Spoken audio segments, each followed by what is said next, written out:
welcome you all for today's consultation on futuristic collaboration for larger collective impact. We will start the inaugural session now, which will be moderated by Mr. Vikrant Mahajan, CEO Sphere India. Mr. Mahajan comes with 24 years of versatile professional experience, having worked across sectors with government, UN, NGOs, corporates, academia, and armed forces.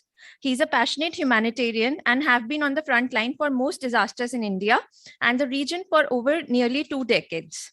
He has also been very active on global and national policy forums and represents on several interagency forums and board of many organizations.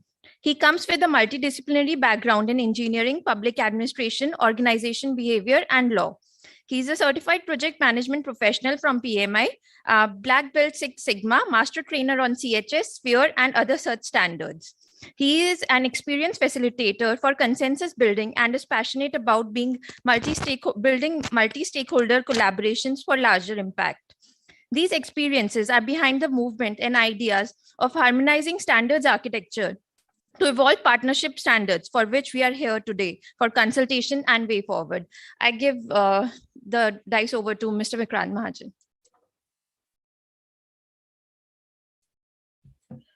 Thank you so much, Nupur.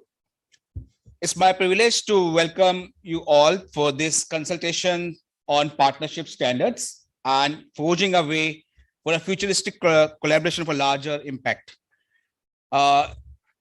It's my privilege to welcome Shri Praveen Kumar, IAS, the DG and CEO of Indian Institute of Corporate Affairs under the Ministry of Corporate Affairs. Shri Praveen Kumar assumed the charge of Director General and CEO of Indian Institute of Corporate Affairs in December 2021. He is a 1987 batch retired IAS officer of Tamil Nadu cadre and has headed responsibilities in Government of Tamil Nadu and Government of India in unique departments such as finance, industries, education, corporate affairs, new and renewable energy, elections, etc. He has also headed number of state and central public enterprises, including TENMAG as MD, TNPFC as CMD, SCCI as chairperson, and IREDA as CMD. Apart from acting as nominee director in numerous PSUs, partnership companies, he's also held board membership in BOG of various educational institutions such as IIMs, IITs, IISERS. He retired from Government of India as Secretary, Ministry of Skill Development and Entrepreneurship. I think such a versatile experience is there with us at the very right time. That's the leadership of IICA that we have Shri Praveen Kumar as leading the collaboration ideas which we are evolving from today's consultation. So it's my honor to welcome you here, and thanks for taking out your time today to be with us and steering the leadership of this initiative as Indian Institute of Corporate Affairs lead. It's also my privilege to welcome our other distinguished speakers for the day. Begin with Dr. Garima Didich, Associate Professor, IICA, with whom we have been putting a lot of work over last 1.5 years in putting this ideas on partnership standards ahead. We are going to join by Ms. Nidhi Pundi. She is the Director Head of the HCL Foundation. We have already been joined by Mr. Anshu Gupta, Director Gunj, popularly known as the Clothing Man of India. It's my privilege to welcome Mr. Tom White, the Chief of DRR for Unicef India, the partnership and the support behind these kind of initiatives. We are shortly going to be joined by Major General Dilawar Singh. He is the former Director General of Nehru Yuva Kendra, and presently he is now a renowned columnist and representing media collaborations today.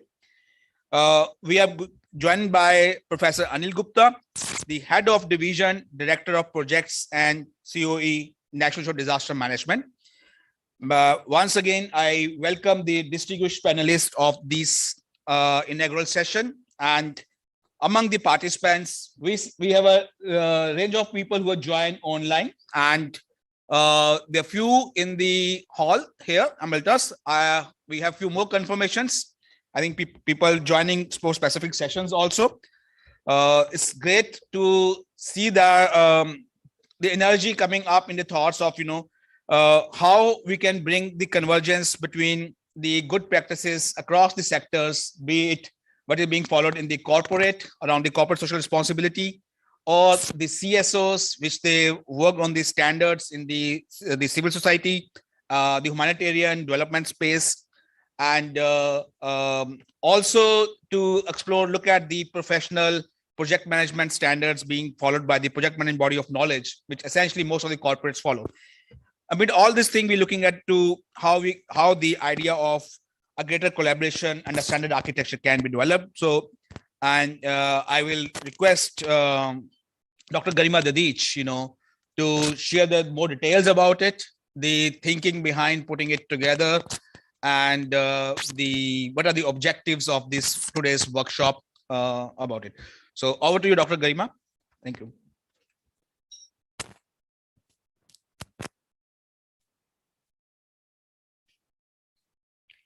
So very good morning to all the delegates present for this discussion. I once again welcome you all along with Mr. Mahajan. As we all know that the Companies Act, or this act of CSR, which is known Corporate Social Responsibility, has been enacted in 2013. And over the years, our collective knowledge about the subject has grown multiple times.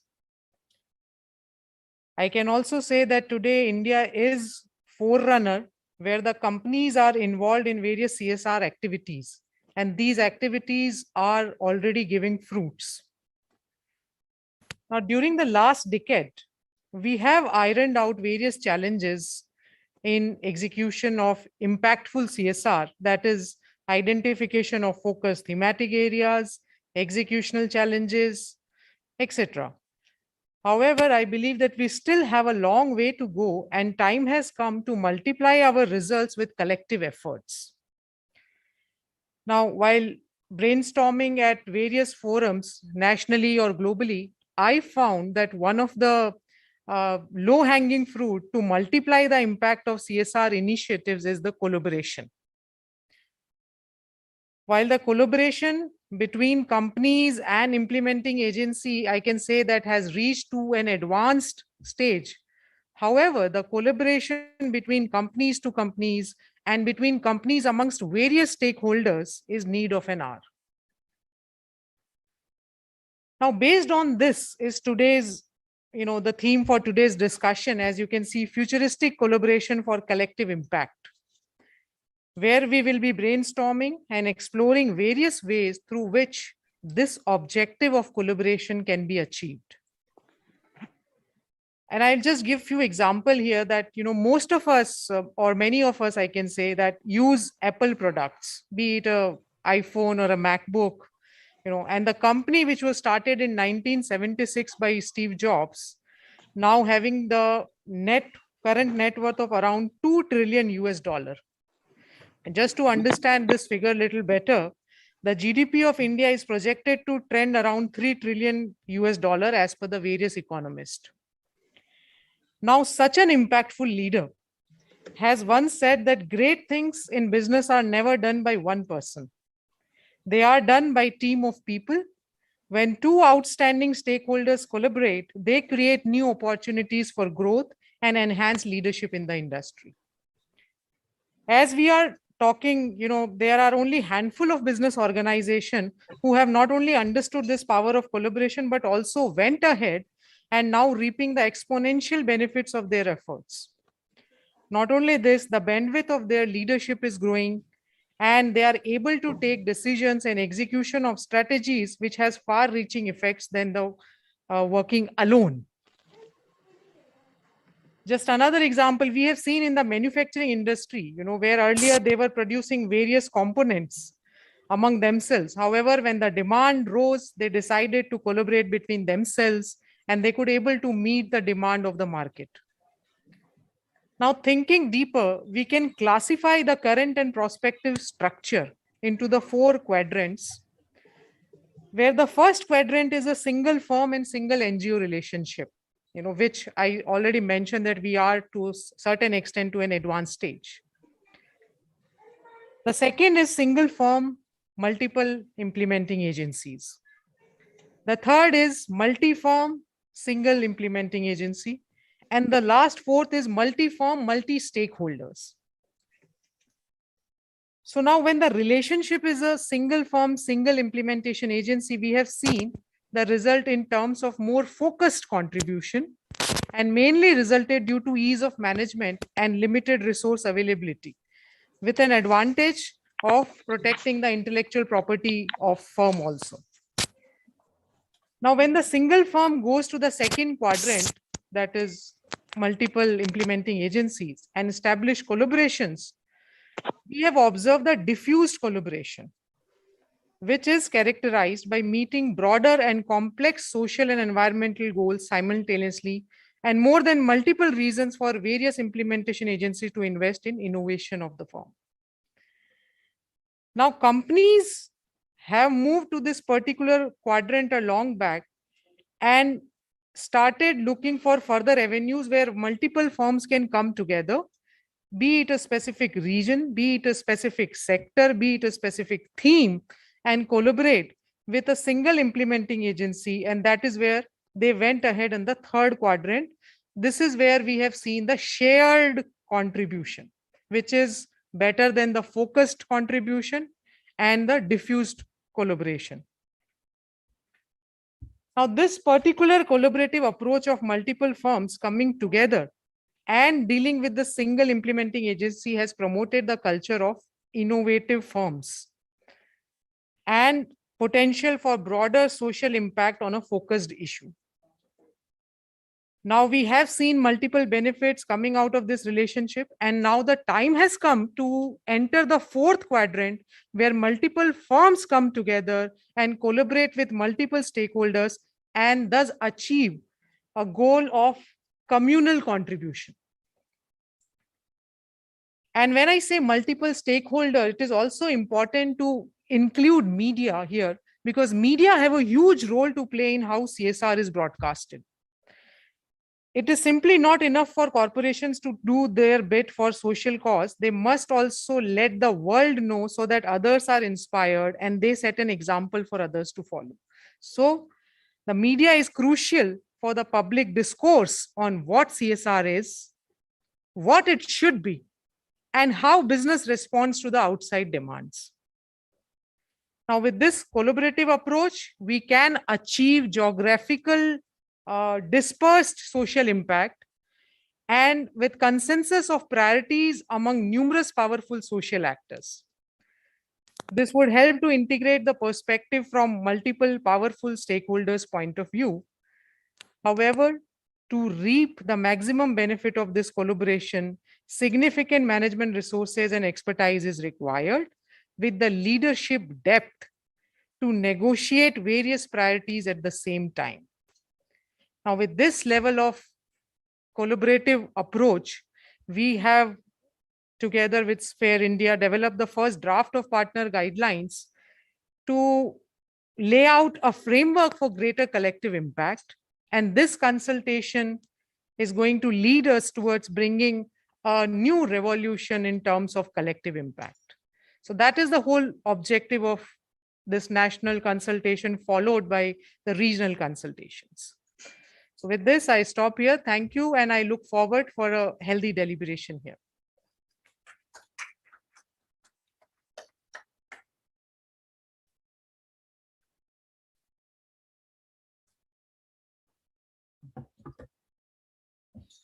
Thank you so much, Dr. Garima. I think as you rightly brought out, I think the collaboration between companies to companies and through that, the Thank you, and I look forward for a healthy deliberation. Sorry. Okay. Thank you. Thanks for that. We're looking for the healthy deliberation and the taking the deliberation ahead. What Dr. Garima has shared about the collaboration between companies to companies, and then from that forum to a multi-stakeholder collaboration forum is something perhaps what we are now looking forward to. But as civil society, I think organizations and the UN government systems, these efforts started around 15 years back, have probably, going to, where I say that in my outlook is from information sharing, we have come to a stage where we are coordinating, but that coordination again is very piecemeal around emergencies. Perhaps it has to move forward for the collaboration. I think it's the, from coordination to progression toward collaboration is certainly the future. And we need to see it in companies, we need to see it in the civil society, UN system, and all of us together. Thanks, Garimaji, for putting that right on the point. Now it's my privilege to listen it more from the perspective of someone who has worked extensively with the civil society organization, the leading humanitarian development organizations across the world, and now also spearheading of one of the most vibrant corporate foundation we see. It's my privilege to welcome Ms. Nidhi Pandit, Director Head HCL Foundation. Nidhi is the global head of CSR for HCL. She heads the HCL Foundation, which is the CSR arm of HCL Technologies.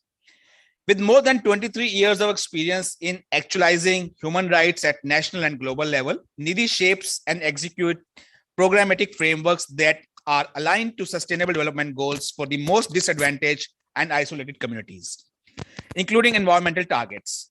She has a deep understanding of poverty issues and deliver realistic approaches towards poverty alleviation. And I think there's a right person we have now who's going to speak that how the learning and experience of the such civil collaboration between civil society organizations and the UN system across the world, and now, you know, as a spearheading of the a corporate foundation, what is it? What's her thoughts about it? And we look forward to hear it. Over to you, Nidhi. Silja, have you made her the co-host? Nidhi, you can unmute and start. Am I audible? Yes, Am I we can hear. audible? I would just request if this link is also to be a valid link by email so that I can from my system, because I'm facing difficulties with that link. So use the time I can just start speaking. First of all, heartiest congratulations to Sphere India as well as Indian Institute of Corporate Affairs. Under the edges of Azadi Ka Amrit Mahotsav. This is, I would say, one of the most important and remarkable steps that has been taken, and that would only strengthen the CSR work, and not only CSR work, but larger developmental work, which is needed across the country. Speaking about partnerships, at a personal level, as well as at a professional level, I am a big supporter of partnerships. Also, partnership is one of the core values at HCL Foundation that we follow.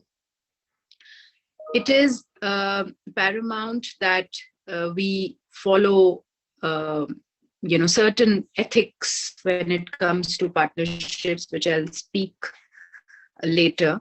But then, so laying down certain ground rules, laying down certain principles around partnerships is important. And I think that is the initiative that we have taken here. We are very fortunate to have supported this initiative. I mean, there's a long-standing association of working with Sphere.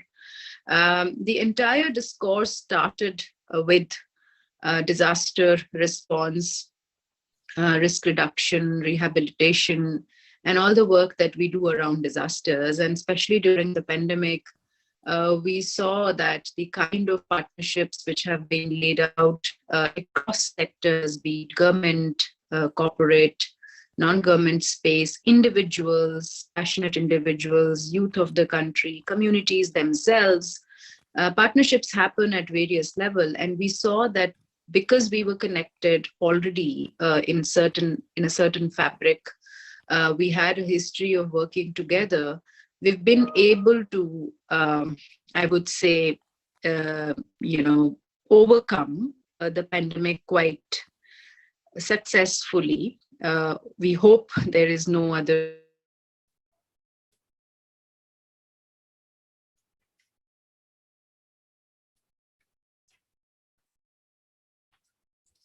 Some network issues, seems like we have lost Nidhi. Maybe she would get back. We'll continue in between again. For a moment, we've been joined by Major General Dilawar Singh. He is going to be speaking in the inaugural panel. Welcome, sir. And we also have been joined by Mr. Anthony Nelisari, the Chief School of Excellence from Bharti Foundation. I welcome you, sir. And I welcome also all those, who have joined online in the meantime. In case Nidhi joined back, get the better connection, and we listen to her for the remaining part, but it's time maybe to move forward to the next speaker. Our next speaker is Mr. Anshu Gupta, the director from Gunj, known as the clothing man, popularly known as clothing man. Anshu has done his mass communication twice and masters in economics. He started his career as a freelance journalist, but he left a corporate job in 1998 and founded Gunj, with a mission to make clothing a matter of concern and to bring it among the list of subjects for the development sector. An Ashoka Fellow and the Global Ambassador of Ashoka, Anshu is creating a mass movement for recycling and reuse of tons of waste material by channelizing it from the cities to the villages. Anshu addressed many national and international forums to bring clothing on the development agenda and to motivate the youth to take action. He's a regular speaker in many parts of the world on innovation, leadership, village development, power of youth, and social entrepreneurship. Now at this stage, after having heard it from the ISCA and Nidhi, with both mix of experience of the corporate foundation and the development sector, I think let's hear it from the Anshu, that what are his perspective, his experiences, the challenges of the CSO organizations, in building up the larger collaborations, and what are his expectations from the standards architecture which is being proposed and from other stakeholders. Over to you, Anshu ji. Hi, Vikram. Thank you. I think Nidhi is back. Why don't we listen to her? Let her finish, if you allow this. Yeah? Yes, I think that would be better. Nidhi, Are you able to continue? Unmute Nidhi, and then you finish, and then I'll speak. Okay. Yeah. Yes. So sorry, apologies for that, some technical issue there. I think my system was not allowing because of security reasons, but thanks, Anshu. I'll just quickly take, just about some more minutes and finish what I wanted to say. Besides congratulating both Sphere India and IICA, I would also want to kind of, put up front that there was this dire need to establish the standards, as well as the need. There have been partnerships in the sector. There have been, the legacy all of us have been working with. The MOUs are established. There is always this, I would say, shared accountability that goes alongside partnerships. But there is, I would say, there is still a need to kind of understand the ethos and the ethics and the value system under which all of us work. I will speak more as a corporate foundation here because that's the role. Of course, many of you who know me from previous roles, under the international grants and under the global funds, we've always had various kinds of partnerships, network-based partnerships, convergence-based partnerships, interest-oriented partnerships. But then there is this whole element of financial partnerships where accountability becomes one of the core values, as well as something that we really need to write down in terms of how do we really live up to that value of accountability. In the CSR space as a corporate foundation, 7 years ago, we kind of from HCL Foundation began to formalize these processes. And certain examples which I would want to highlight here is that while the funds are available under corporate social responsibility agenda from various corporates, and we also have absolutely amazing grassroots level, meso level and macro level non-government organizations. And now there is this whole, I would say, movement of something that we are calling as implementing agencies. Also sectorate companies are stepping in. So there is a kind of revolution which is going on. But then we have always approached partnerships beyond a donor and donee kind of a relationship, beyond a funder and an implementing agency kind of relationship, because frameworks really need to be co-owned, co-created, and co-implemented. And again, going back to the value of accountability, it is not that we commit to an agenda for a short-term time. We as corporate foundation also kind of always need to have a long-term vision when we get into an arena. I mean, different corporate foundations would have different priorities, but then each one of the development priorities, wherever we work, whichever geography we operate in, or whichever theme we work on, there is a requirement for a long-term vision and standing by it for quite some time. And that, of course, needs a policy level mention that partnerships are appreciated. Latest example I can give you is that of HCL's own CSR policy, where that we have amended. It's out in the public domain, and within the commandments of CSR, we have clearly specified the need for convergence, and convergence can only happen when we have established partnerships. There is also especially when it comes to disasters, and especially when it comes to very big responses, as we have geared through the pandemic itself, and where this entire thought process also emerged, that how do we really bring in certain standards. Of course, and in the domain of disaster, we have always had the sphere standards and so on, but when it comes to concretizing partnerships in development space, I think this is absolutely unique and much required initiative. But then there is an increasing need for tri-party relationships, where we have concretized and formalized the contribution from corporates, from non-government organizations, at the same time government. And the reason for that is that we must, under any circumstance, avoid duplication of funding. CSR is not a gap filling exercise. CSR is a developmental exercise. It's a vision oriented exercise. It is also something that provides the pace of working which can be taken from corporates, and the depth of transformation, which the goodness of grassroots level work that happens in the civil society space brings in. But then how do we really put everything in the bigger framework? Because that's where government is playing a phenomenal role. So we surely encourage formal memorandum of understandings where the stakeholders from government are fully involved, and not only involved, but we sign up the shared responsibilities, be it in the area of health or education or environment or disaster response, skill development. It is important that all the stakeholders come together on a common table, share the resources that they have available, bring in the strengths that they can, contribute, at the same time discuss the challenges. And that's when we actually we see partnerships actualized. Talking about sustainability and partnerships, again, very important. When we establish right kind of partnerships, somewhere we also ensure sustainability. And there are areas where from CSR funds also we may have to continue to invest for a very long time.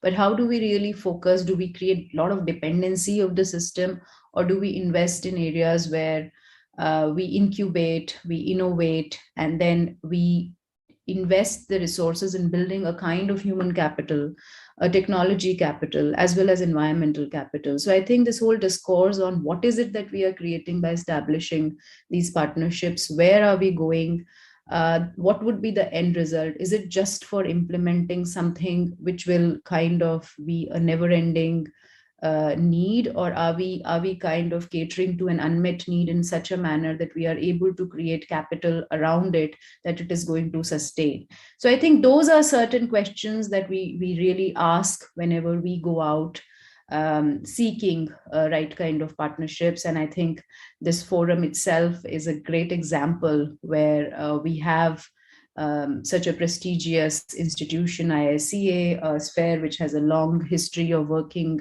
in this arena, and Unicef, Etzel Foundation, all of us coming together, and such a big fraternity of both government sectors as well as non-government organizations coming together.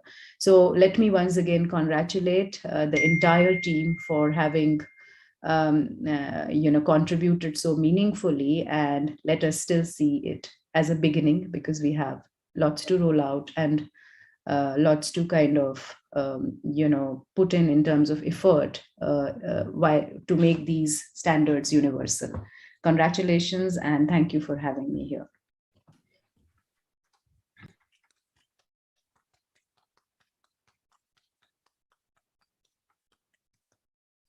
Thank you so much, Nidhi, for sharing these experiences. And I think putting in perspective, it's not just the CSR and the CSOs on the front, but the very important component, the government and the other actors bringing the whole of a society approach, which the Honorable Prime Minister has so many times articulated during the COVID response. I think that's the way forward. And this is what we are also looking out in this collaborative, this futuristic collaborations to come.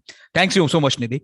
Now, may I request Anshu, thanks for being patient, and over to you. Thank you, Vikrant and Nidhi and all. And I think my few minutes, little bit of a straight talk, for sure, and some random thoughts on this. I think in all these forums, we all need to remind ourselves that there is nothing like post-COVID in this world. There is everything which is with COVID, because COVID as a health disease will go away sooner or later. But the kind of impact it has done on the larger world, and especially on the vulnerable people, which were already vulnerable in any case, is extremely, extremely important, and it will take a long to really recover. So we should not come back with the same thought that the world is same or this is a new normal. No, this is not. This is a very troublesome period for the world, and especially with all these new wars and all kind of things happening all across, right? This is also, if I see last 2 years of our work in the sector, and I'm not talking about Gunj, I'm talking about the larger sector where we operate. It actually had some of the most beautiful partnerships between the various agencies and various entities, and it also had the worst possible partnerships which happened where we didn't learn and we didn't understand that what is happening all around. So some of the random thoughts, what we all need to understand that NGOs are never, and they are not beneficiaries. They're expert agencies. They understand the work. They are the risk takers. They are the frontline people, whether we accept that or not. And in the last 2 years, we have seen it very, very clearly, pan-India across the globe. So how do we really build a relationship of equals? How do we understand that some people bring money, some people bring expertise, some people bring hard work, some people bring thought, and that's how the good work happens. I think that power dynamic somewhere has to go away, for sure. All these talks on efficiency and professionalism, etc., is fine, but many times I find these talks largely useless, in many cases, because if we see the history of the sector, this sector has actually given the tallest possible leaders and the biggest possible institutions to serve the nation. In the days when all these professionalism and all were not the buzzwords, but we can always understand that if these institutions have grown without any monetary resources and that kind of tech support and whatever is available there was certain kind of professionalism. There was a lot with those organizations, and it's extremely important for us to really learn from those institutions instead of telling them that it is all unprofessional and people need to be more professional and all that kind of stuff. I don't say that there is no problem. There is a problem like any other sector. There is a problem in the corporate and in the NGO, both these sectors. But I would say that it's important to celebrate the success. It's important to see that what all has happened in a good way. Priorities need to change for sure. As I often say in all my lectures, that the problems are not just in Gurgaon or Gachibowli, but the problems are there in Giridih and Gadchiroli also. So how do we really, have the larger vision with this limited resource which we have? And I still call CSR resource a very limited resource, because the amount of money or resources which we need to do something good is a small component. How do we make the effective use of it, and how do we really reach out the absolutely different and troublesome issues and troublesome geographies? I'll give you a very simple example. In this COVID phase, we came up with a vertical called missed out communities. And why did we do that? We had no idea about it. We are a hardcore rural development or implementation organization. I mean, the perception about Gunj is that we are in the business of collecting and distributing clothes, which is not true. Fine, that's a small thing. So the whole idea was that a large number of people in the world are pushed down in terms of poverty or economic issues. There are communities, like if you talk about people with disability, people with leprosy, sex workers, transgender, devdasis, and so many other communities, which in any case need some special attention. Now, if the common citizens of the world are pushed, in this poverty bracket because of the COVID and the after effect of that, what happens to these communities? Are we really taking care of those? Because even if you talk about the world, first wave, everyone was talking about food. Second wave, everyone was talking about oxygen and ventilator. And the fact remains that in the second wave, still there was enough need of food and other basic material. So we were just consulting people and we were just talking to people. So just to give you an example, we were talking to some of the organizations working on leprosy. And leprosy, we all know, is still a big issue and one of the biggest contributor for the permanent disability also. And then we found that how some of the people were really forced to put kerosene or phenyl on their wounds, because at that particular time there was no access to the bandage or an ointment. I'm talking about the lenses here, right? I mean, of course, this was too big a disaster, and it was absolutely impossible for everyone to take care of everything. But if we wear the lenses of the people for whom we are working, instead of wearing our own lenses on deciding on the problem and solution both, I think we will be able to deliver much better. And the time has come, and the COVID has taught us, this particular phase has taught us, that it's extremely important for us to relook into what worked and what didn't work, celebrate what has worked, and change what has not worked. And for that, the last point and the most important point for me is that the time has come that we value people and purpose more than the processes and policies. I mean, that's our mantra at Gunj and many other places where we try to work. And also start looking at the issues with the lenses of people, and somehow sit with ourselves and come out of that arrogance of doing good and saying that everything is, whatever we are deciding is good. I think those lenses and that need to change, and that arrogance need to go. There is a good chance, and the COVID has given us a chance to work together in a much better, much bigger, much deeper way. And some of the partnerships in these 2 years have certainly proved it. I'll stop here, Vikrant, and later on, when the Q&A and all happen, I'll speak more. Thank you very much.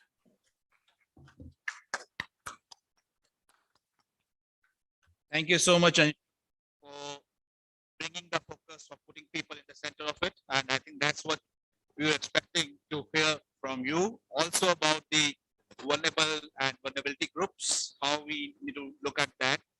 I think this is the discussion which is at the center of the core humanitarian standards, and the humanitarian standards which we have tried to look at the in this harmonizing partnership standards. The way for collaboration to really come and evolve, I think it's very slow, and this journey which starts with smaller steps. To begin with, in my my experience, I think, is we need to start harmonizing on our vocabularies also, the way we see each other, and the dialogue need to start. And I'm already seeing, listening to the initial speaker, that dialogue has started it here, right? And it will be some steps more before we really able to harmonize, not just looking at product which we are trying to bring out from these standards, but also our practices and learn from each other. I'm definitely see there's not only one way of looking at things, there are multiple ways of looking at things and seeing it from each other, and that will pave the way for futuristic collaboration. And I think to speak onto this and take this forward, I think we couldn't have had a more able speaker. Who's our next speaker is Mr. Tom White, the Chief of DRR from Unicef India.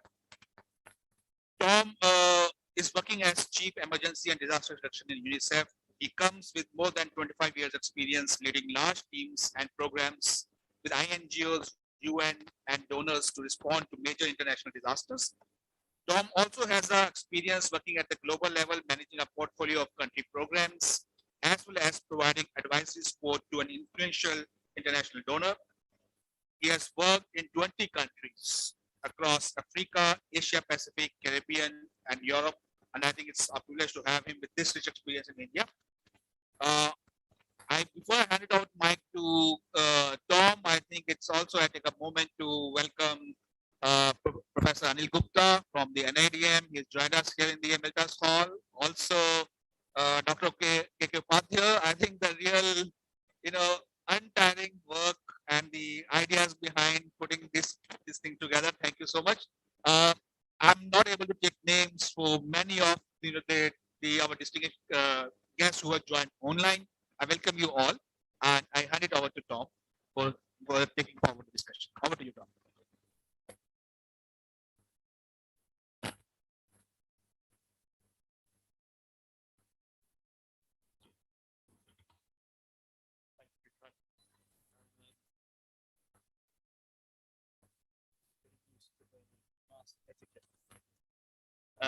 Thank you, Vikrant, and I'll take this first opportunity just to congratulate Sphere India and the India Institute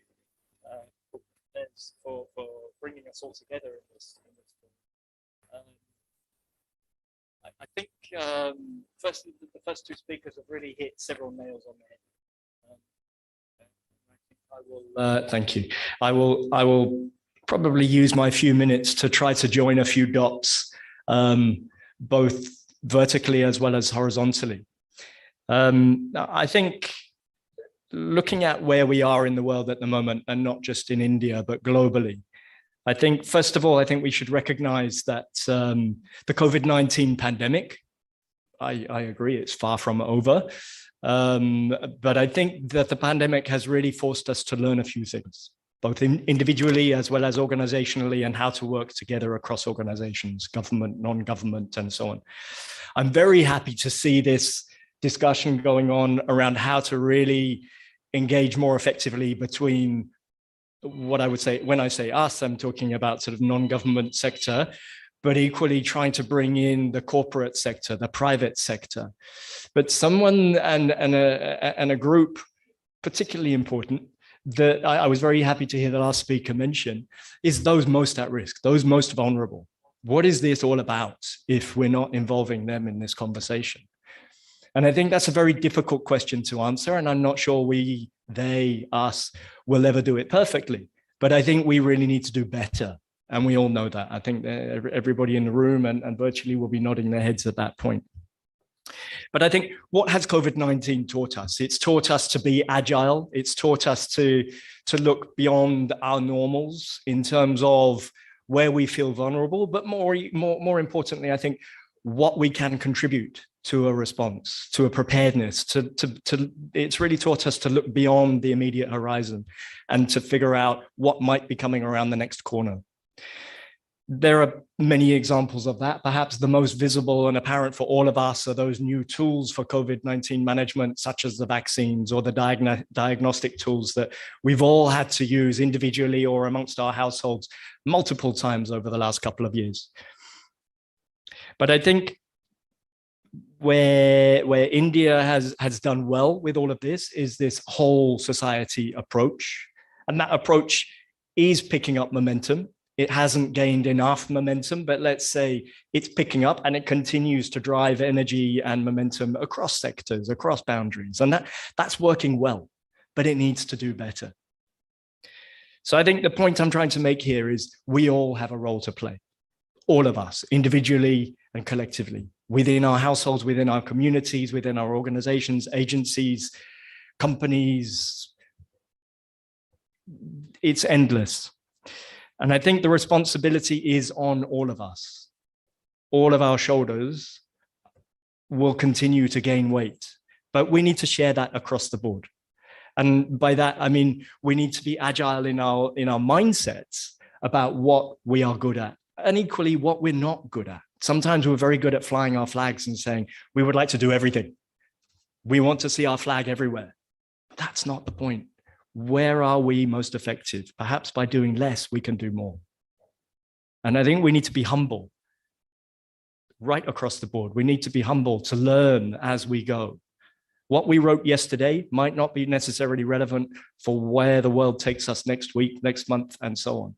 And we need to continue to learn, continue to adjust, and be agile and humble enough to be agile. Sometimes learning a lesson is a demonstration of bravery. It's a demonstration of experience and confidence to do things differently. I think where we're talking about stakeholders, again, very happy to see multiple stakeholders coming into this initiative, and congratulations really for spearheading this. Where we see the stakeholders, we've heard the government mentioned, and I think the government is a key stakeholder here because they really are the conveners. That's where the policy lies, but the policy needs to be agile and flexible enough to bring people on board and to provide that space for the operations to take place effectively for those most vulnerable, which are perhaps not those most visible or those most heard. Perhaps even the most vulnerable are least visible and least heard. From the Unicef side, obviously, I have children in there, but there are others, the women, the disabled, and so on. There are many vulnerable groups who don't necessarily have a vote, who don't necessarily feature on the front page of every newspaper article. And that's where the media comes in. If we talk about responsible journalism, if we talk about journalists and media outlets really carrying that responsibility effectively, it's trying to drive that change so that that change impacts, and that's a key word, impacts those most in need, or those likely to be most in need in the next wave, if we're talking about the pandemic, or the next cyclone, or the next flood, or whatever it might be.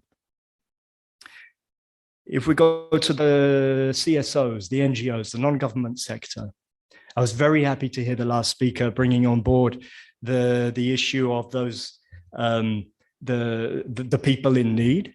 And I think that's a conversation that will never end, and it should never end, because those vulnerabilities shift and the capacities and the capabilities shift too, both geographically as well as individuals and so on. If we look at the private sector, I don't want to talk too much about private sector. I'm looking forward to the next session on that. But the private sector is such an amazing opportunity. And I think COVID, the pandemic, has really taught us that. But it's just the beginning of what could be done in future. I'm really excited about this conversation and how to engage more effectively with the private sector, with the corporates. I think I was going to share a kind of anecdote about the media responsibility, and I'm not sure I have the time, but I will try to keep my story short. And it was not in India, it was in another country where there was a cholera outbreak, quite a serious one. And there was a lot of sensitivity, but mostly political sensitivity around the word cholera. And it's not, this happens in many countries, but there were some media outlets that were quickly snatching up on the fact that there was cholera happening in a certain part of the country. And very quickly, I was hearing news through my channels that hadn't yet reached widespread media. But I was hearing that there were certain articles being prepared and they were looking for numbers and locations and names of patients and so on to be able to put out a fresh article talking about cholera in this country and so on. But the point was, very soon after I heard that news, just a couple of phone calls to those particular journalists to bring them on board, to let them understand the sensitivities around the word cholera. And perhaps let's talk about the symptoms of the disease and the severity of those symptoms, not neglecting the seriousness of the situation, but trying to let them understand by using the word that is so politically sensitive, you will sink any kind of reliable and effective and fast response. Let's talk about something and use the language that's most effective to deliver a fast, effective response for those most in need right now. And meanwhile, let another process go on to talk about the terminology and so on. It's a little bit like talking about malaria and calling it a headache. As long as you make sure that headache is more effectively treated quickly, let's get on with it. There was a longer story there, but I tried to keep it short. I think that there's perhaps 2 or 3 messages I want to really deliver here. One is coordination. And I think what's happening right here is a good example of what I hope to see much more of.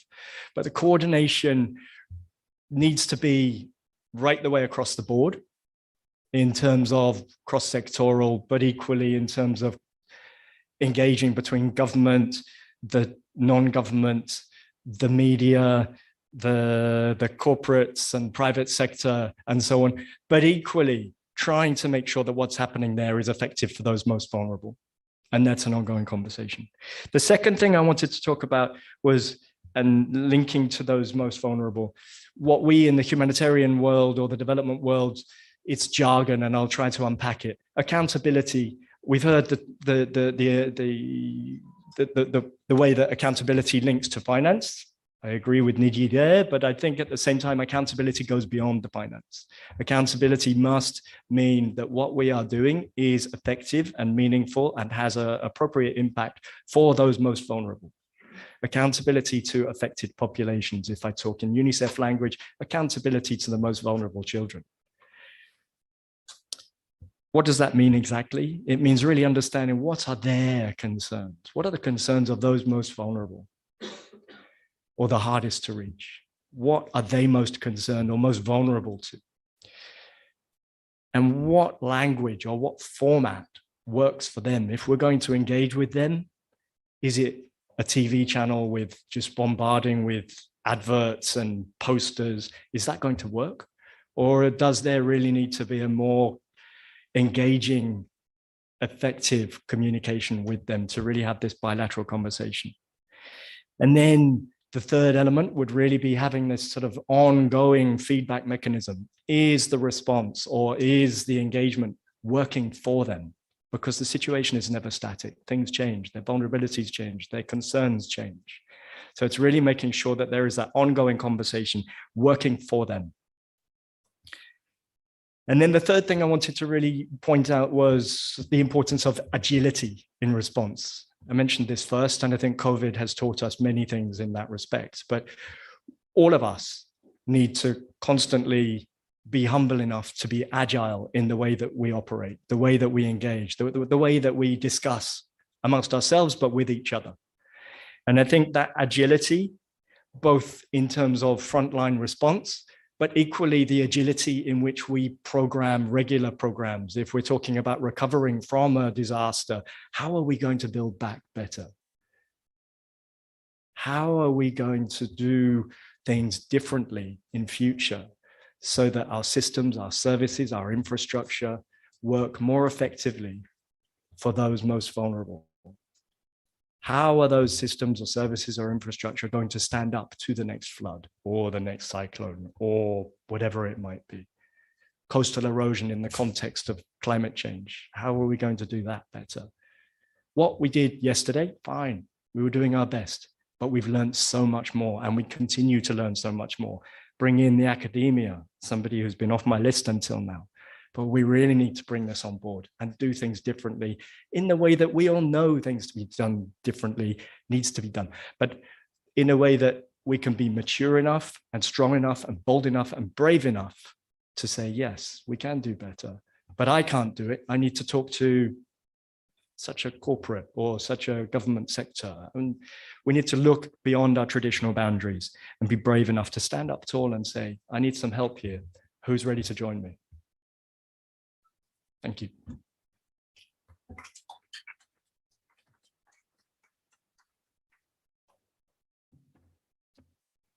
Thank you so much, Tom.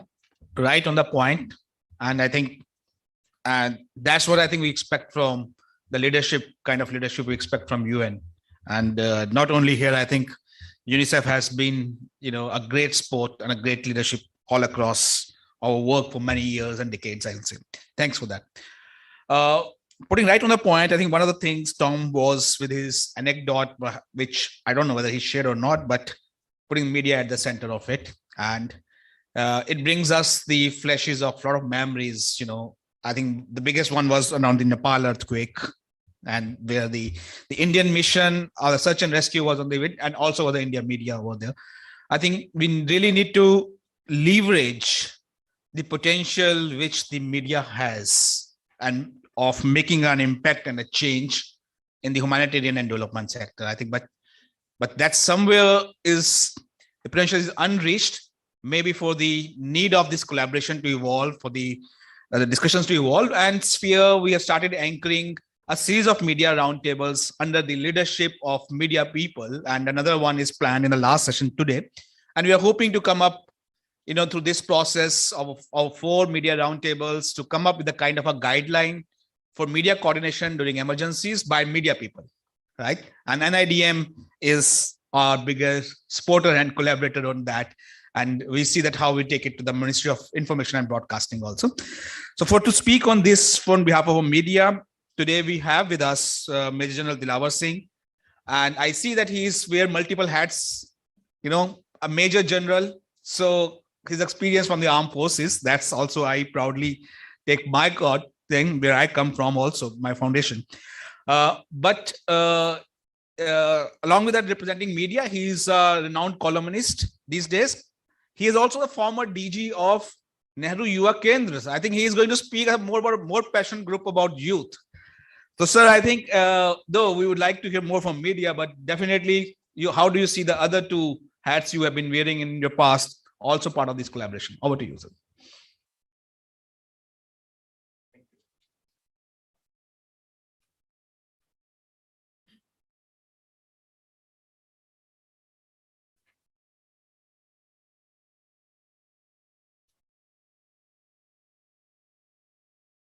Jai Hind.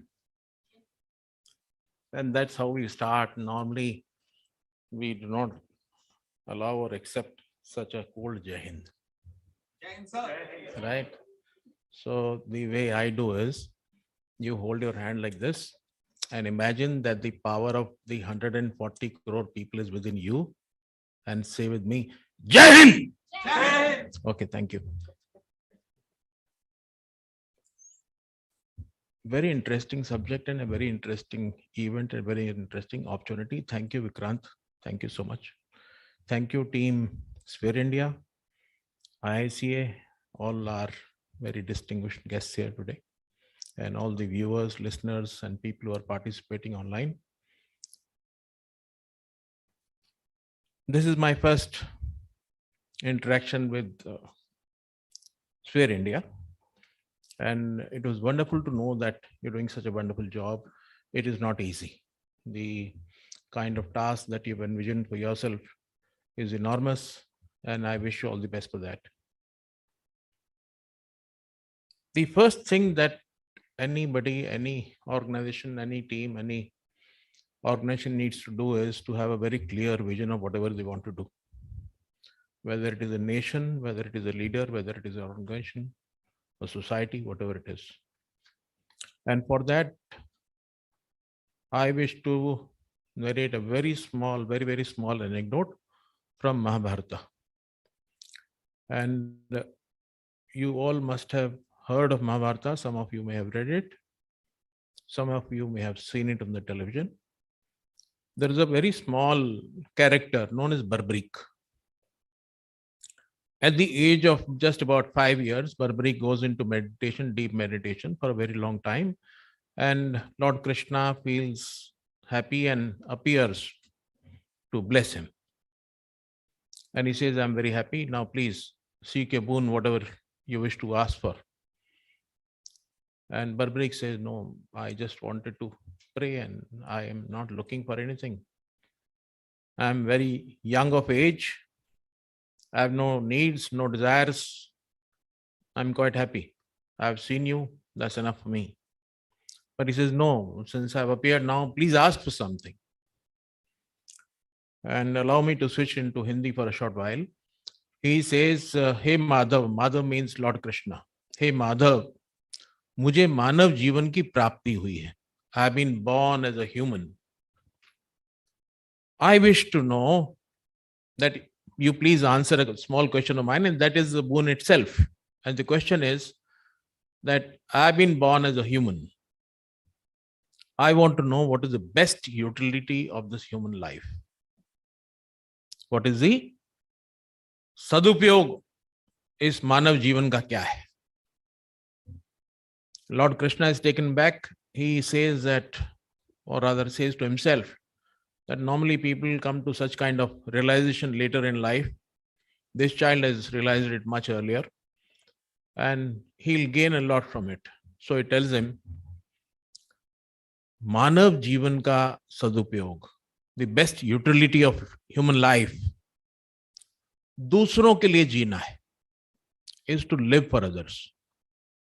The best utility of life is to live for others. If that vision is clear, ab initio, rest of everything will fall in place. So when we talk of vision, and especially of a subject like this, we have to be clear that we are not looking for anything for ourselves, and that whatever we are going to do is for others.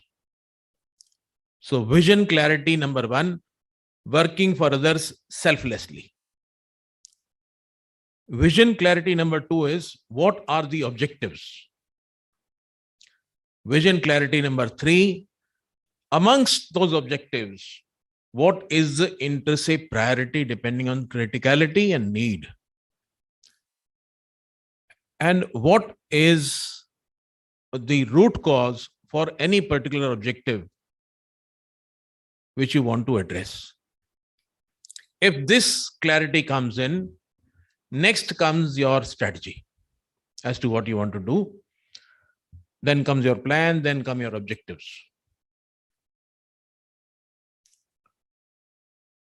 The challenges that you will come across in this particular sphere are basically related to, firstly, numbers. The number of people that you want to impact. That itself is a huge challenge. The second challenge one comes across is the kind of subjects or sectors or needs that you want to address. There's a huge challenge again because there are so many of them. Do you want to address the poverty? Do you want to address the health? Do you want to address the education? Do you want to address the overall development? Do you want to address the youth empowerment? Do you want to address the strengthening of the society itself? Any number. The other challenges are related to, as one of the speakers said, ethics and values.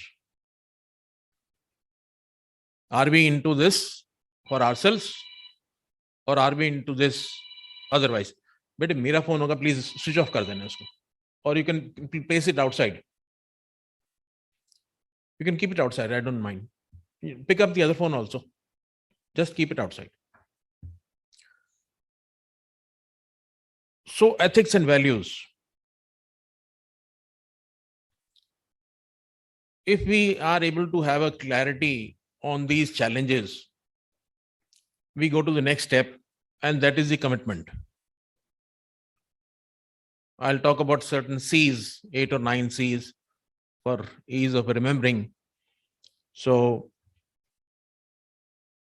the commitment is to the overall objective. The commitment cannot be to a partial achievement. Then one has to go the complete course, charting of the complete course. You cannot start something and leave it in between. As one of the speaker, I think it was the initiator of Gunj, who was saying that we hear a lot of discussions, but nothing comes out of it. So that means that after the first step or stage itself, we are leaving the journey. So that commitment has to be to the complete charting of the complete course. And when we do that, we will find certain slip-ups and we'll have to resort to corrections, mid-course corrections. And therein we find another challenge, and that is related to the competence. Competence of the various people involved in delivering the objectives that you define for yourself. This particular sector has this in a slightly larger measure, because it is not yet so well defined, not yet so well structured, not yet so well put into policies. I agree with John when he says that the policy should be flexible and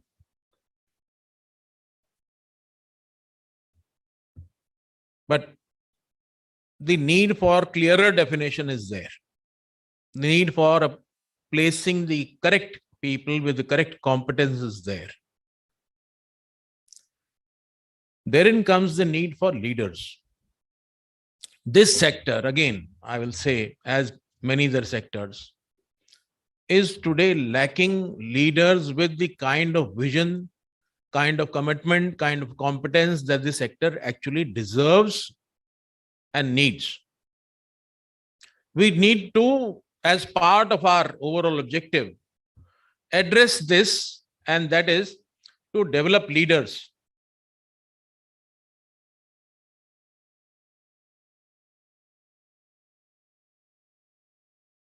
I thought he's bringing a slip for me to cut short. In any case, I'll complete in the next 2-3 minutes, whether I get a slip or not. You can speak more on the media part. Sir, I have to give my life experience. Media part will get taken care of automatically if the basics are in place. Yes, I will talk about media also in a very brief way, but before that, I want to convey what is critical in my way of looking at things. And why I say that is because with your good wishes, I have been able to be associated with more than 11 million young people. And that 11 million young people over maybe last 20-30 years, I've learned few things. And I think that if I don't share that, I'll be doing injustice to myself. So kindly allow me that. Absolutely, sir. We look forward. Thank you. Then, as we said, for this, we need the right partners. We need to have the right collaborations. And we need to develop excellence. The sector of education, although may not be forming strictly part of the corporate social responsibility or otherwise, but the kind of education that is required for societal development, nation building, and overall human development is very, very essential.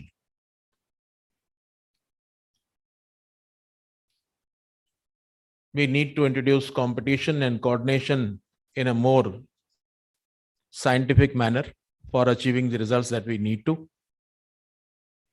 We need to have empathy with the target audience, target beneficiaries, the deprived people. We need to have contingencies for our plans. We want to be very clear what is the legacy that we want to leave for our children, for the next generation. We are missing out on that. And therefore, the prescription I'll leave before you is that focus on the word yoga. Yoga, not the physical aspect of it, but yoga in the sense that you need to create value nodes, value chains, and value networks for achieving whatever we are planning to and thinking of. Have a very good check and balance system. Audit, more important audit is before the audit of the performance, have the audit of your own plans. Having completed that part here, I'll say as far as the media is concerned, this particular sector as of today is getting much lesser attention than what it deserves. And it is due to three reasons basically. The three reasons basically are, firstly, the people involved are unable to generate the kind of ready-made media material that today the media has started looking for. You all know that the media today is not working as hard as it used to do earlier. They are not into collecting of facts, analyzing them and putting them across. They are looking for ready-made material, and specialists today, we can certainly put out that required analysis and material to them. We need to also define our own set of people who could analyze, who could speak, who could project and put across the various aspects related to media. Second thing is the media people themselves. We need to create specialists who could address this sector. And third is, as far as the people who are themselves affected, they themselves cannot do anything. So we need to create nodes among them so that we are able to highlight the conditions which would be able to influence the policies and also thereafter the programs and the projects. I enjoyed talking to you. Thank you so much. If there is anything later, we'll answer that.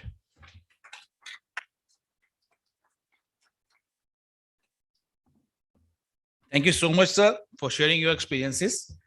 We do have a last session of the day planned with a really distinguished panel among the media professionals, being moderated by Shri Onkeshwar, who's also the advisor to our media workforce for India.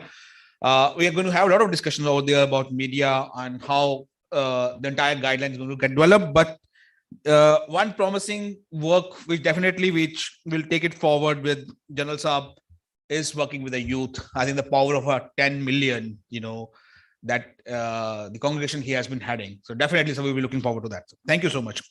I move to I think we have to our next speakers was Dr. Anshu Gupta. We have a lot to hear from him, but it's maybe a change in the schedule. I first go to Shri Praveen Kumar, the DG and CEO IICA, our chief guest for the day, and also the leadership for this entire work, which we have started and which we are visualizing ahead. We really look forward to hear it from you, sir, that about what do you see the possibilities about this work, especially with the rich experience which you have had it across the multiple portfolios you have handled as within the government, especially with the PSUs and others. So where do you see the direction from here could be? Over to you, Shri Praveen Kumarji. Thank you, Vikrant. I hope all of you can hear me. Yes, sir, very clear. Okay. It's a great pleasure for me to participate in this program on this partnerships of CSR being hosted by Sphere India and IICA, my organization, as part of the Azadi Ka Amrit Mahotsav. This mandatory CSR which we have in India is a kind of an unique model, what I call as more of an Indian Jugaad model. Very few countries have this mandatory CSR. Some countries do have this mandatory reporting. Some countries have this mandatory board duties to look at CSR, but doing so much activity as CSR as mandated, very few countries have it, India being one of the major countries having this. Why did this need of mandatory CSR arise?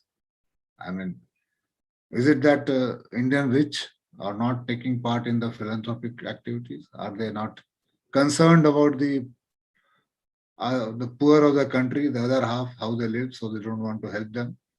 Is that the fact? It's not true. We have had many Indian industries who had names through their, were made names through the interventions in education, health.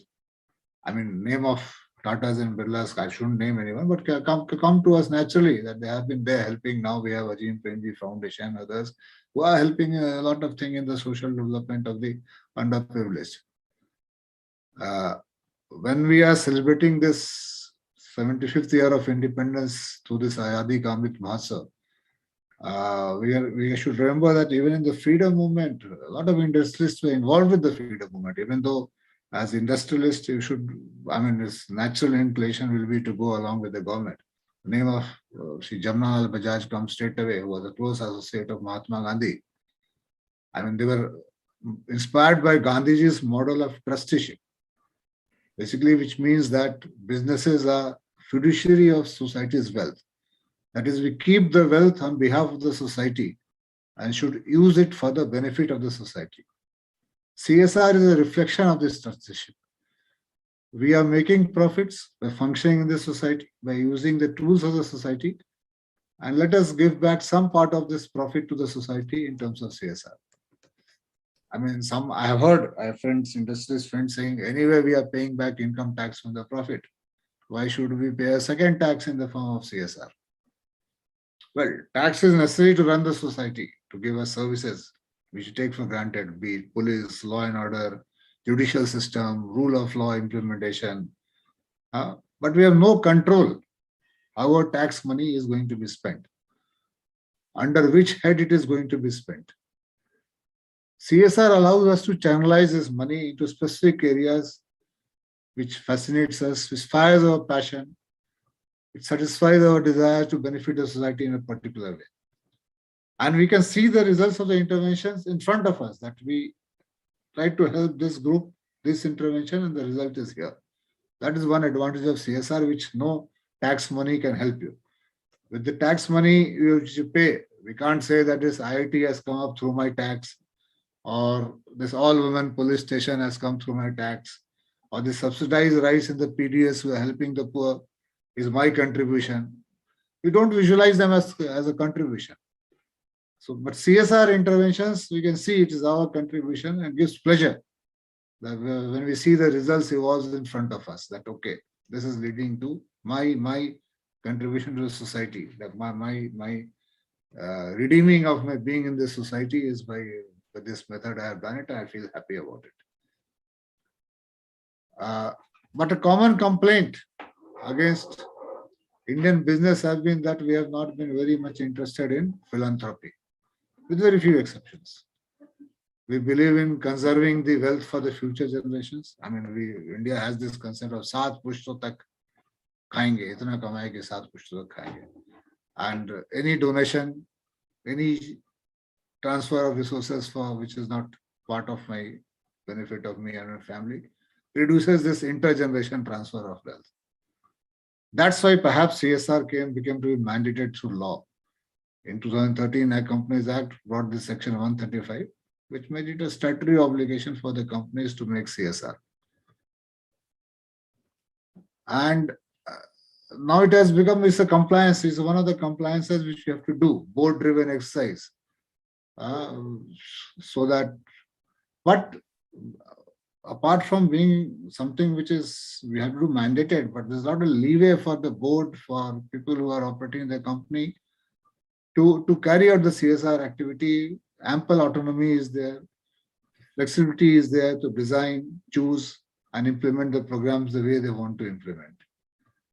And because of this, the last 10 years, we have seen a lot of CSR initiatives by various companies. And while some of them have gone through a pro forma way, since we have to spend money, we'll spend it.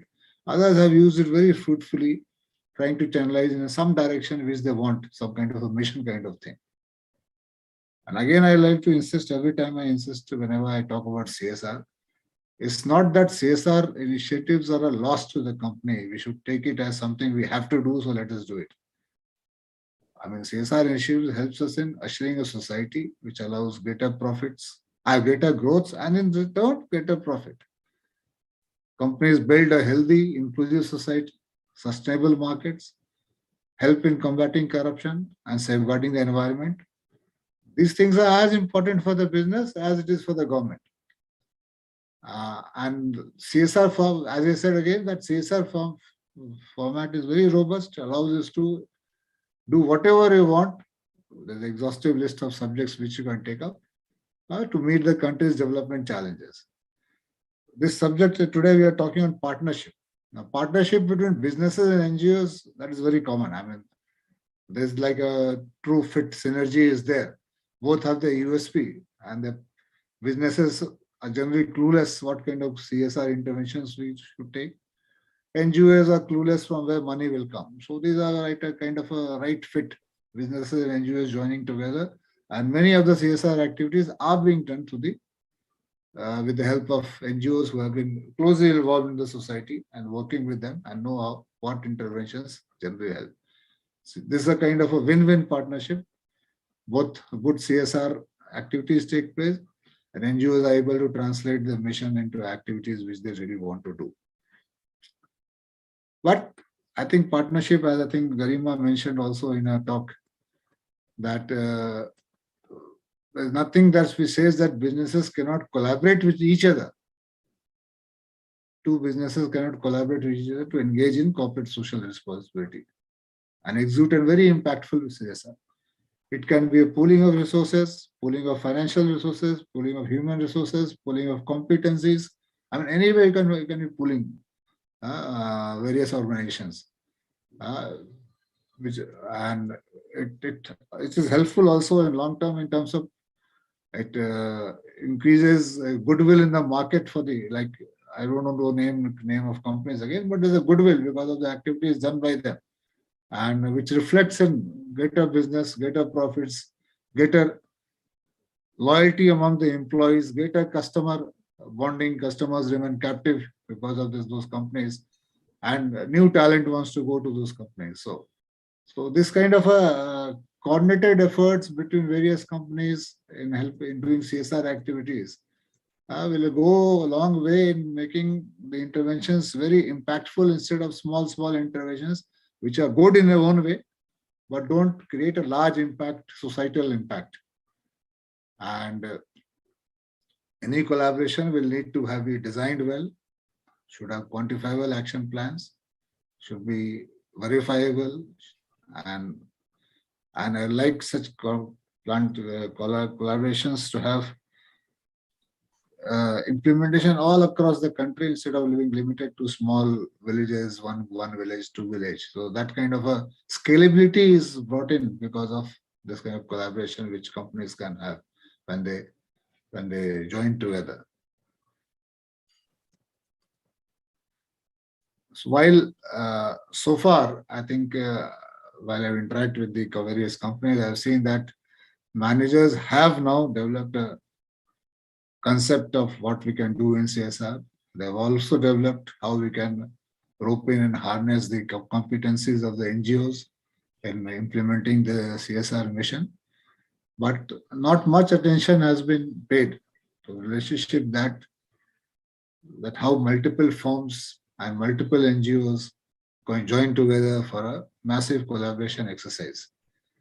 We need to have a critical framework for collaboration among such multiple stakeholders. From my side, I can say the Indian Institute of Corporate Affairs is committed to facilitate such interventions, and will be happy to develop a framework in which we can multiple collaborations in which those framework which they can flourish in that kind of a framework. As is said that we have an exclusive school of business environment which is tasked with interacting and building capacities of various stakeholders as far as CSR is concerned and making policy suggestions. So we are ready to be a part of this mission where companies collaborate with each other also. We like to develop a framework on that.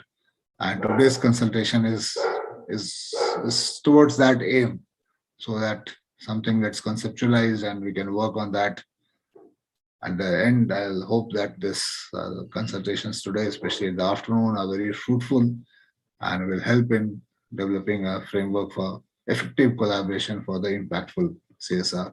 Thank you. Thank you very much.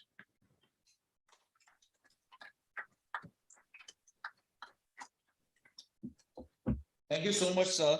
Thank you for sharing the kind of potential and the good work being done by the CSRs in India, and such an enabling, powerful law which we have got. As one of the rare countries in the world has that, and I think the potential. I think it's not about that the philanthropy or the corporate responsibility have been missing in our history and all, but we also living with one of the highly unequal country. I think that's where not just the CSR, I somewhere feel enthused that whosoever have the surplus resources need to contribute to, because we have a large population which is among the have-nots, and that can't just be the responsibility of the government. It's a collective responsibility, and that's where this collaboration, larger collaboration towards the larger collective impact. Very importantly, sir, thank you for giving a very strong assurance to us that we work on this framework. I think we have just scratched the surface, but a very good one beginning was made today. The framework which we have got a draft one, we are inviting consultation, and we got a very encouraging response from the states. Last 1 week, I've been visiting most of our northeastern India states. I met the various SDMA officials and also the civil society counterparts about it. I got a lot of very positive feeler and vibes for these consultations, and they don't want it to be limited to 4 consultations now. There are states which are open to the idea that we should do it more in the state-wise also. So I think there's a good energy which is evolving, and I'm quite hopeful of this entire process under your leadership. Not just the framework, we perhaps also start looking at the model. How, what will be the next step, what the process ahead beyond the standards, but how the model of further working of it will evolve. So these are some of the things we will keep coming back to you for your guidance and leadership you're providing. Thanks a lot, sir. I think very helpful to us. To save our time, without asking, I have taken into a tea time and asked that the tea be served in the room so that we catch up on it. But we definitely will have a small break in between the next session. But before that, we have one very important speaker. I think the glue behind of all of our initiative is also the National Institute of Disaster Management. We work with NDM and Ministry of Home Affairs closely on that. And we have with us Professor Anil Gupta. Before I share a bit more about Professor Gupta, I think one correlated work which has happened last year, while we were working for 1.5 years on this partnership standards, the harmonizing different standard architectures, we were also working with NIDM under the Professor Anil Gupta's leadership to look at what's the global good practice and our Indian good practice on various technical sectors. And we picked up 6 top life-saving social service sectors, or we call them humanitarian sectors: water, sanitation, food, nutrition, shelter, health, education, and protection. So 6 sectors. We had a similar, very extensive consultative process, and we have put together a guideline of how to bring multi-stakeholder coordination for each of these sectors, which have been published by Sphere and NIDM jointly on the International Day for Disaster Risk Reduction on 13th October last year. And these guidelines are now in the implementation with the put on the calendar of NIDM. It is on the calendar for trainings in many states. And we are visioning that with the help of this NIDM leadership, and now IICA also joining in here, we will convene the departments sector-wise, the NGOs sector-wise, and also we bring in the corporate sector-wise, so that we sit together at a local, very, very local district and the state level to think about that in each of this sector, what is it that we need for resilience building? What do we need for emergency preparedness and response? I think that's a kind of enabling thinking which is coming forward. I think it's definitely going to be an excellent exercise to move forward on. And for this, we have with us today Professor Anil Gupta to share what's the plans and how it can move forward, and also his own perspective on the entire aspect of collaboration. Professor Gupta heads Environment and Climate Risk Management Department and has recently been assigned additional responsibility as the head for Center for Online and Continuous Learning at NIDM. He is Sustainability Risk Management Strategist, working in the area of disaster management, environment, and climate resilience for more than 25 years with national, subnational, and with business administration.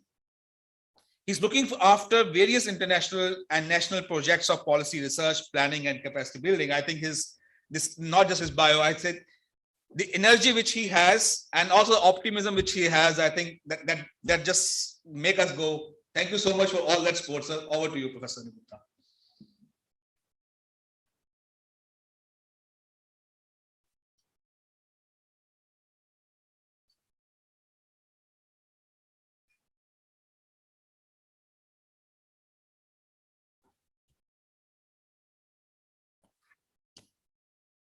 So very good morning, सबको नमस्ते.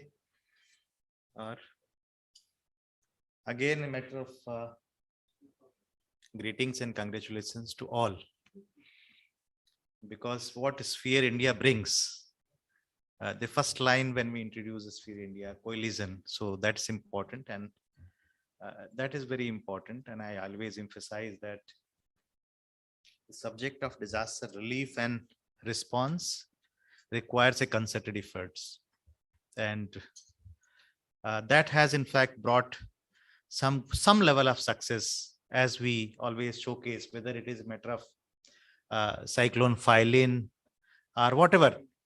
We say that we could bring some kind of transformation in our local level preparedness and effective response, bringing down the number of deaths, dealing with the heat waves. As we recall 2015 heat wave, when more than 3,000 people were affected, and now we could bring even the more intense heat waves are there, but casualties are less. So I think the role of civil society, role of local volunteers and local institutions working together has been very, very important. And as Tom is just sitting in front of me, and it's really wonderful. It's really the excellence on the part of this network is bringing all kind of agencies, starting from the UN agencies to national agencies, but also the individuals.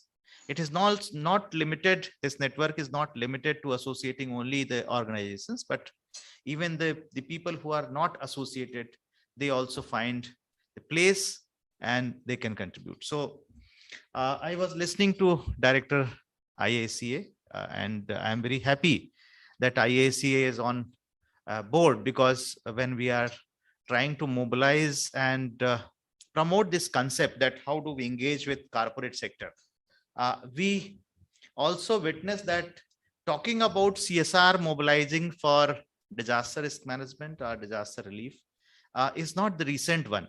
Almost past 1.5 decades, we have been discussing at various forums. There were big discourses on public-private partnership, PPP, even regional scales also, national scales also. But if we look at the realization of impact at ground level, there was always some questions. So there were good case studies, but there were also failures, or there were some kind of lacunae also. So we are very happy that this subject has been chosen once again, and as Vikrant shared that jointly working and with support of a number of experts, these sectoral handbooks have been developed. So the issue that we often reflect, that forward and backward linkages, and also linkage between the top down and bottom up approach, both, because both are important. When we talk about policy flow, we talk about the top down approach. That's also important because we have a federal system. In everything, the bottom up approach is not possible. Sometimes top down approach is also possible. For example, when we had to deal with the COVID-19 pandemic, the first wave, people at the local level were not having ideas, information, what to do. Certainly we had to have a imposition of the top-down approach. But gradually we started getting the feedback also. I myself was the part of central ministerial team. We were deployed and we were visiting various hospitals. We were having detailed discussion with the district collectors. Even we interviewed and we had meetings with industrial associations also. That the kind of challenges we met the groups of migrant laborers also. Even I have the experiences being heard by the people who were sometimes like stranded and facing that what will happen. We are not sure that when this lockdown will be over, what kind of further challenges we are going to face, and from where we will get the food. So now this experience tells that we have to have a multiple level of convergence. So that is important. And as Director IACA was also referring, and he referred to that when you have surplus, then you have to share with others. So yes, that is a kind of feeling of compassion, or that is a message of compassion that comes across all kind of faiths also. But I would go a little beyond that. That CSR is not limited to the concept of compassion only. And that is the reason term is social responsibility. So it is a matter of responsibility basically, and matter of shared responsibility. So it is not like only a welfare approach, but it is basically a responsibility approach. And within industry, if we dig in our Google, we'll find a concept that was called responsible care. And that was a concept globally for industries. Primarily, it was for safety of workers and safety of people living near the industry. But there was a concept that the concept of responsible care. So now we need to expand it. We need to expand it to cover disaster relief, preparedness, resources, and these kind of things. Now, I'm very happy that we are talking about mobilizing CSR funds, and also the industry or corporate NGO, this kind of convergence working together. Director also referred that there are good examples that corporate working with NGOs, because some people have money, some people have ideas. But now one next level we have to see that, okay, this convergence, how this convergence should be mobilized to focus more on preparedness, disaster preparedness. Yeah, they have been doing a lot in vulnerability reduction kind of things. For example, giving training to women members of the society for and enabling self-help groups that they earn better employment, the education of women, the biogas, and so many things. I have myself have visited some of the CSR sites, very good activities, but they always have some kind of priorities, because they always try to spend on visible kind of impacts. But in DRR, not everything is so visible. So that is one very important aspect we will have to work, and to see that how this invisible becomes visible also, so they feel motivated. They come forward more. That is very important, because is any CSR consultant would have better market opportunity. They say the corporate systems will engage that consultant who gives them ideas of visible results, because most of the time these corporates still consider this amount to be spent as expenditure, not actually investment. But it can be really thought and it can be promoted that no, it is not expenditure, it is an investment. It is investment in the social infrastructure. So those kind of key points have to be identified, and then probably our advocacy will help yield better results. So these are kind of things. Like, one is that even this investing in CSR for disaster relief, preparedness and response would also in turn, directly or indirectly, can help promote business opportunities for the industries. In the COVID also, we have seen earlier we were not manufacturing these masks, PPEs, and so many things in India. A number of industries got excellent business opportunities, and a number of startups have come. And that has also given an idea that the ample opportunities for Indians in India also exist for entrepreneurship. So that is one example I am just sharing, and we can find that in number of examples of business opportunities also. And businesses are also now taking many forms, like planning and implementing the CSR activities itself is a business intervention. These are the agencies which help these corporates plan and execute these with business interventions. So this is one thing.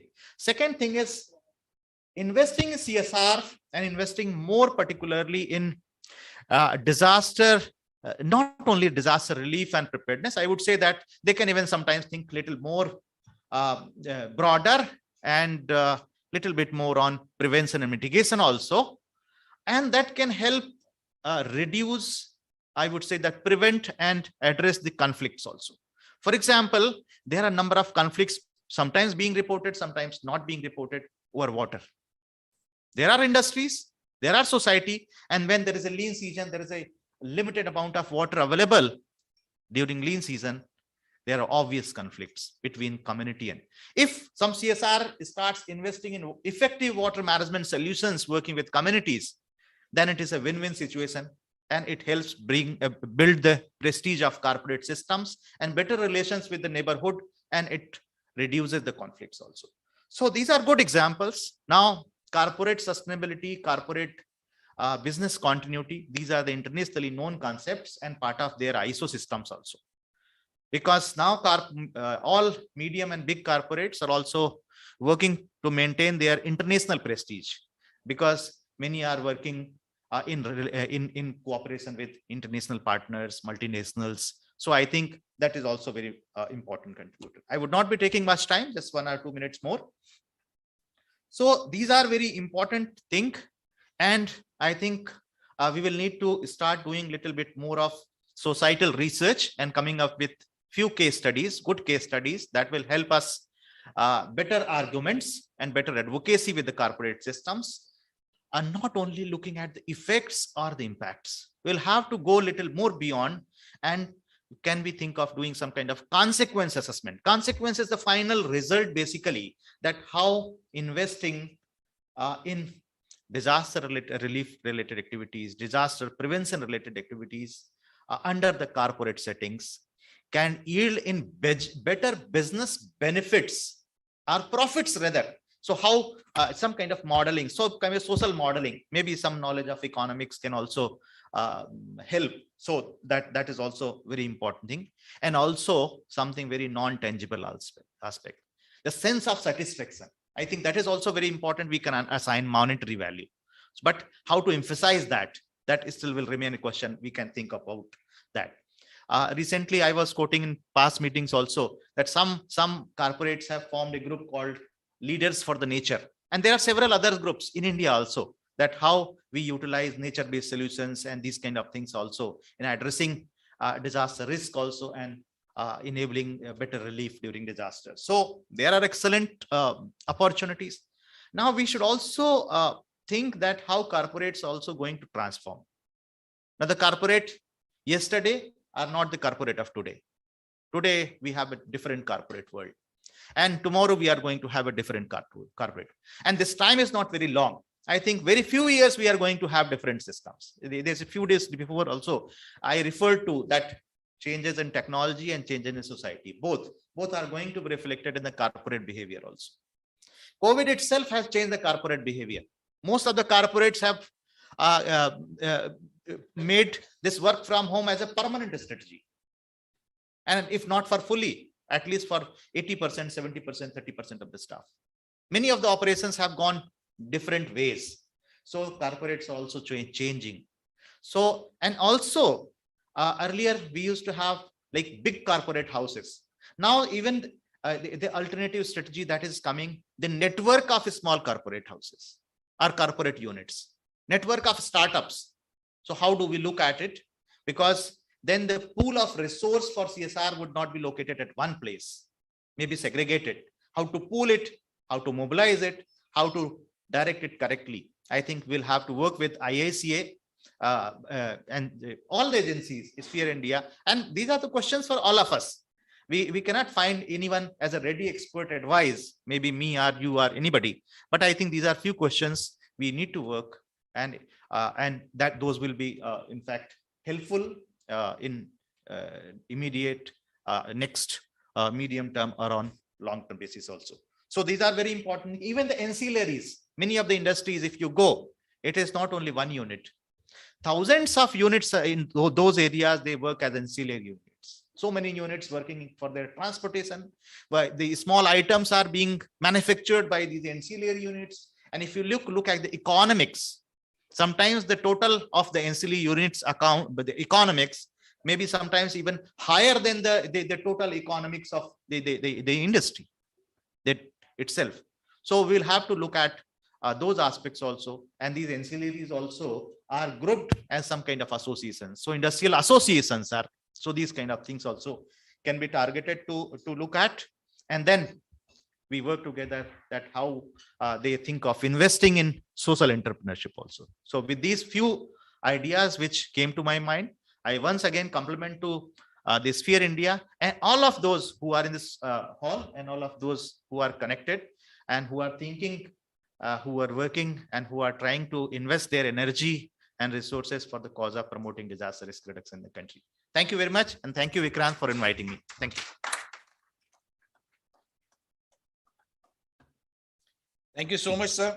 I ask always lots of ideas, lot of thought-provoking ideas. I think the way of networking, small CSRs and the value, and I think what we have the experiences elsewhere in the world, but we've been calling at the pool fund mechanisms, working mostly in the developed world. We also started experimenting with the idea as a common resource pool mechanism. Definitely, I think these are the suggestions we're looking up from this consultation. And it's my moment to thank all our distinguished panelists for very interesting sharing. But before I really end these discussions for the inaugural session, anybody have any question, anything to ask our panelists? Yeah, Divya, you want to say something?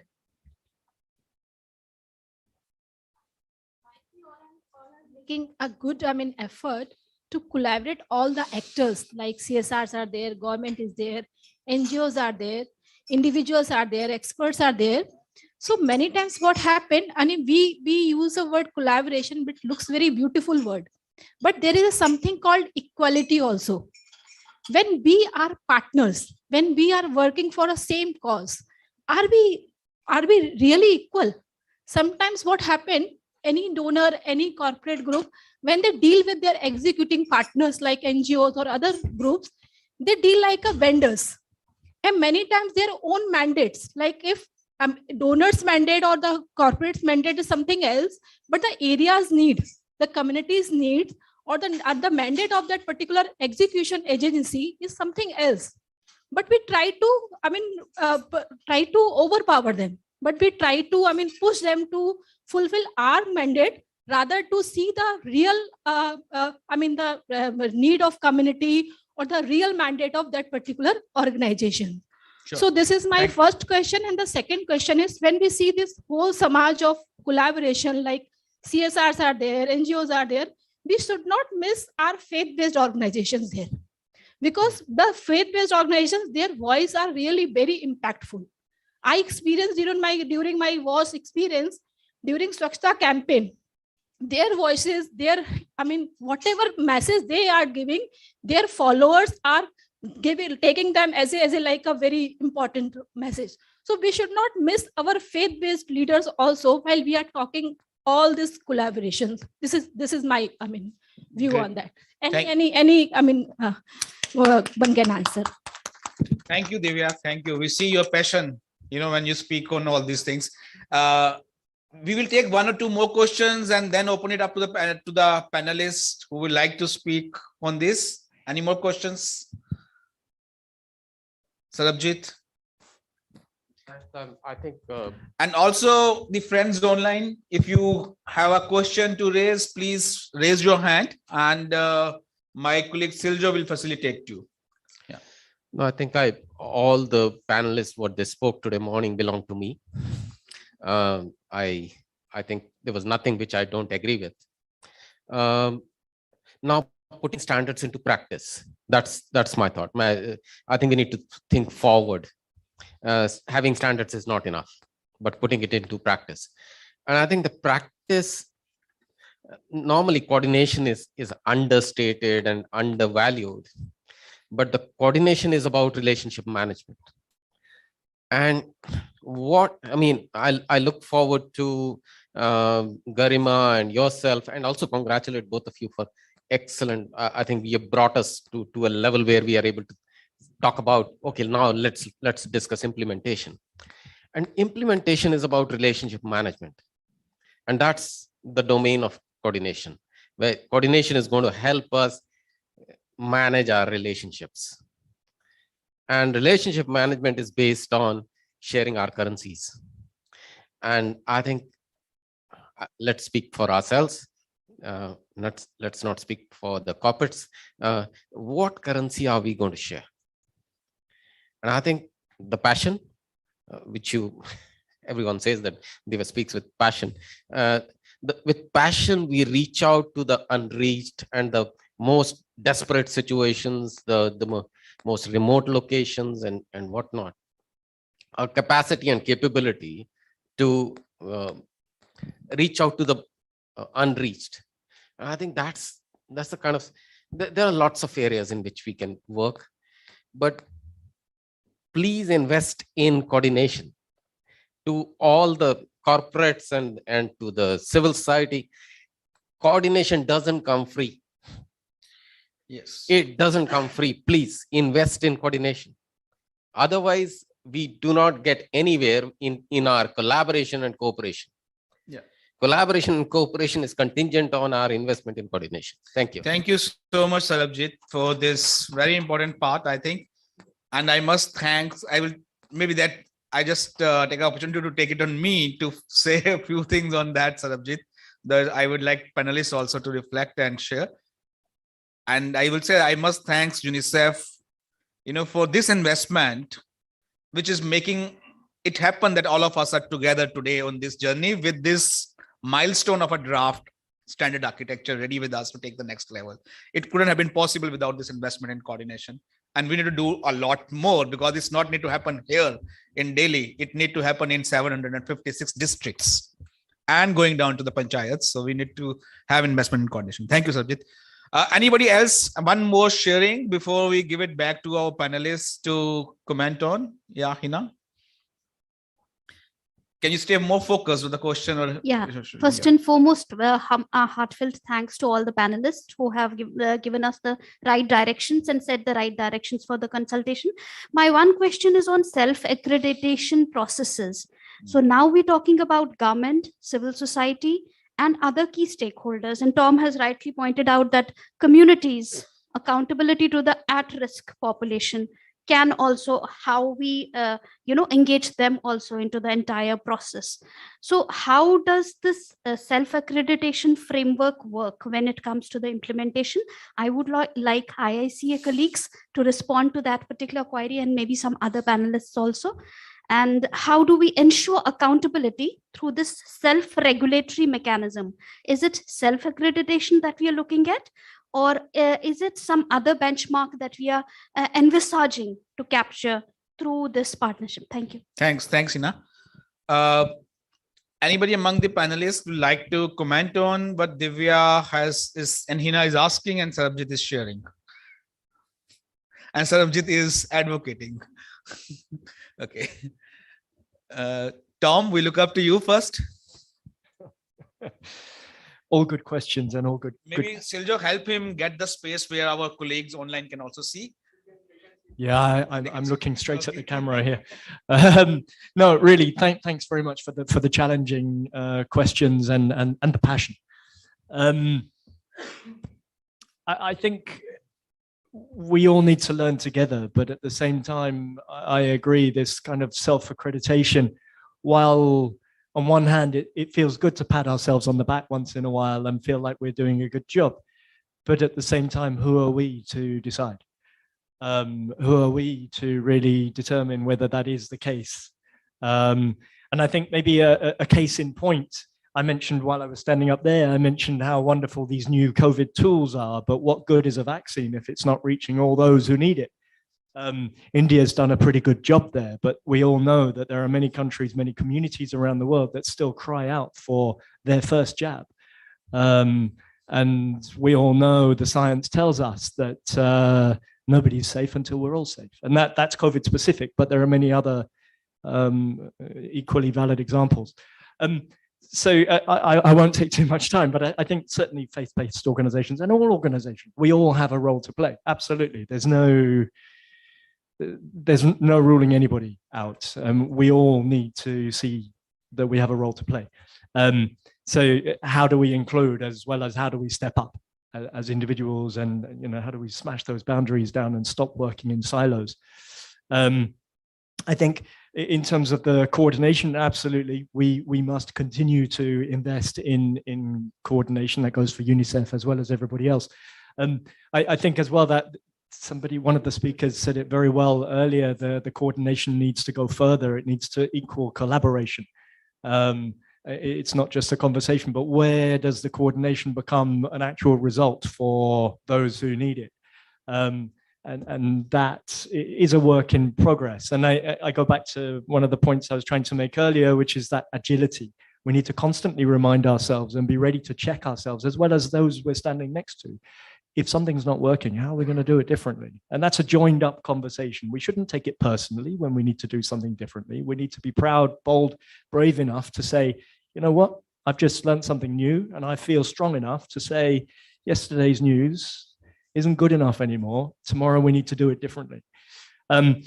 So I don't have the perfect answer for self-accreditation, but I think it needs to go beyond that. Sure. Thanks, Tom.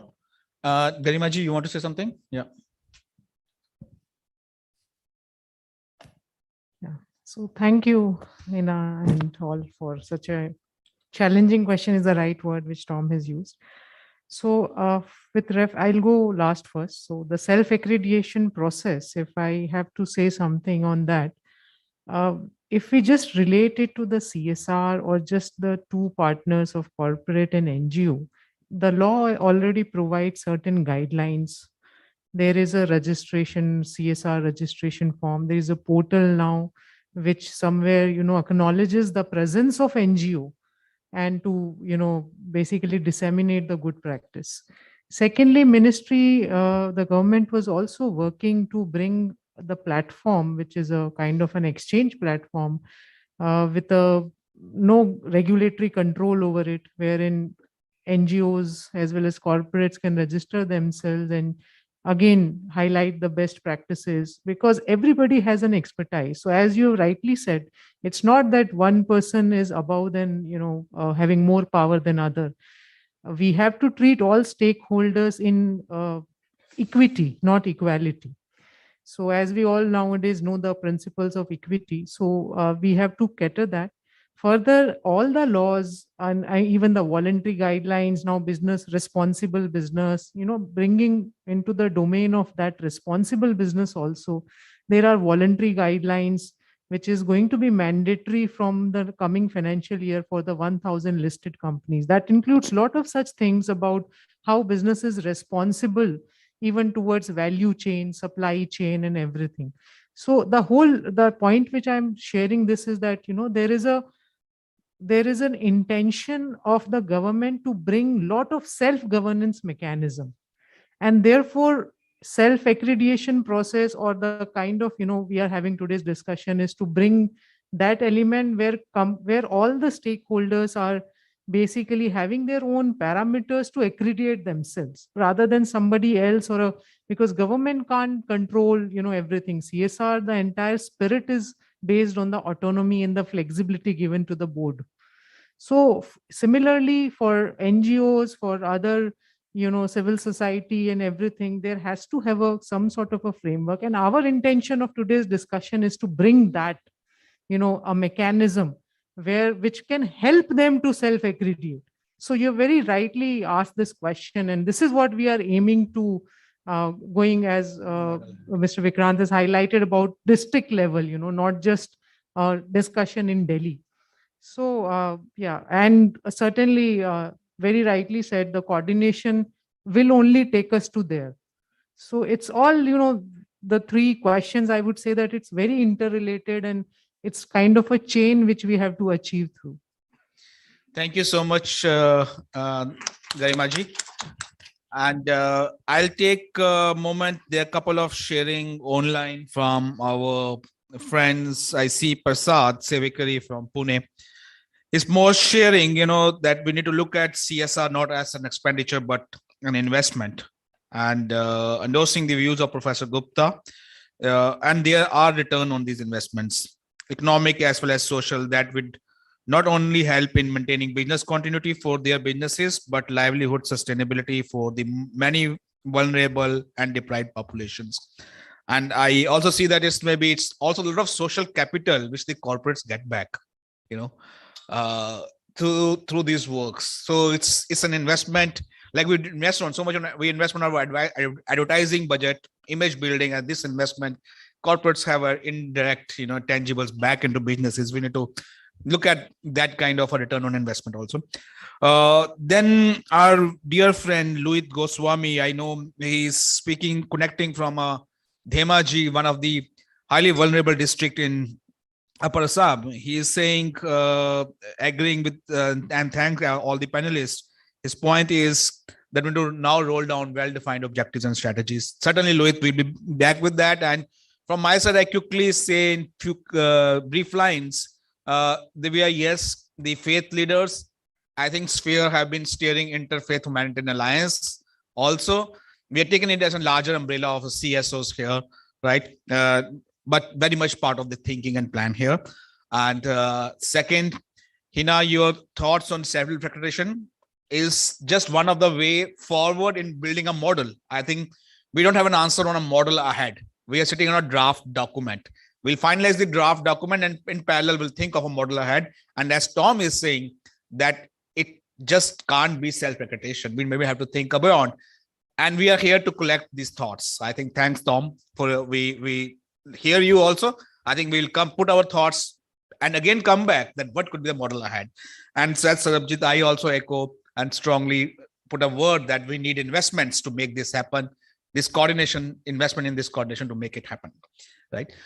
So with this, I'll thank all our panelists and all our friends there on the online. This is not the end of the session. We have gone beyond our time schedule, but I think discussion was so enriching.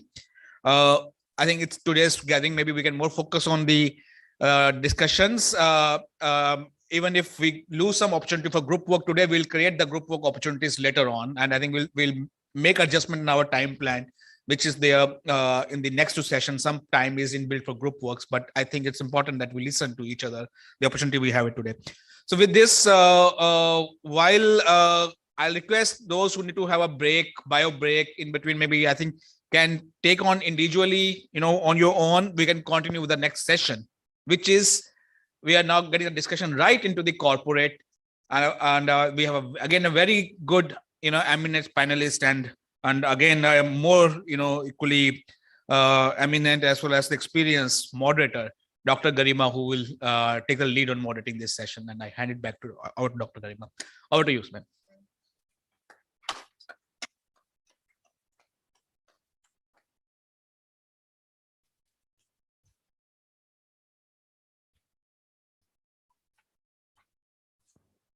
Right. So again, sorry, I even forgot earlier to take out the mask. Yeah. Right. So again, in this session, the technical session, which we can say on impactful CSR, challenges and suggestions for larger collaboration, is primarily meant for, again, the corporates and the UN body and all to deliberate on the challenges and suggestions for larger collaboration. We have a great pleasure to have the very eminent panelist for this talk. And those who present here, I would request them to be seated on the dais. We begin with Ms. Damayanti Bhaumik, Senior Manager, CSR, Anand Motive Limited. Ms. Damayanti is CSR professional with 10 years of broad and diversified experience in profit and non-profit sectors through working in multiple areas of community development, covering education, job linked skill development, microfinance, water conservation, corporate volunteering, as also aspects of organizational development. She's currently head of operations of SNS Foundation CSR wing of Anand Automotive Limited. So may I request Ms. Damayanti to please be seated here. We also have our speaker online, Mr. Sandeep Kumar, head CSR Indocount Industries Limited. Mr. Sandeep has had a rewarding career with 25 years of working experience of managing and leading the CSR function of reputed corporate agencies like Tata Motors, Reliance Industries, Crompton Greaves, etc. Currently, he is working as head CSR for Indocount Industries Limited. He's also having a rich experience working with international development organizations like Action Aid International in India, USAID supported projects, and Solidarity Network Asia, playing various roles. So we welcome Mr. Sandeep Kumar online for this particular session. We also have with us Mr. Abhishek Kumar, lead CSR LG. Mr. Abhishek Kumar has over 24 years of experience in development sector in CSR, corporate governance, project management, corporate communication and external affairs, public relations, NGOs functioning, strategic alliances, management system review, social audit, foundation management, etc. He has a sound understanding of private public sector management reforms and governance, public expenditure management, human resource development, PPP in local, national, and international context. He is currently lead CSR at LG Electronics. Please welcome Mr. Kumar here.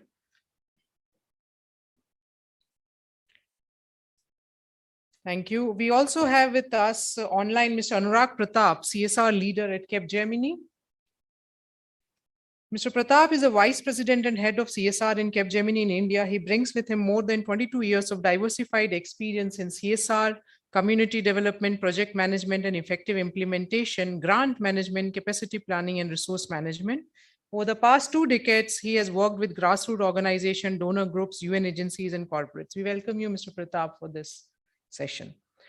We have another eminent panelist, Mr. Anthony, Chief Social Excellence Bharti Foundation. Anthony is Chief Social Excellence Bharti Foundation, the philanthropic arm of Bharti Enterprises. He joined Bharti Foundation as regional head in 2008 and played a key role in project establishment, formulation of processes, and finalizing the monitoring system for the school program. After leaving Foundation in 2011, he joined Bharti Foundation in 2014 as head program. He's bringing the field knowledge to improve the quality of program training and monitoring of Satya Bharti school program. He's focusing on school leadership for student development to improve the school effectiveness. As a head program, he has consolidated quality support program that supports 800 government schools in 14 states of India.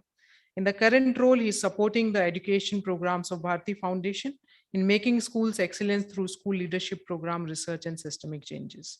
May I request you to please be seated here? Thank you. Another eminent panelist, we have Mr. Rahul Bunsel, Partnerships Manager of Unicef India. Rahul has 15 years of experience in fundraising, business growth, and strategy development. In his current role as the head of private sector partnership with Unicef India, he is excited to be working with the corporates, foundations, and major donors in India for creating long-term sustained partnership.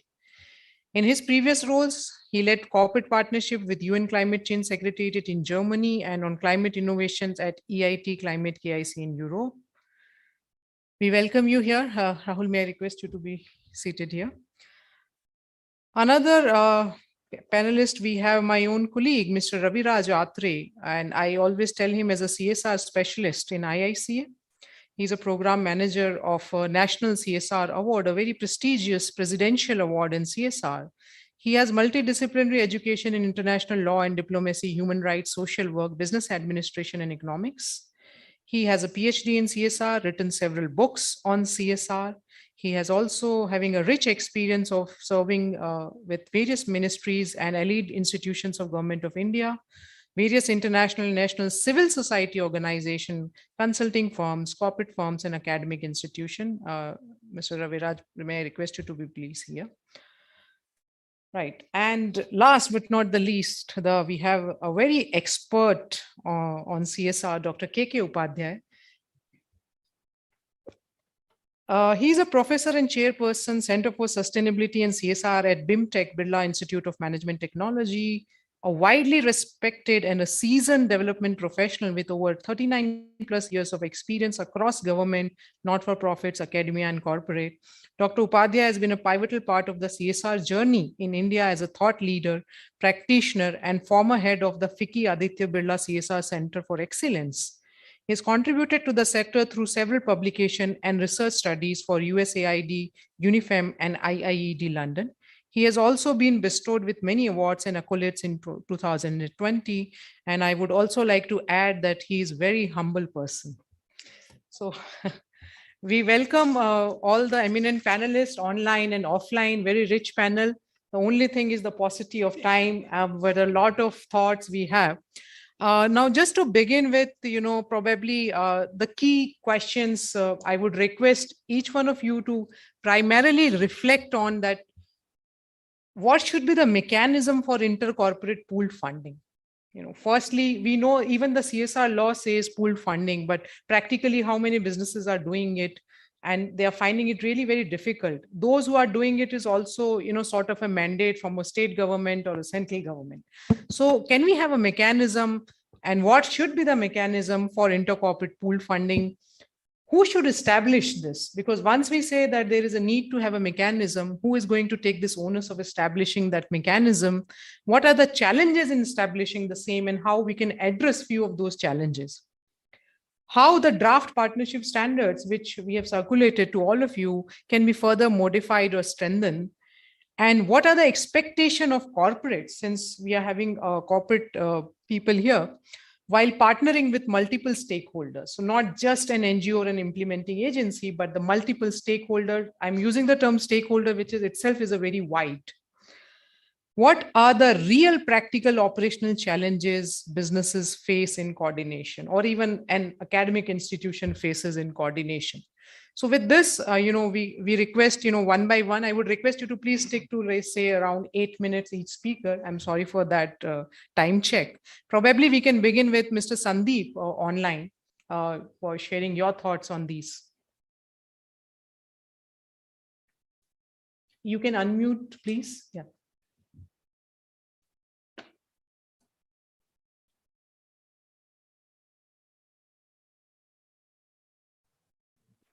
Hello, I'm audible? Yes, you are, please. Okay, great. Thank you, Garima. And this looks like a panel of good people around. We've been working together on many counts, and this looks like a good panel which can give a kind of good direction to the discussion which is going on currently. I have tried to look at the whole thing.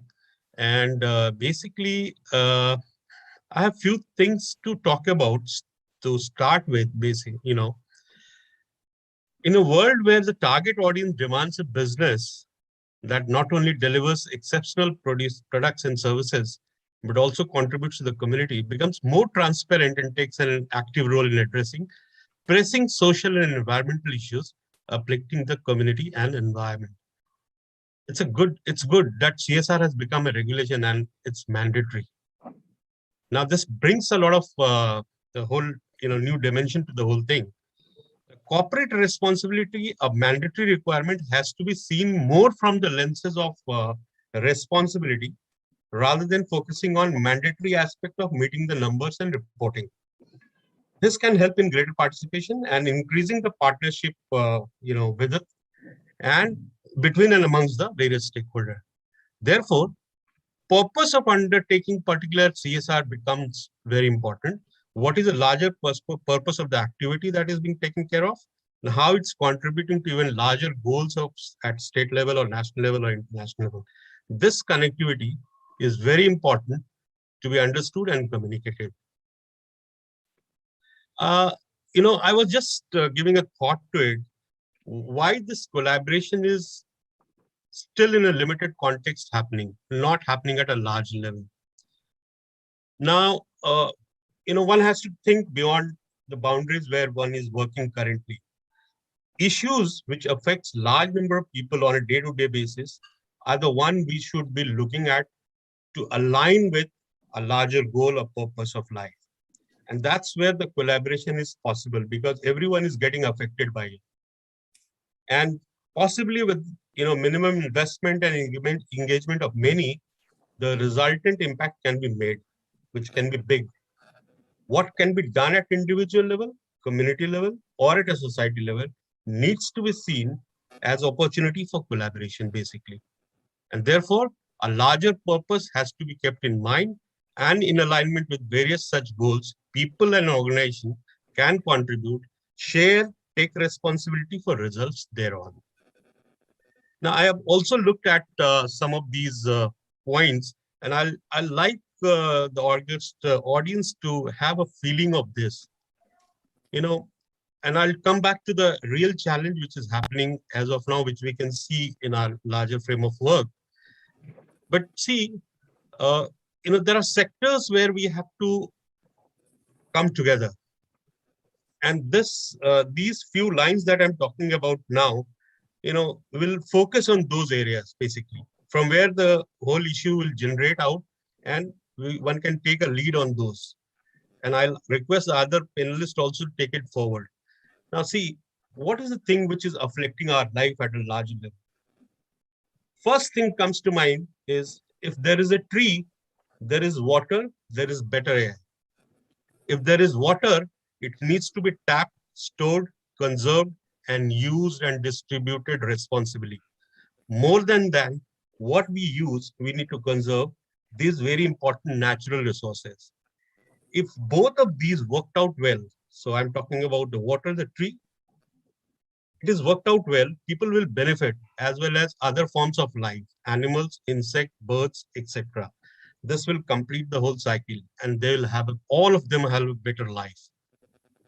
People, this problem starts off waste generation then, right from the top of the Himalayas till the tail end of the country near the seashores, length and breadth of the country, what all we are going to do and collaborate at different level to have a meaningful solution to this. Now, environmental havoc that we all have created needs to be thought through. It's a big challenge, therefore needs responsible behaviors at all levels, starting from the self, then to micro, then to the macro, and even the meso level. So all these things are set in, tune with the purpose. What is the purpose, larger purpose of the life? And also the corporate side of it in terms of responsibility. These are the things which are afflicting us. These are the things we are getting infected with, and we all have to come together. That's where it will pave the way for better partnership and a platform where everyone can contribute. Now, coming back to the point on challenges that you've talked about in we've gone through the report. Now, I see a big challenge first at leadership level. Now, in the corporate world, the directors are supposed to take the decisions, not the CSR guy or the CSR team which is working on the ground. Their alignment with all these issues are different than what the normal practitioners will look at. So there is a challenge there. We have to address this challenge. Who will do it?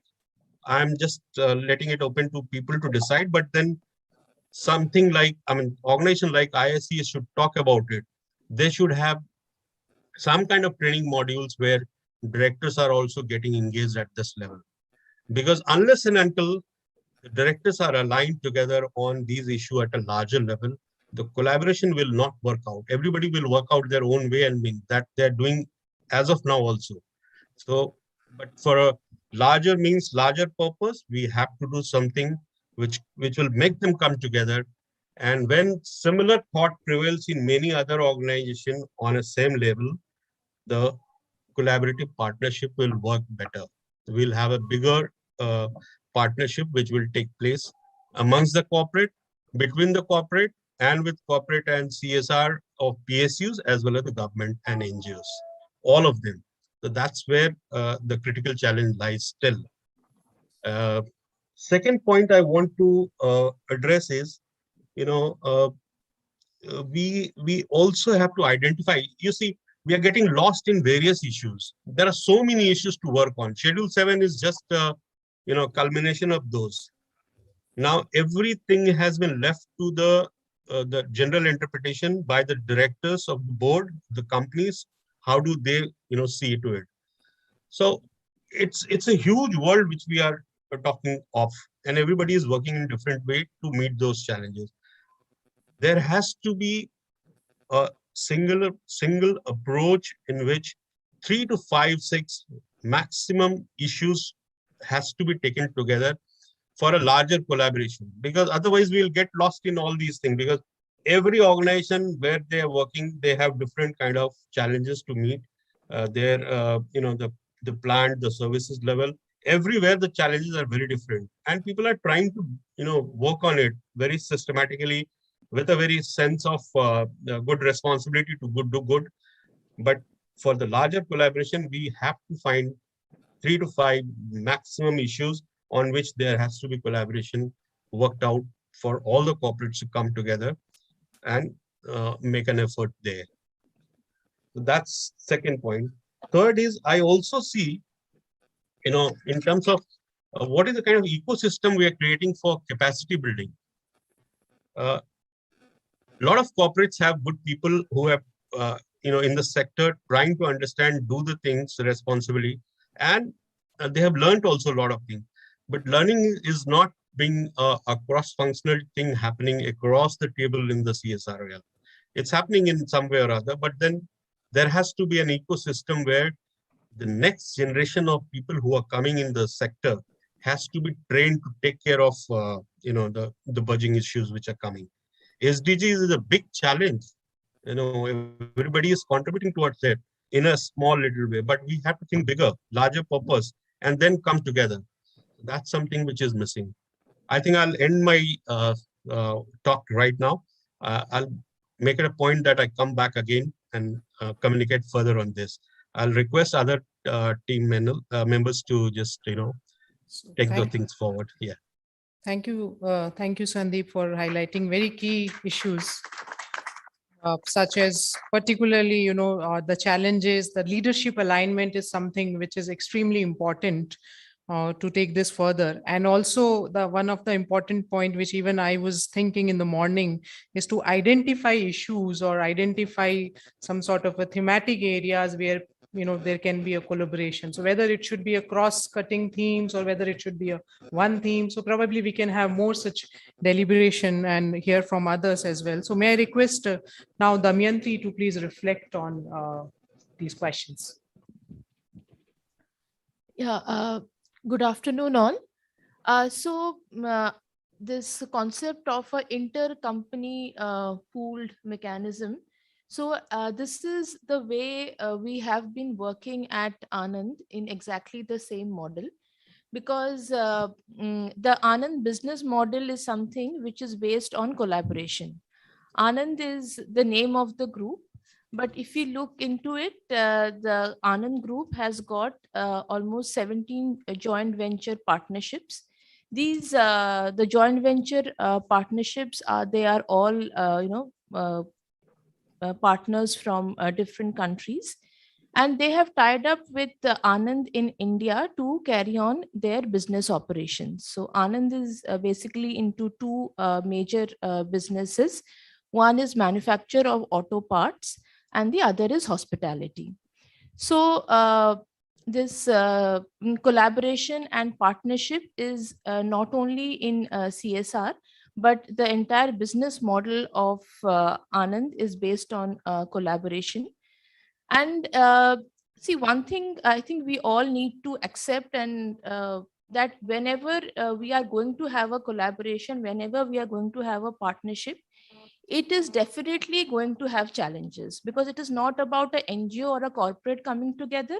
It is about a large number of people coming together. So there are bound to be challenges, and it is easy for one person alone to take 100 steps, but 100 people coming together to take one step together, we are going to have challenges. And I think that's what when Divya mentioned about, faith-based organizations. So a lot of us looking deeper into ourselves, that, whether we can leave aside our, I wouldn't say only egos, but, our own priorities that we have for ourselves. That is where, whatever faith one might be practicing or whatever life philosophy you might be practicing, that plays a very key role. So at SNS Foundation, we have seen that these 17 joint venture partners of Anand, they contribute and they use SNS Foundation as the implementing agency for their CSR initiatives. So prior to 2014, it was I mean, they still contributed to SNS, but not according to the 2% legislation. And at that point of time, prior to 2014, SNS Foundation, in addition to the contribution it got from the Anand Group companies, we engaged with a large number of other corporates. So we have worked with corporates like Bain and Company, Philips, Bechtel, Agilent Technologies, to name a few.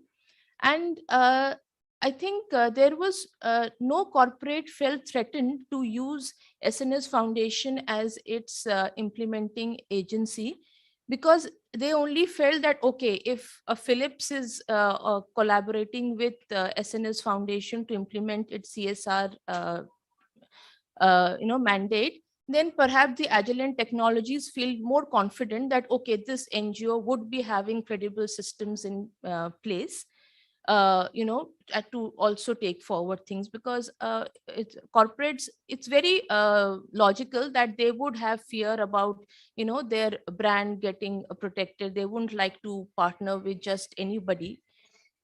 So in our experience, we have found that this intercompany pooled mechanism that we are trying to establish, that has worked well, and we continue to use that kind of a mechanism, because among our 17 companies, we have companies which have a budget of maybe 2 million, and we also have companies who have their CSR budget of 21 million. So we work with that range, but each one gets all their requirements met, so it works well. And I think what has helped this mechanism work well is the kind of leaders. So the leaders in our corporate, they also extend leadership to the foundation. They ensure that, as compliances, which is growing increasingly day by day, they are all met in the foundation. So I think we have been fortunate that the leadership crisis, we haven't felt that, at the foundation so far. So I will pause now and maybe come back later. Thank you, Damayanti. Highlighting the importance of faith-based leaders again. So let's move to the next speaker, Mr. Abhishek Kumar. Probably if you can reflect on, when we say collaboration, going beyond group companies, going beyond company to multiple stakeholders, the challenges and, the expectation of corporate while partnering with multiple stakeholders.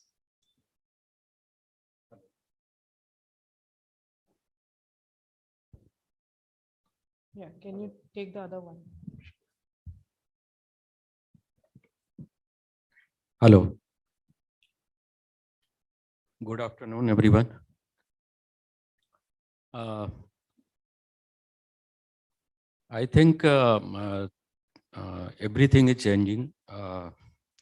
Even the organization where work style was 5 years back was different, and today they have changed. Technology is changing, information is changing, accessibility is also changing. So for organization, what corporates are looking nowadays, their expectation has increased. Initially, there was only things that they are doing good jobs. They have the NGO is trying to partners. They are working in this sector, maybe the health, education, whatever. They have seen the background, they've seen the transactions, they've seen the impact. And accordingly, the companies identify the partner for their own projects. But now the corporates are looking more out of it. I would like to say that all these thoughts I am sharing is not reflecting the organization thought where I am currently working and previously I have worked. This is the personal experience I am sharing. So this is the disclaimer. Actually. So I can't explain each and everything, but certainly the organizations are looking such NGOs who are working in the style of corporate. In the style of corporate means, simple example, if you are purchasing a car or purchasing a good, any good, the company is giving warranty, guarantee, service, and customers are assured that something problem will be there. The company will be after that. So I think NGO must work on that when they are communicating with corporates and come with that confidence. Certainly, this is the social, all actions or all projects, all objective is based on the behavioral issues.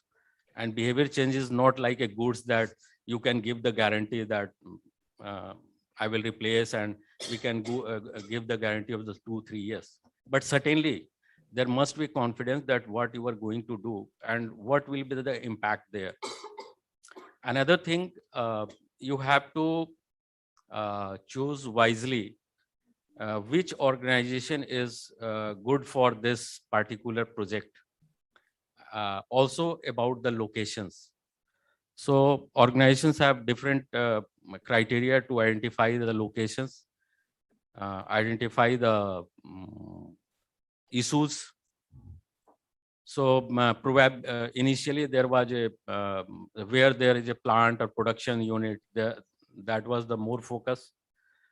For some organization, there may be the where the market is there, potential market is there. Some banking sector are very vastly working in the areas, rural areas, because they are just seeing the potential there. So all these things matters when we are going for the projects. You may ask that this is the social, this is the CSR fund, and that must go for the where the most needed and the needy person. Yeah, that is good. But I think any company, they have come here, they have set up their style, everything is for the profit. And whenever there will be any act in the even the CSR or anything, certainly they're back in the mind what I will get out of it. So giving back to society is not only the motto, but how much I get back from it is also the hidden motto. But this is not bad. This is good for the sustainability of the CSR.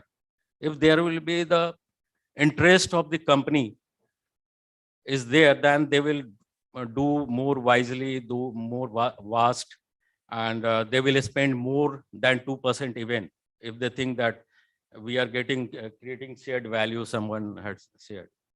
So all these things are there. So, when you are going to collaborate with the any corporates, and ma'am was asking about the pool funding for the CSR. I think it's almost very difficult because brand is there, their ideas are there. Pool funding is like if there is a government regulation, government some center is there like PM Care Fund and some PM fund or whatever the disaster fund is there. So there the organization can go. But if someone is trying to pull the funds for the common cause and for I'm not talking about the small organization whose budget is not more than that, they can pull their fund. But the big companies or where budget is more than 10 crore, 20 crore, 100 crore, I don't think they will go for any pool funding. So certainly we have to think about that pool funding will not work as well. And ma'am was asking that whenever we are going to any company, they are treating like vendor. Yeah, there is a lots of issues are also with the corporates. Most of the corporates most of the corporates have not hired the person from the corporate social sector. So someone was in marketing, someone was in communication, someone is in HR. They are promoted and just see after the CSR also. Many organizations have not a CSR department. So additionally, they are looking after that. And in corporate structure, there are the various stages. Legal is there, finance is there, purchase is there, compliance is there, audit is there. So whenever you are interacting with one person, okay, he has understand your project and he is pushing to the next levels. I am talking about when you have been identified as a partner and finalize that, okay, you will go with the this project. So certainly that will go, and he is working for the products. He is working for another business. Simultaneously, he is also handling the NGOs. We are also getting complaints on the mail that your vendor, your finance team has did this, your this team has did this. So just certainly we try to sort out and try to make them understand that kindly don't consider as a vendor. They are on the ground, and it will take time. She rightly said that you are not collaborating with a person, but many people are collaborating. So these are my thoughts on this. Thank you. Thank you. Thank you, Mr. Abhishek, highlighting the behavioral issues and the importance of brand. But we are going to deliberate on one point which he has raised, that pool funding is not primarily meant for the larger amount. So may I request, to have reflect the speakers to reflect on this question as well, moving forward to Mr. Anurag Pratap from Cape Gemini Online. Can you please reflect on the questions which I raised initially, as well as the one interesting question came up about the pool funding only sticking to the smaller amount? Are we collaborating for the amount? Are we collaborating for the cause? And what are the factors to collaborate basically? What motivates corporates to come forward and collaborate? There are 2-3 questions. I guess this is a panel where I see a lot many friends sitting there, and it's good to share our notes and look at what all is happening there. One is that, hey, don't blame CSR for everything. Don't blame corporate for everything. If there are, I know, having spent around 25 years in this particular sector, I know bigger NGOs behaving much worse than sometimes the corporates. So it's not about who is treating one as vendor, who is not treating one as vendor. Most of the employees in an organization is treated as a vendor itself, because that's how the vendor pool is there. Technically, all of us are vendor there in that particular sense. You provide a service, you get payment for that particular thing. It depends on are you being treated with these treated with dignity or not, treated with respect or not. If you're not treated with dignity, if you're not treated with respect, leave that particular corporate. There are multiple corporates there in the market, and they'll be doing much better work with you.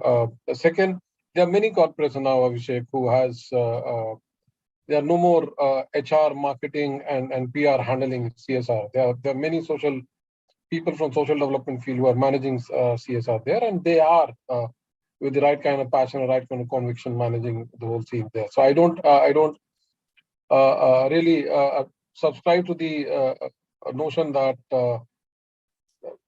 look at corporate with a different. No, I don't think we are making them a scapegoat all the time, and which is not fair. I'll be very honest on this. Third is on collaboration. Point is that I always feel that, and that's where this particular group or house or this panel or subsequent any other meeting, people should certainly define what networking is. For me, most of the networkers that I've seen is that net is mine, work is all. So everyone else, the smaller NGOs are doing the work, and a bigger NGO is netting that particular thing and going to a corporate saying that, hey, this is what my network is doing, and please pull in fund for me.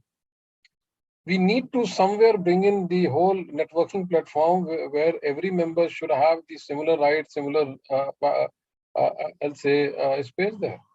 You can't have a bada bhai, chota bhai, badi behan, choti behan in the whole networking business there. And that's where and I've seen this enough. So I'm like, I've seen many people holding the or managing the network where they become the convener of the network. The work is actually being done by the grassroots NGO there at the remotest possible area. They can't visit Delhi, they can't visit Mumbai, so their work gets netted by convener and shared as the work being done by them. So that's somewhere we need to demystify. We need to clear that particular thing out very, very closely and very, very convincingly. That's the third one. The fourth one is that, and I'm going to be, I'll say, I'm known as someone who doesn't play bat together. I don't play defensive. I'm like, let's play with the straight bat as far as possible. The whole idea of collaboration. If you get into and I've intervened at super cyclone, Latur earthquake, then the Jammu Kashmir flood, Gujarat communal riot, Gujarat Bhuj earthquake, number of others also. I can tell you very frankly, the whole collaboration is a good word to discuss, but there is huge amount of collaboration washing which happens there. I know people coming to me saying that, hey, there's a network there and we are seeking this amount of fund. And just once the delegation is out, the same individual will come inside and they'll say that, hey, I can do it on my own also, and this is the overhead that I'll be charging them. So the whole question is that you are seeking corporates to collaborate. Are we also seeking NGOs to collaborate? It will be difficult, what is called, get the pooled in money in where we are forecasting, saying that tomorrow India will have X number of natural disasters there. So none of the board is going to approve that particular fund. Though Sandeep said that board approves, but it's the work that CSR head does in the sense influences the way board approves some of the calls there. So none of the CSR heads are going to propose for funding to get accumulated in a pool where we're going to use it for future disaster. The present one, if there is a disaster happening, there are so many calls happening where so many NGOs, big, small, primarily the bigger one, they'll be giving the SITRAP, they're saying that this is what the situation is and this is the kind of funding that they're seeking. They'll get the fund. I don't know whether they do it with the third party, do it with the smaller NGO there. But look at the amount of fund which is utilized on overheads there. Most of the disaster proposals that I have seen, disaster response proposals that I have seen is the overheads are in the tune of 25 to 30%. And if you have a overhead where you are charging to take or to provide support to a group of people, you charge around 25 to 30% as an overhead, no one is going to work with you. People will look for other solutions there. Coming to faith-based group, I have worked with faith-based group, worked very intensively with them, supported them also in one or two natural disaster scenario there. I don't have any love left for them. They concentrate their responses to their own constituency, and which is unethical, which is inhuman, which is in the sense defeat the larger purpose of providing support to everyone without any discrimination based on caste, religion, or any culture there. I've done that enough. Second is that you consider them, then why can't we take money from lottery companies? Why can't we take money from other avenues? If we are going to wash everything in this particular phase, then let's do those stuff also. I think disasters, it's a good platform to what is called look at some of the guidelines, some of the frameworks, some of the principles there, and not just on the response principle, but also on collaboration principles, on who will have what kind of role to play. Is it going to be only those NGOs who are acting as a networker to hold the position of a convenership there of these bodies, or a smaller NGOs will also get the opportunities to articulate what they really wish to take it. And there was one of the audience asked the question that, hey, community NGOs are saying something else, NGOs are looking for something else, and corporate is doing something else. The point is, if the corporate is not listening to you, there is a huge number of other corporates there. Go to the other one. Because जो तुमको पसंद वही बात करेंगे, the time has gone for that.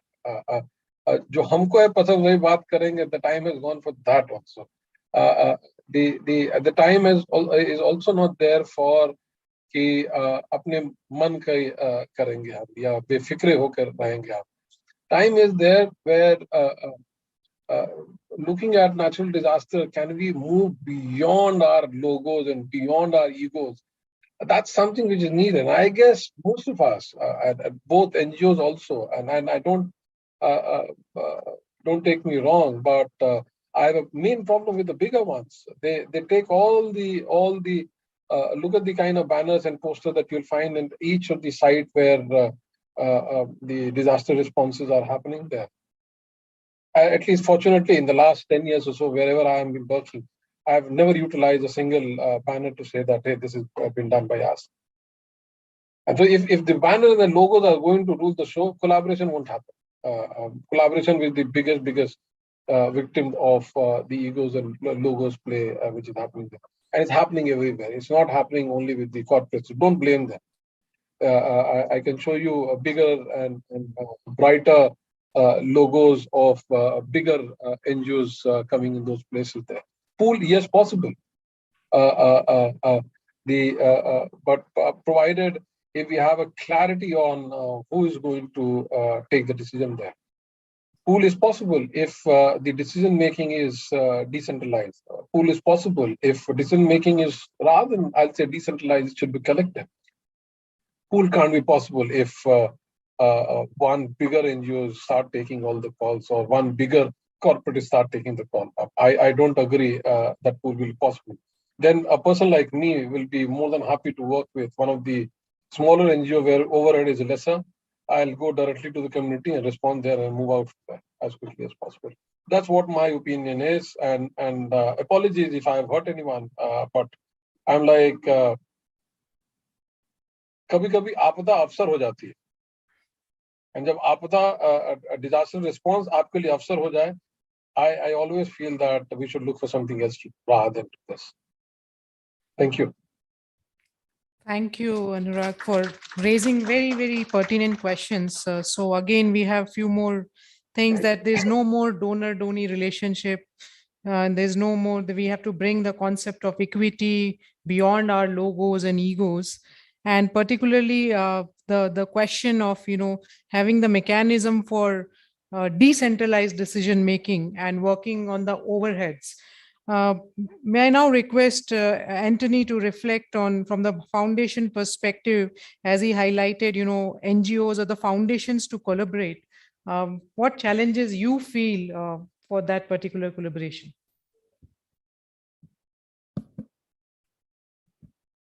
Thank you. Thank you for this opportunity to both Sphere India and IACA. Yes, as Anurag has already said, egos and logos are one of the key points that everybody has to deal with it. And as I think Abhishek also talked about, pool of fund to be really realistic, it requires a lot of thinking more. What is the type of mechanism that we have in India? Like when in 2013, when the CSR Act came into being, many more companies would have started doing that particular CSR part of it, where Bharti is also one of the agencies. But there are many agencies like Bharti Foundation or Bharti Enterprises who have done this CSR maybe even 13, 14 years ago. It has only helped maybe the so-called middle corporates and lower corporate, corporate that are having less turnover might have started coming into it. So this CSR Act would have helped in that. Now, can we have a mechanism wherein this pool of fund also can come as part of the CSR mandate as such? There is a provision in CSR. Yeah. So Now everybody's talking about overhead. I think the last speaker, Anurag, was talked about overhead. But I think one of the mechanism, before I come into the challenges, the mechanism that needs to be done is, without overhead it's difficult. Even the social sector people require families to feed. They also need their money. So sometimes what happens in the process of professionalism, the passion moves out. And there's so much of professionalism and documentation, PPT and PowerPoints, there is hardly any passion. And that's where we don't get the real outcome for it. And I think Tom was stressing in his speech that if all are not safe, if till everybody is safe. None of us are safe till all are safe. That's something which we need to look at in India in a special way. Can we look at a mechanism where, of course, aligning with government, all the other stakeholders? I think you were talking about the portal that NGOs and where we can collaborate, and there are donors, CSR can come and fund. Why can't this be made much more public? And also the data is available, so that all type of data, it's not just 2 or 3 sectors, whether it is health or education or disaster. I could see a lot of speakers talking about disaster, but there are 17 SDGs. Keep those 17 SDGs in this portal and let us go village wise. It is up to that particular unit to see whether the unit of funding should be village, block or district. How can we use all 765 districts? I think somebody was talking about 765 districts equally improves. There are various districts, various states improving faster. All of us are Indians. Why some states are moving faster than the other? I think these are some of the learnings also needs to come into this portal, so that NGOs know where to work and corporates know which NGOs to fund as well. So this is also another polling. So if this whole Sphere India can align with that portal, which is already there, all of us like to have one so-called innovation. Most of the so-called innovation are reinventing the wheel. This is what my experience of being in the social sector last 24 years has said. We think that there is an innovation that I am doing as an individual, but most of the time it's a reinventing the wheel. There is already somebody is doing. If we collaborate with that particular person, it would have been much faster. So in that mechanism of implementation, if you are using that particular portal, which is already there existing, along with what Sphere India is doing, along with IACA, I think we'll be able to go for a more structured approach. And I think the egos and logos also will drastically reduce, because each of this particular portal will have their own acknowledgement and accountability. Now comes to the challenges. Yes, as Bharati Foundation, we have become a platform for many corporates. I think we have more than 100 corporates who are supporting us, and we are implementing partner for many of the CSR agencies. And here, even the rivals have come together. I don't want to mention the rivals. Even the rivals come together, competitors. So I don't want to name some of the rivals, but some of the easy rivals I can talk about it. We have an Indus Tower with Tower Vision coming in supporting some of our programs. So similarly, various other telecom companies have started supporting into some of our ventures, and there are common ventures happening. So there is no rivals in social sector. But sometimes the way I see, even in the social sector, there are a lot of rivalry going on. So that's where I think this particular pool of fund or this initiative needs to take into consideration. And the foundation, as you were talking about, as a foundation, what is the challenge? If I look at it, before 2013, we were working maybe much better. Now with so much of pressure on CSR, so much of compliances on CSR, the amount of push that has gone, the direction has gone. It looks like auditors are managing the social sector organization. So because so much of compliance that has come into it. So I think when we look at this particular initiative, look at this mechanism, we need to look at how we need to focus on the people, how we need to focus on the outcome. I think that should come in place. Then I think some of the challenges will be solved out. So I also talked about this passion, moving out of giving the way for professionalism. I think that's something which we need to really stop it. Then the welfare to responsibility. Just because there is a so-called professionalism, why I'm saying so-called professionalism, just because CSR has come in doesn't mean that it has become professional. Only because many of the so-called CSR professional come with suit and coat. So we think that's a lot of professionalism come into it. But I think in the heart of heart, they are still with the welfare mechanism. In the heart of heart, even the so-called CSR heads are coming from a welfare mechanism. Earlier also, we had so many faith-based organizations doing welfare and giving really good outcomes. It's not that welfare is bad, but we talk about professionalism in a welfare means without any accountability and outcome is something, a challenge that needs to be sorted out. Now, are we flexible? Yes, there's a lot of flexibility given in the CSR Act and other things. And many corporates are doing, as per the requirement. Many of them are moving towards the NGO as per their requirement. But is it too prescriptive? Many of the acts and regulations. India is known for jugaad. So whatever be the rules come in, there will be a jugaad to oversee it. And most of us are racing towards to say that we have achieved first. So these are some of the challenges I think this particular initiative needs to be sorting out. And the last point I would like to stress on, whatever we are trying to do, make those things public.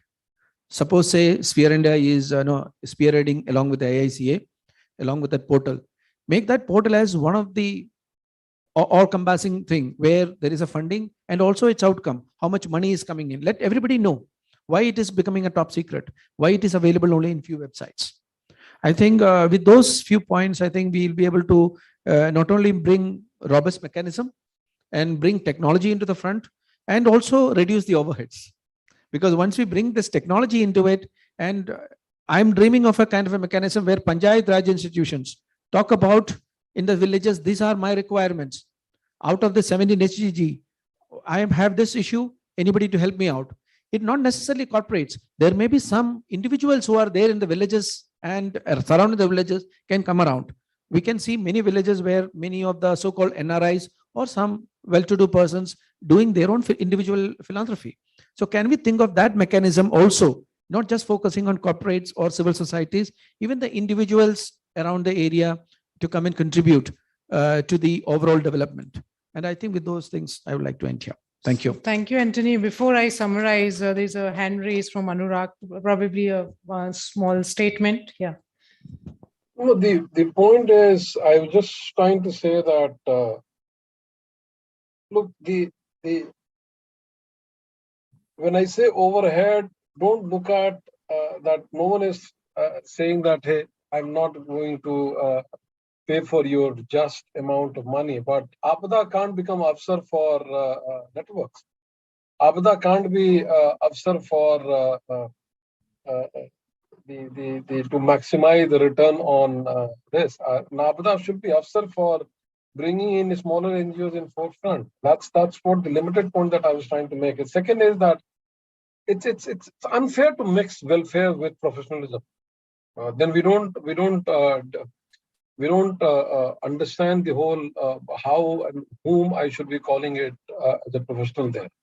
You can't de-link welfare with professionalism. I am a strong advocate of having professional managing the welfare thing. When I say professional, I'm saying bringing in, cutting the rhetoric out, bringing in the tangible result in front, making sure that you have data to say that, yes, you have been impactful there. And that's what professionalism for me is. Irrespective whether you wear a jacket, you don't wear a jacket, I don't care more on that particular thing. For me, it's more on how effective you are in delivering the outcome there. And that's what professionalism for me is, right? And in very, very summarized form with that particular thing. Yeah.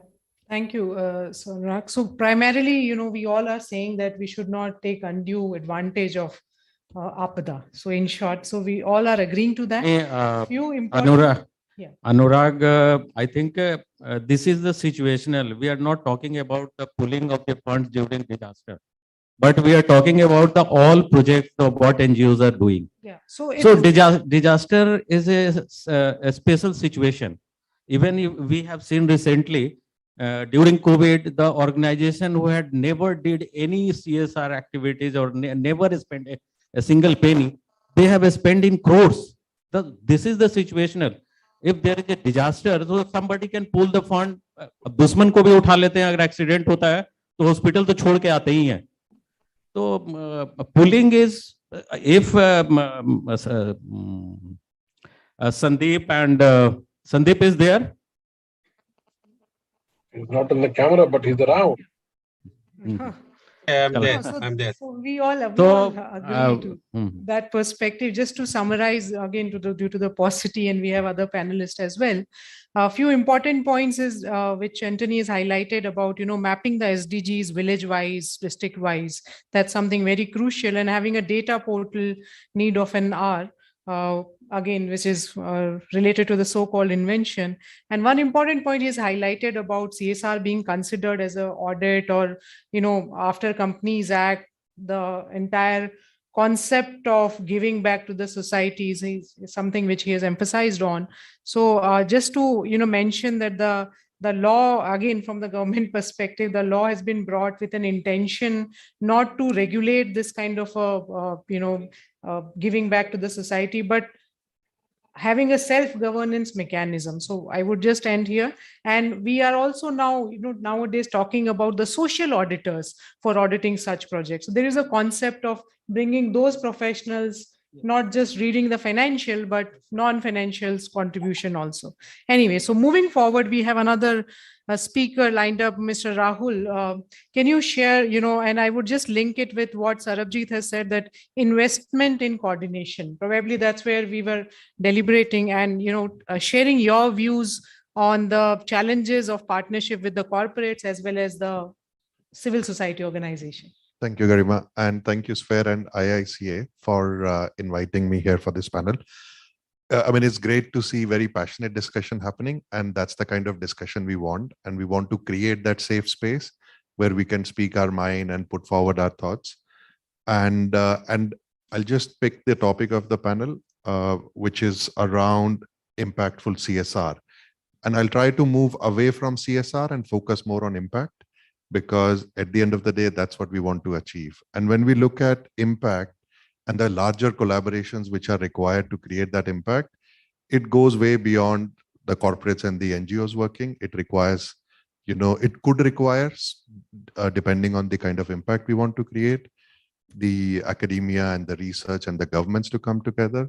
And when we have such diverse stakeholders sitting around the table, we speak the same language, but we speak very different languages, which we don't understand. Sometimes we in the CSO, NGO world don't understand what corporates speak, and the corporates don't understand what we speak. We all can't understand what government is speaking. So I think that safe space for us to come together and speak the same language is very important. Second, if we want to create impact, we need to go beyond funding. There are a lot of complementary assets we bring as different stakeholders, which we can really appreciate and learn and make use of when we are looking to create impact. We know corporates have their own strengths, the kind of technology, expertise, the outreach. I mean, some of the FMCG companies really reach the most marginalized and vulnerable and remote communities, which even NGOs at a very efficient way are not able to reach. But also the way corporates do behavior change, because that's how they sell their products and services, is far more effective sometimes than how we do it. So I think second is, how do we go look at larger collaborations which go beyond just the funding, and how we appreciate each other's strengths. Third, there is also a need probably for bigger collaboration and larger collaboration within corporates. Sometimes the CSR departments don't talk to the business. And if the CSRs and the businesses work more collaboratively, there is a lot which can be integrated into the business model of the corporate, and the kind of impact you can achieve through that business, core business, can be much more than what the CSR can do. Whether it's they're running advertisements, they are managing supply chains, how the products are being designed and wasted and reused. So a lot of those more sustainable business models itself can have massive impact. Also, corporates and the CSOs and NGOs have been working for decades. But I think since 2013, we have seen an accelerated collaboration between these sectors. And that has created a lot of friction. And that is where a lot of innovation has also come out, and a lot of appreciation on how we can work together. And I think it's a journey we have just started. There's a long way to go for us to again sit down like this. And this is beautiful. You see corporates and the development sector sitting together and challenging each other. And it is at those interfaces where you see a lot of innovation, whether it's how we do our work, whether corporates do their work, whether corporates identify new opportunities to reach out we've been talking about bottom of the pyramid, which is a massive customer base for corporates. So there's also big opportunities which sit there. Now, we know the value of collaboration. There's an SDG dedicated just on partnerships. So there's definitely a lot which is there. It's just for us to explore that and see how we do it together. Now, if we look at the scale and the complexity of the challenges which we are facing, we've seen COVID, we see climate change, we've seen emergencies, disasters, mental health, for example, has come out as such a critical challenge. It does require very strategic collaborations, and it does require pooling of funding and resources for us to be able to address those challenges. And but it's also important, and as Abhishek and Anurag, they both highlighted very different perspectives. Or a corporate invests every dollar with an ROI in mind. That return on investment could be social return, it could be return directly to their bottom line, it could be more engagement with their employees, with their customers, it could be brand positioning, it could be a lot of things. But we as a sector also have a responsibility to understand what is that value we can create for the corporates, and likewise for the corporates to understand what is the value they can create for the development sector. So I think more than focusing on the funds, it's more about value, and what is the value which each of the stakeholders value for their business, for their core kind of business model, is something also for us to appreciate. It's not fair to assume that the development sector should do this or the corporate should do this. In terms of pool funding, and I think kind of really investing in developing pool funding, I think it's the need of the hour. And you could really build some aspirational dream challenges. For example, and me coming from Unicef, every child learns. That's it, right? That resonates with everyone in the world, everyone in India, be it someone who lives in cities, in remote communities, most marginalized communities at risk.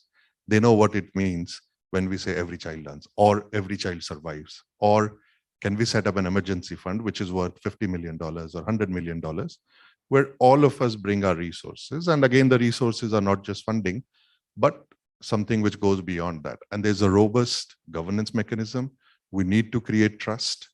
If we have pooled funding, we need to have very, very strong reporting mechanisms, but also how do we acknowledge and recognize the contribution of every organization and every individual in that pooled fund. Also for us, it's important to realize that in businesses, they need a social license to operate. And the social license to operate is also about investing in the development sector. And a socially conscious business is good business, better business, more resilient business in the long run. So just to summarize, the most important thing is trust between us and different sectors.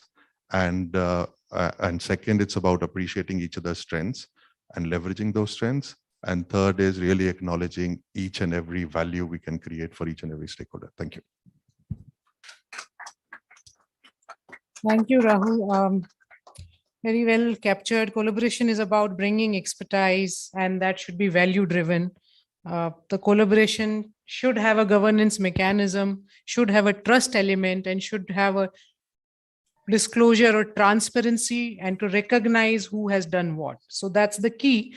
And very important point, which he has also mentioned, that collaboration can address complex industry threats and opportunities. It can bring the required innovation. And there are challenges for pool funding, and the whole object is to deliberate and come up with those threats so that we can address that. With this, we have another panelist, Raviraj. So Raviraj, being a CSR specialist, what do you think the challenges for intercorporate pool funding, and how we can address more from your individual perspective? How do you feel that the expectations of corporate while partnering with multiple stakeholders can be addressed? Yeah, hello. I will speak on 3 points from the perspective of larger collaboration. The one is a common philosophy required. The second is the implementation modalities. And the third is the common measurement of impact. Today, if we see, if we talk about a common philosophy required, वो सबको अगर एक धागे में बांध के रखना है, इतना सारा नेशनल लेवल पे स्टेक होल्डर्स को साथ लाना है, तो we need a common deep-rooted philosophy for that. As earlier in the earlier inaugural session mentioned by, Major and Anshu, and also Sarabjit ji, कि क्यों? What is that thing for which we are together? All right. Are we living? We are living for others. Okay. We have a passion to put in for a certain common goal. Okay. And the vulnerable people. These three components we took from the earlier session. So, we need to come up to a common philosophy, common goal, which can unite all of the stakeholders without any bias. For that, we can explore further. We may go deep in our own origin or history of the human being. When the organized existence of human being started on the earth, almost all were equal. There was no inequity. All right. So with the growth of innovations, technological, scientific innovations, the economic growth, this gap has increased a lot. Many people have achieved a lot. Many people are far behind the minimum standard of living. So what is that common thing we are talking about? We all who are working in this sector, whether it is government, whether it is the CSOs, NGOs, international organizations, or the corporate CSR departments, what we are striving for, we are striving for bringing people at least at the minimum standard. The sphere has also developed the minimum standard for different sectors. So that is a common goal we may think about, or we may further explore what may be the goal. Today, if we put the passion in this idea, in this thought, as given by Sarabjit ji, if we put a passion in this thought today, this may become a very large revolution tomorrow. This collaboration, revolution of collaboration, this may become a large revolution tomorrow. So we need to trust in it. We need to put our passion in it. Then only it is possible that tomorrow we will have a more strong collaboration. All right. So the second point, I would like to briefly talk about the implementation modalities. If we come up on a collaboration model, how it is going to be implemented. See, as mentioned by Attorney Ji and others, that why don't we map the SDGs in all 700 districts? Similarly, what we need to do, we need to have a common need assessment or common baseline together for all the actors, geographically and theme-wise, sector-wise. From all the perspectives, we need to have that first. Then, as sphere does during the emergencies, we need to map the resources available with different stakeholders, the corporates, the governments, the civil society organizations, countrywide, in each district, in each geographical area, in each thematic area. This is a large task, but this is to be done. Okay, so once this is done, we have assessed the need. We are on a baseline. This may be as per the Sustainable Development Goals. Then we have a resources available, different kind of resources available with different stakeholders. Then the third step is how to do it. There are two aspects in that. The first aspect is inter-corporate coordination. The second aspect is the intra-corporate coordination. Intra means the corporate government coordination, corporate CSO coordination, or the tripartite corporate government and CSO coordination. So we need to bring a mechanism of that, how the pool fund will work, whether, as told my colleagues, whether a credible organization will come into the existence and will create that pool funding mechanism, will run that pool funding mechanism. Whether international credible organization will come, whether government will do it. Sphere is already doing that task for the humanitarian agencies. So whether the sphere has to do this task for the corporates, or whether a new platform will emerge that we all need to explore for implementing it. Lastly, the third point I would like to mention about the common assessment, common measurement of the impact. If we keep the SDGs our focus, see, we have to measure how much we have achieved in terms of each indicator against each goal, and how much has been the contribution by the government, how much has been contribution by the corporate and the civil society organization. If there is a pooled fund, how we will make sure that in that pooled fund, how much percentage of impact is from which organization, which corporate, which civil society organization. So that in the standard, we also need to bring that, because companies have a mandate that they need to show in their CSR reports, but impact in a particular financial year, they have brought in their intervention area. So these are some of my ideas I just wanted to convey. So I won't take much, time for that. Thank you, Raviraj. Very, very important points touched by him is about the philosophy and what is the common goal.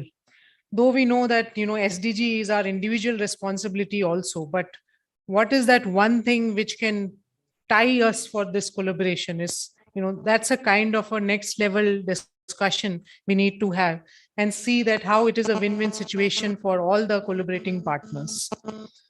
Another point which he has highlighted about is something which, if we can term it like a social justice to be given. So that's something, another revolution which we are talking about. Anyway, so with this, thank you for this. And now we move forward to the next panelist, Dr. K.K. Upadhyay, having a very rich experience of multifacets, 360-degree of CSR. So Dr. Upadhyay, particularly, if you can highlight the real practical operational challenges which, you face in coordination amongst multiple stakeholders. Garimaji, first of all, thanks a lot for being so nice always. You asked a very pertinent question. First thing, let's understand that if you call common resource pool, it's complex, it's complicated, and not easy also. As a lot of panelists mentioned, we have our egos, we can't leave them. Especially, I have been part of the NGO sector also. In NGO sector, we have the maximum egos, basically. I have not seen any whether credibility alliance. I can name them, plenty of them. They never worked at the end of the day. Because maximum egos we have in NGO sector only. And second thing is also in NGO sector, we think we'll change the world. Whereas we are not able to change ourselves itself. And you realize it when you join as a volunteer. जब आप बच्चे को जाते हैं ना, when you give them nursery school में, when they ask a donation of 2 lakhs, then you realize that where the word stands. So it's complicated, it's complex. And at the same time, let me wear the hat of a academician. As an academician, people have moved from CSR. We talk about sustainability in corporate now. And corporate, what Abhishek said or what Anurag was telling, first comes their own sustainability. First profit will come. Then I'll spend 2% on CSR. My question as an academician is how you earn other 98% also, and how you earn your profit. That's very important. Then the pillars is CSR is also one pillar, but also we talk about human rights. As you talked about governance, we also talk about ethics, which of late the latest scams, I won't name them. They bring it very clearly like ethics. You may have good. Making stakeholder platform is not easy. It's complex, but we must try it because at the heart, people are good, especially in India.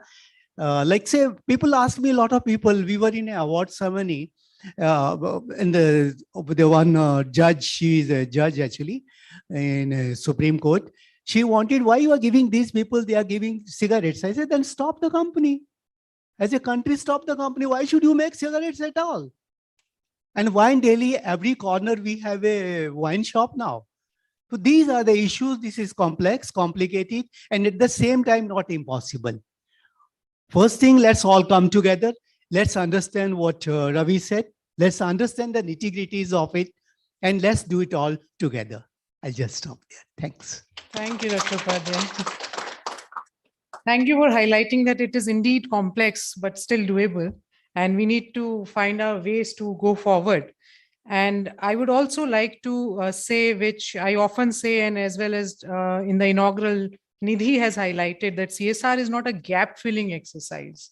It's a developmental exercise. And I often say similar, during wherever I'm addressing. So with this, maybe if there's any concluding remarks online from Sandeep, if you want to say some last, since you've been very patiently hearing and, available, probably a last statement. Yeah, sure. So, as a practitioner, I just feel that need. Everybody talked about the same thing. On a practical plane, I just feel that, and I'm on that point. Possibly someone like IICA has to take a lead on developing a common stream of thoughts, even at the leadership level. Because once the leadership level becomes rich with all these dynamics very clearly, it will fall down in the loop very well. And for more of collaboration, this is very important actually. Otherwise, we will keep, drumming our achievements everywhere. Everybody is doing some way or other some work, but for a bigger, kind of issues to be handled, the purpose has to be bigger, and then aligned with that purpose. That is where we are lacking actually in India. I have worked in many organizations, and so I have realized this. This is a very big area of concern which needs to be. By no means I'm saying leadership is not capable. They have a different tune altogether. They need to be retuned on these lines also. So that's where I'm. Thank you, Sandeep. Thank you for again, giving us a next action point from IIC and SPARE also. We can think from that perspective as well. So maybe we can take one or two questions because we don't have much time. One offline and one online question. Yes, please go ahead. If you want any specific speaker, you can name it. Otherwise, we will keep it open for anybody to respond.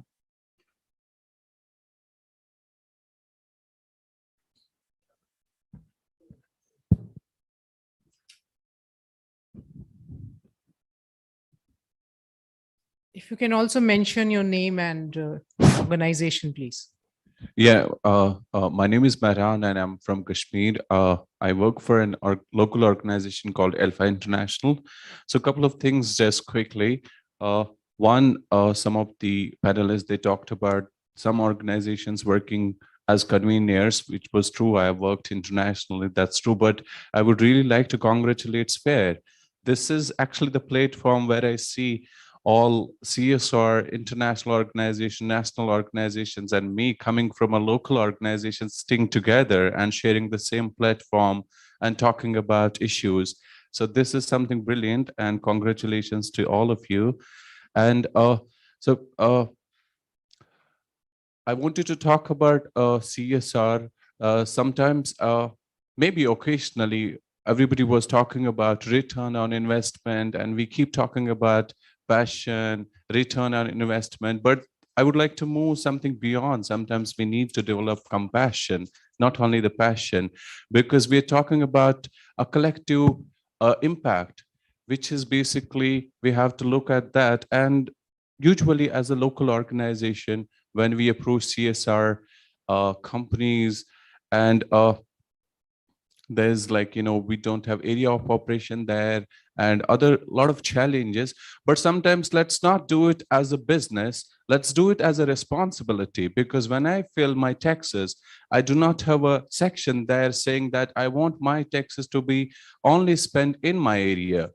So let's do it as a responsibility sometimes, not as a return on business, thinking about business, because we call it corporate social responsibility. That's one. Second, about the eligibility criteria, because many times when we apply for CSR, there's this minimum requirement of 3 years. Every time we go CSR funding or any funding, I don't know where does that come from. A lot of people tell me it's a legal requirement, but it's not. When I started this local organization, Alpha International, we went to apply for ATG and 12A. The guy there said, oh, this is 3 months, this will be rejected. I said, no, sir, who says 3 years? We got it within 6 months of our registration. This 3 year is a practice.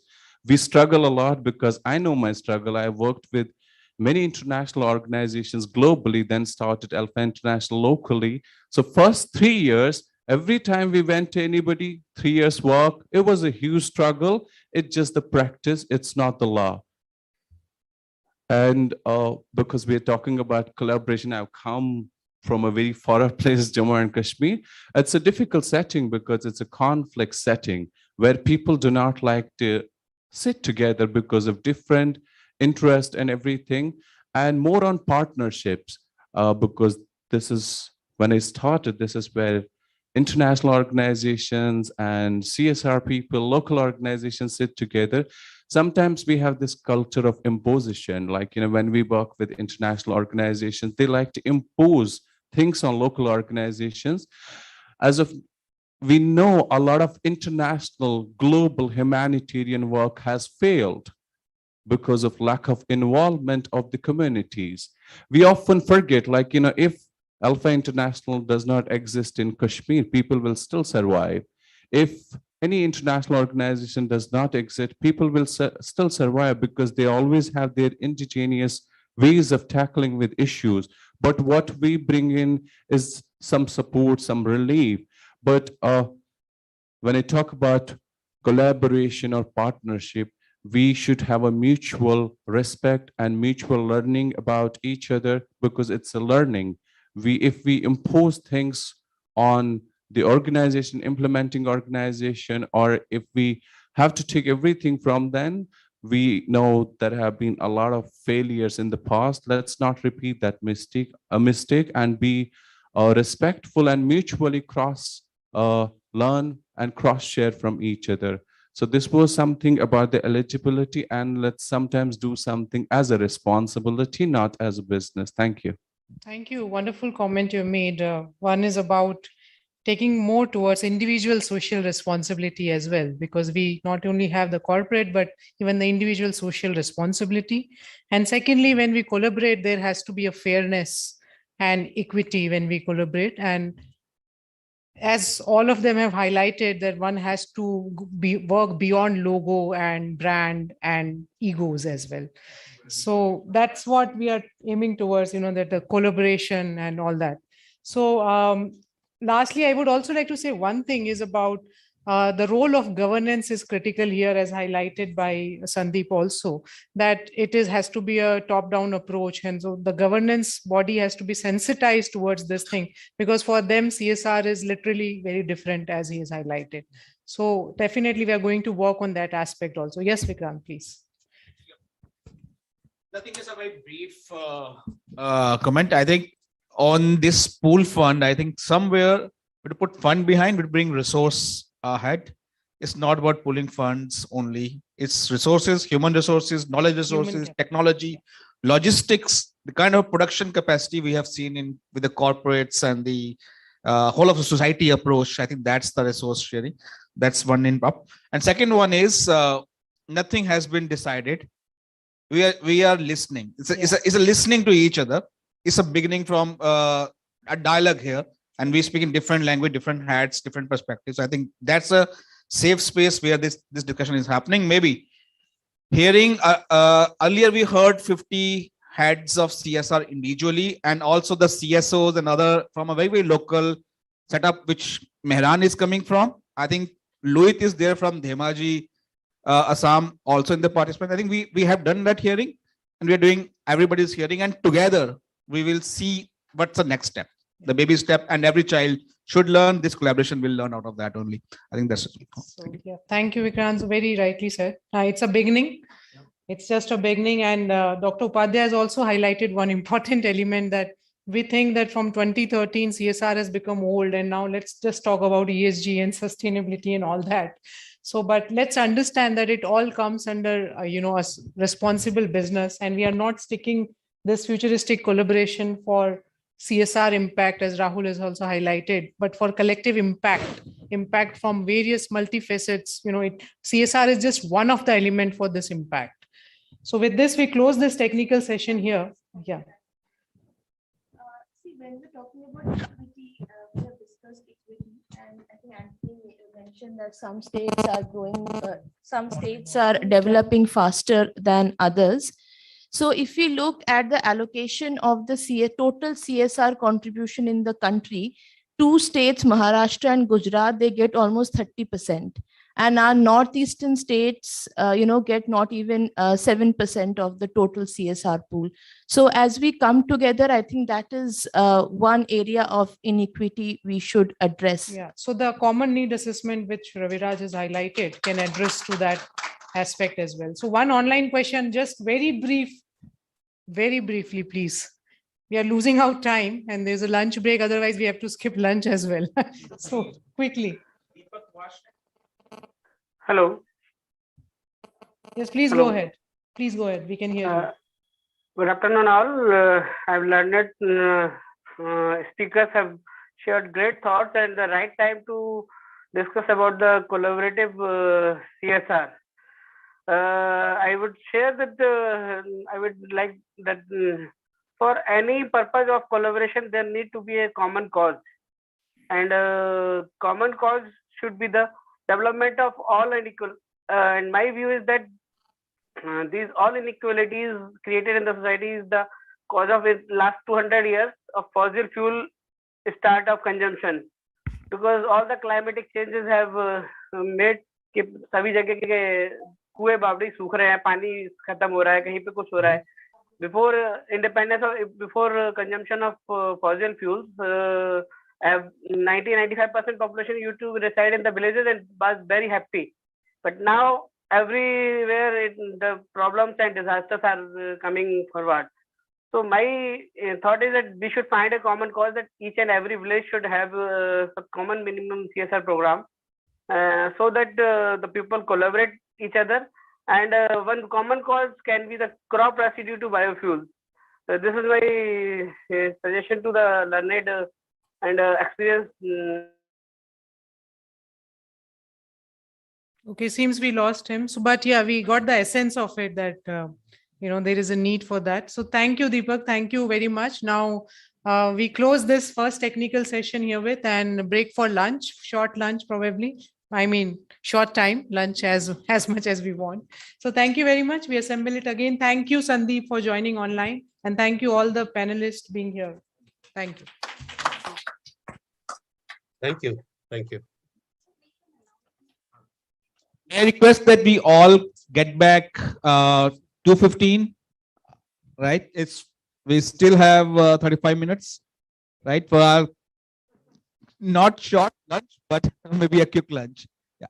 And also our colleagues who are online, please, you can get your plates if you would like that way, but please come back at 2:15. Yeah. Thank you. Thank you.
Take your seats. We're going to discuss a very important issue which touches each and everyone's life. So, Vikrant, we need your attention. Take your seats.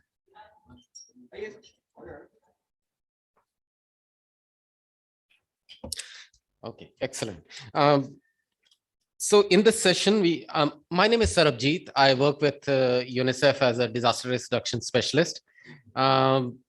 So I will be doing the minimal work of facilitation of this session. So the heavy lifting will be done by people on this side and someone online. So we're discussing, as listed, role of NGOs, challenge faced by NGOs, and suggestions for larger collaboration. So we'll focus more on larger collaboration, less on challenges.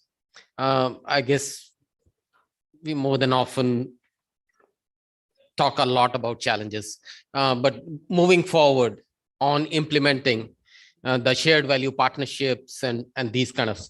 And last, I think we should take forward where we left in the last session, instead of building our own agenda.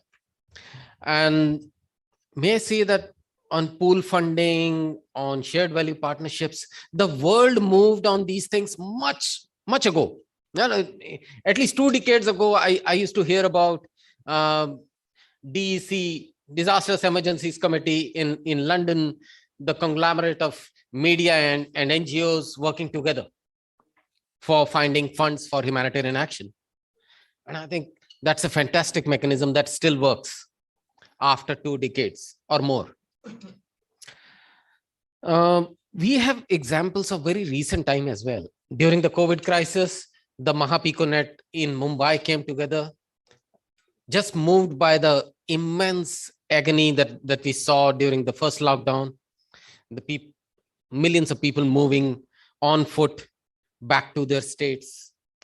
So this collaboration between 75 odd NGOs, civil corporates, government entities came together, and it is still working. And it has moved on to pick up new roles and mental. So today, I think we can find answers to pool funding, the idea of joint work in many areas. For example, in 2015, government of Bihar made a 15-year roadmap to work on the post-2015 agenda, which brings SDGs, Sendai framework, Paris Agreement, all the normative frameworks together. Assam has done it recently, that they have built a 15-year roadmap. So 27 line departments all contributing to implementing one roadmap. 27 principal secretaries of line departments agreeing on something, cabinet approving that. I think there are many spaces from where we can get inspired and take cues for how we move forward on joint work. Okay. So to enlighten us more, I'm going to invite Mr. Jaitley, Harsh Jaitley from Vani. I'm not going to give any detailed introductions to any one of these great friends and stalwarts in their own areas. So Harsh, please take a seat. We have Jayanta Kumar, Chairperson Credibility Alliance with us from CASA. So Jayant, please welcome. Mr. Prushti has joined? He's joined online. Online? Okay. Our good friend, Mr. Prushti, he's been a mentor of all of us and director at CDMAS. So he's joining online. Welcome, sir. Mr. Jayakumar, he is with World Vision. He also is director strategic alliances at World Vision. So welcome, Jay. And we have Ramesh Reddy. Ramesh Reddy comes from a very homegrown sort of a constellation of local NGOs and others in Hyderabad. So it's called Mahita. He's also joining online. Welcome, Ramesh. So we'll go in this order and try to answer one simple thing. apart from challenges, etc., that what kind of governance mechanisms you have come across in your work, which can be leveraged now for pool fund and similar kind of ideas. I mean, if the word fund really gives us a wrong connotation, but pool resources, pool capabilities, etc., etc. So look forward to your. So be brief. Let's save time as much as possible and have some discussions as well in the end.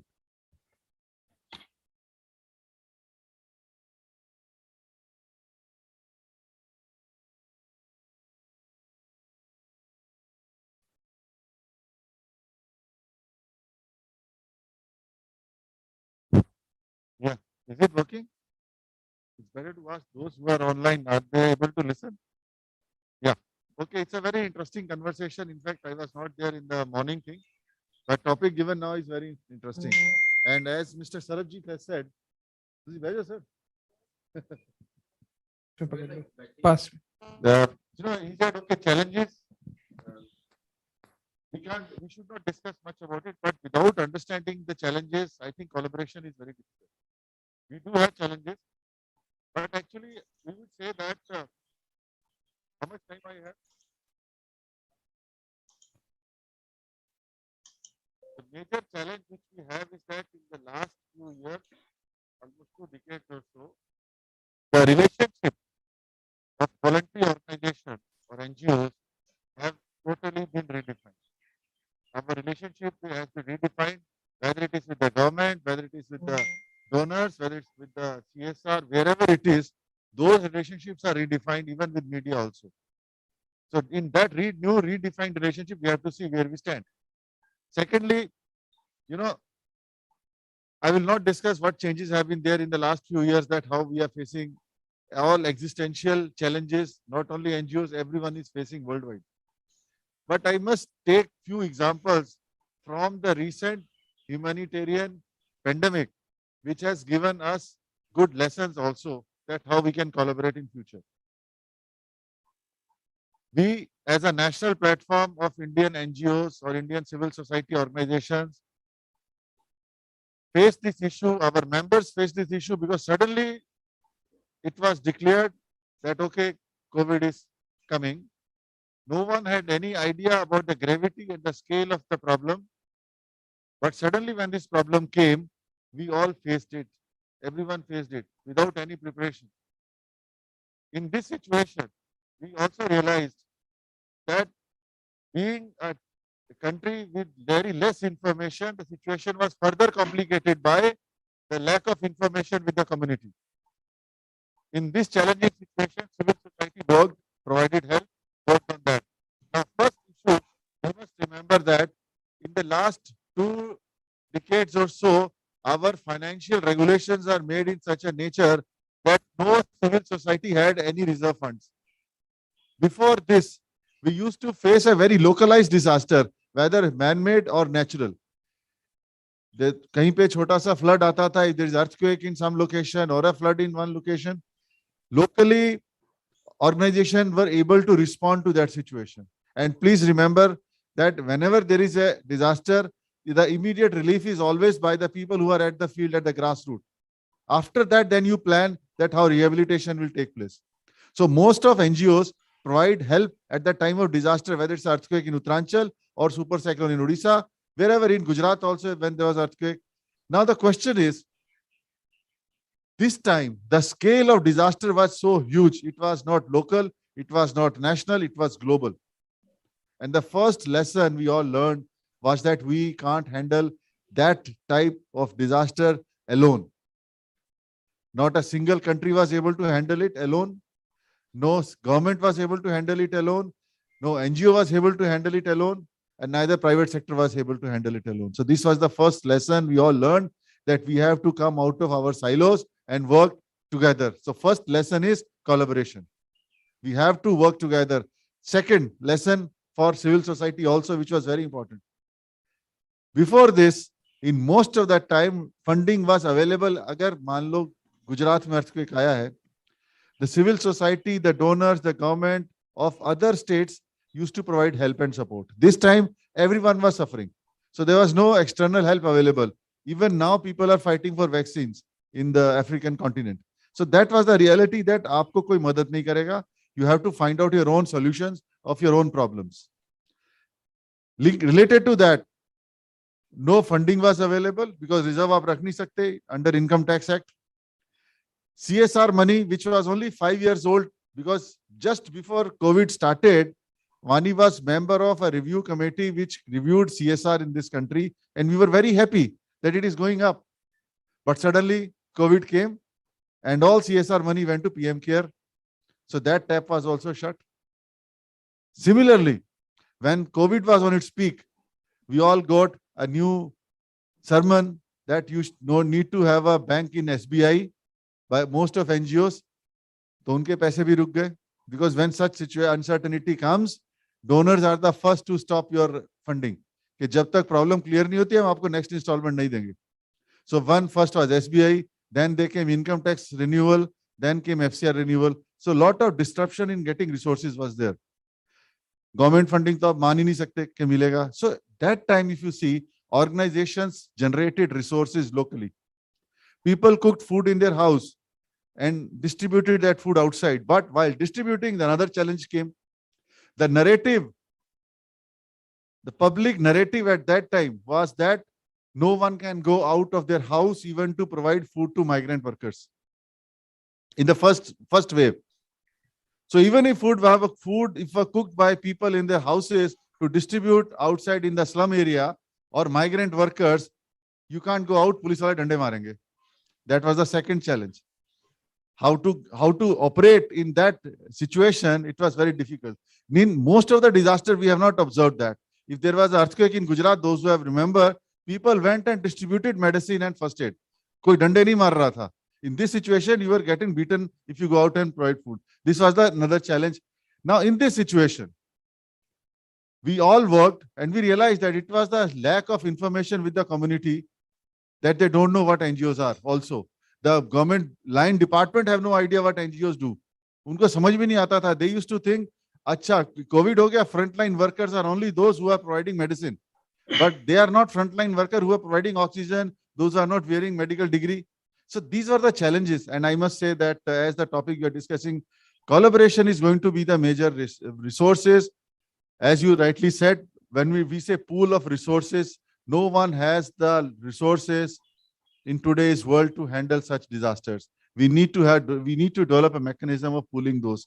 My another observation is, which I would like to share with you, that Niti Aayog in our country started one exercise that how we can, respond to that COVID situation. And they created a committee under what they call National Disaster Management Authority. PMO itself was handling it, and Vani was also part of that. आप में से भी कई लोग होंगे उसके member. First time they said, please tell us how you are doing it, why you are doing it, what is your mechanism. And at that time, Vani's members are very grassroots members. They have very scared of, they were very scared of technology. But organizations, aligned with latest technology like WhatsApp and Zooms and everything to take their work forward. So Niti Aayog also documented the work done by NGOs, and they try to create a mechanism where private sector, government and NGOs can work together. So this is a very important lesson in which even Prime Minister Narendra Modi appreciated those lessons and the contribution. So this is another point I would like to say. So therefore, I would suggest that last point, sir, I would like to say 1 minute hai to last one. Then I'm giving some provocative statements also, because then we can have question answers also. My last observation is that super specialization is highly appreciated because we deal with such situation nowadays. But super specialization should not lead to isolation and silos. That is a problem with our sector. Ab Sarabjit Singh UNICEF mein kaam karte hain. I am in this sector for so many years. I have not worked with children, but I have not interacted with him because वो बच्चे वाला है, मैं NGO वाला, है ना? NGO वाला मतलब NGO network वाला. ये disaster वाला है, तो environment वाला इनको नहीं जानता. So we don't know each other. Whereas we have to work together. We have to be aggregator. किसी के पास resources हैं, किसी के पास demand है. How we can bring it together? We realized in COVID, At this age, I'm not old that much, but at this age, I learned how to use Canva, try to make video films also. So that's how we also learn, because someone taught me that. Some NGO staff who knows that they taught. So we have to share skills, we have to share knowledge, we have to share resources.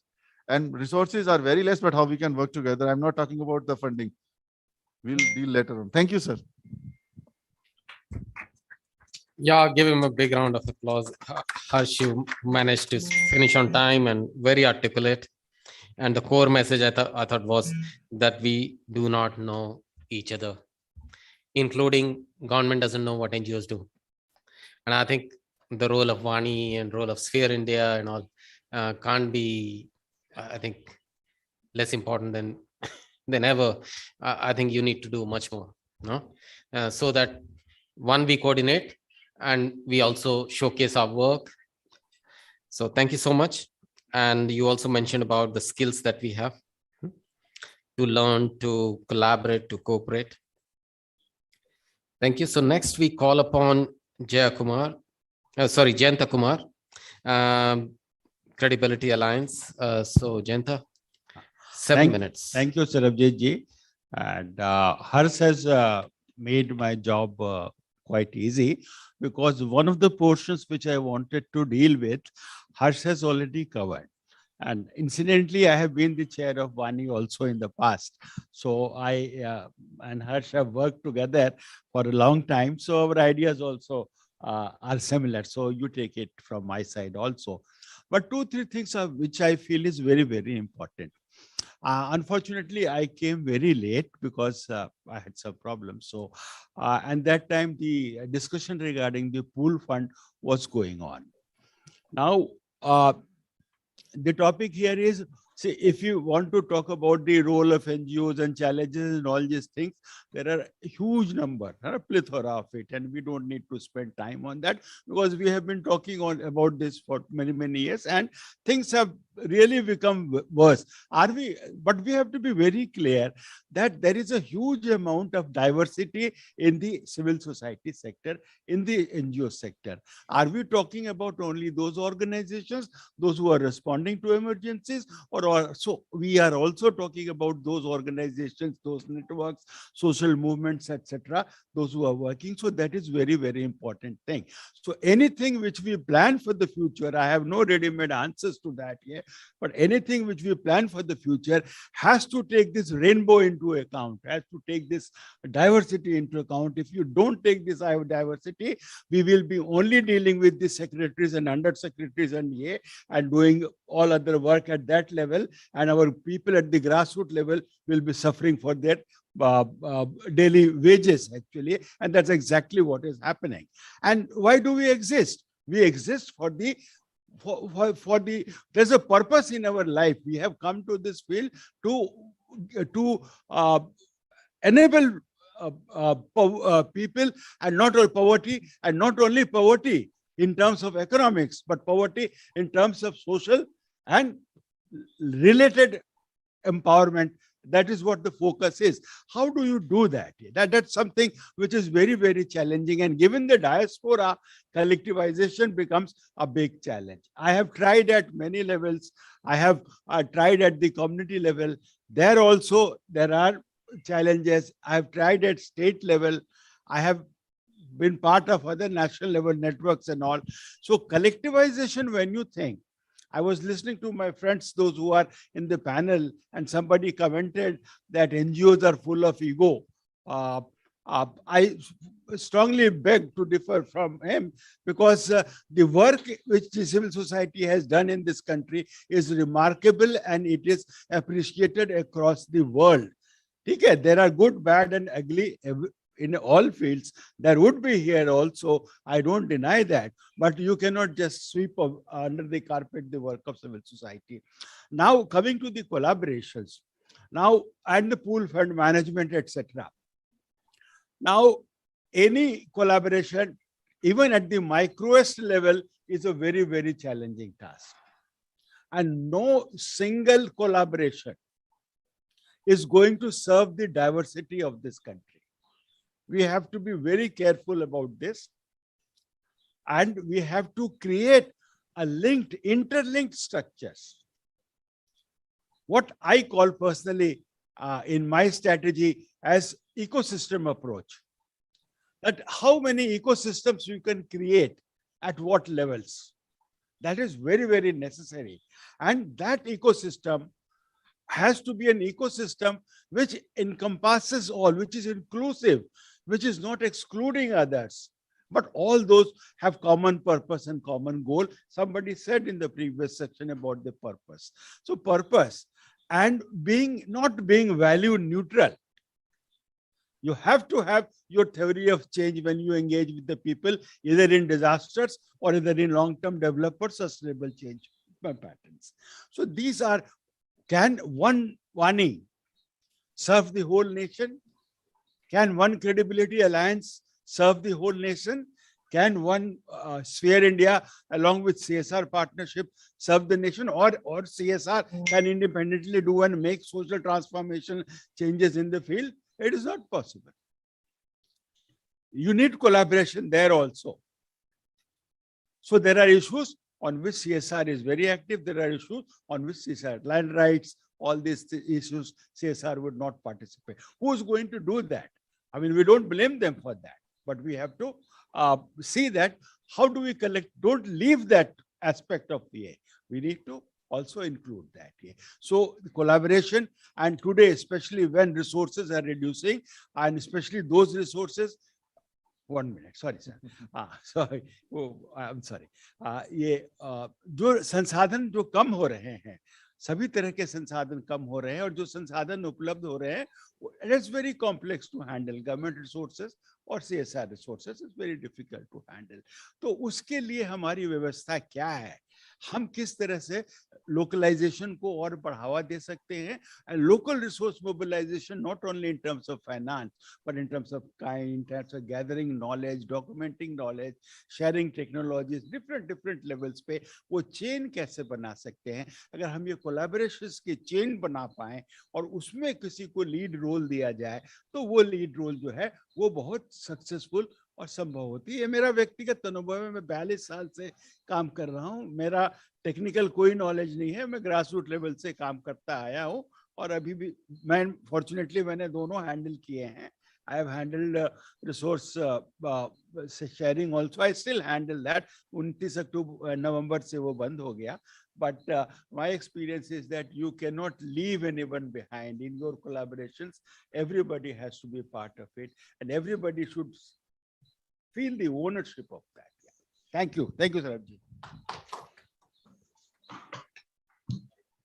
I think one reflection which I have after that collaboration should be a natural reflex of us, first of all, in our minds, in our hearts, and then we should build those ecosystems for collaboration. And then, of course, the bigger challenge of leaving no one behind. How do we address diversity of organizations and probably multi-level ecosystems is the way forward. But I think there was one point on which probably we can take some informed action, and that is on system to handle complex funding, government funding, funding from CSR. I think I look towards the Institute of Corporate Affairs. Maybe some deliberation on this particular issue. Maybe also Vikram and Vani, Mr. Jetli. I think these are things I think we need to track to enable sort of informed action on and smooth out these relationships. I think part of in last session we heard part of the problem between CSR and NGO is that the finance department of the corporate is unable to appreciate certain ways of working on our side. So we need to address these proactively. Thank you so much, Jen. Now we move with another scholar, Mr. Koshi. He's online. Sir, over to you, 7 minutes. Thank you, Sir Abjit. It's wonderful. My compliments to Sphere India to have arranged this kind of discussion on the occasion of the Foundation Day. My congratulations to all of you to have come together on a weekend and discuss this. I have a couple of things only to share, not elaborate. I will talk about on this collaboration, cooperation, this aspect, a couple of points, and then I'll move to the specifics on pool fund management, some thoughts. These are random thoughts, or these are some of the, you can say these are personal views. There is, but based on deep thinking and analysis. To begin with, our Prime Minister has been talking about Sabka Vikas, Sabka Vishwas. And on the other side, the NGO community, they talk about let's not leave anyone behind. I think both resonates, both communicate the same thing. And so therefore, we are aligned in that kind of thinking with what the government thinks, what the civil society thinks. And that's a point of convergence with the government. So we built up that kind of conviction that what we come do together, that's to resonate and to strengthen the philosophy of our Honorable Prime Minister. The point of the collaboration, yes, let me touch about another aspect. That when we say that let's not leave anyone behind, or Sabka Vikas, Sabka Vishwas, in the COVID has demonstrated that we came that let's focus on the frontline workers. And when we went to the extent of saying that who are those frontline workers, then the discourse came that the frontline workers are the health workers and the policemen. I was really amused. I was amazed that nobody could think that there are millions of frontline workers in the society. These are all our informal workers. Your rickshawala is a frontline. Your thelawala is a frontline. Your dhabawala was a frontline. Your dhobiwala is a frontline. All these service providers are frontline. And do you have the data on this frontline?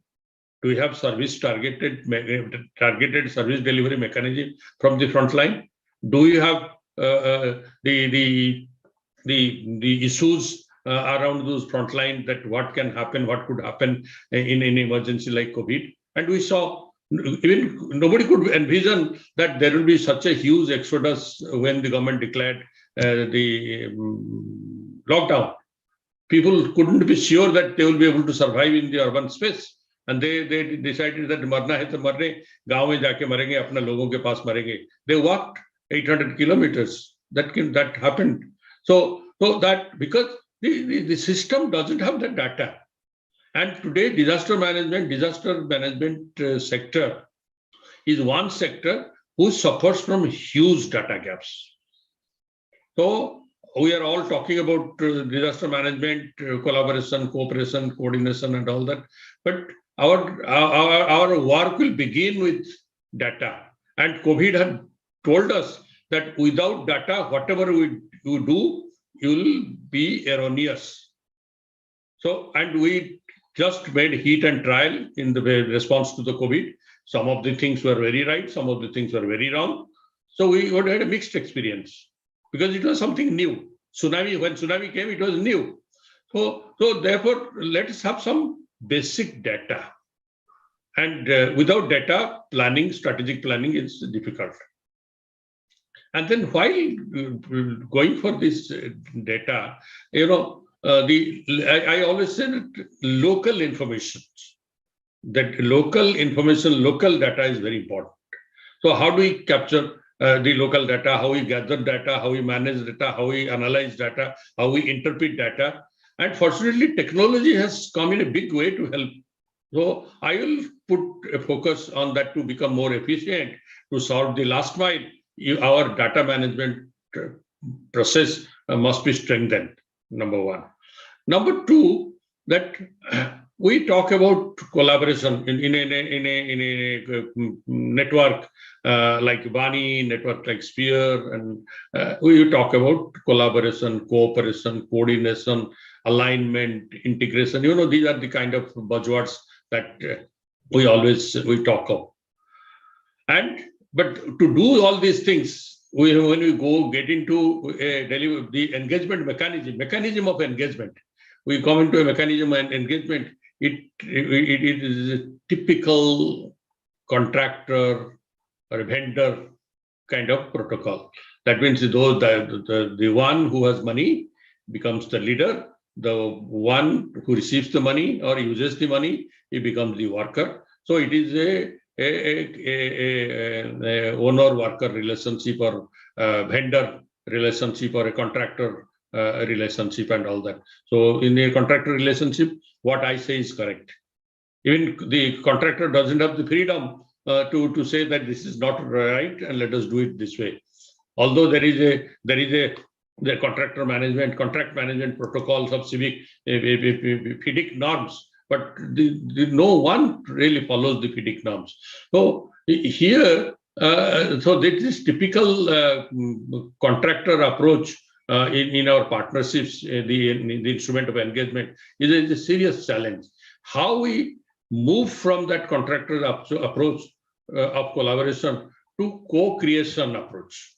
We together create a process, because in the development sector, often the solution is unique, because the problem is unique, because the community is unique, location is unique. So therefore, the solution will always be unique. There is no standard size that will fix to all the problems. So we have to be prepared to handle a problem in a co-creation mode. That means we are together going to understand the problem, discover the dimensions of the problem, and find solutions, try solutions, and find the success stories, and store it and use it for future such situations. So my emphasis will be let us talk about co-creation. Then the last point, I think the time probably is running out. I'll touch about the pool fund slide briefly, and then I'll pass it on. The pool fund is a resource, and I always say that let us look at localized information, localized resource. And when I say localized resource, it's not fund, it is localized capacities, localized the community resource, localized knowledge resource, all those resources. So when we are talking about local action, that time we have to look at local resources and the various forms of local resources. When we talk specifically about the fund, there is an element in the fund management called conflict of interest.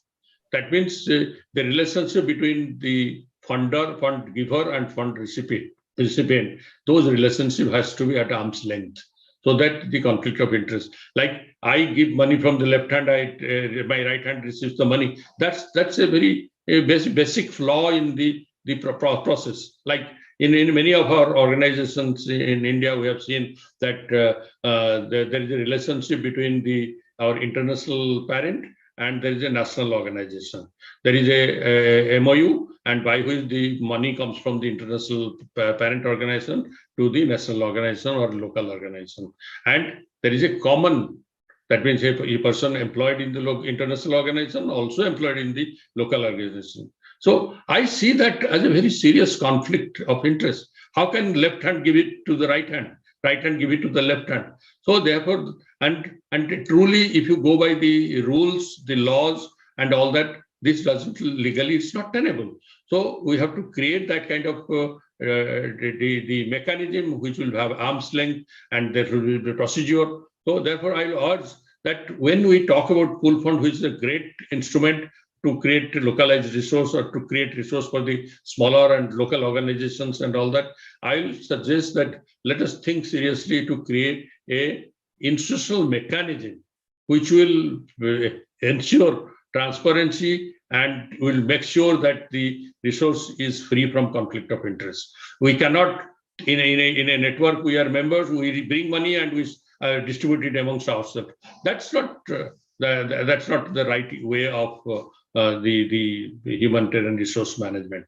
So these are some of my thoughts. At some way, in some way, it might have been sounding a little radical and little up the track and all that, but these are my personal views. I say that from the beginning. Thank you very much, Sarabjit. Pass it on. I think you were on the point.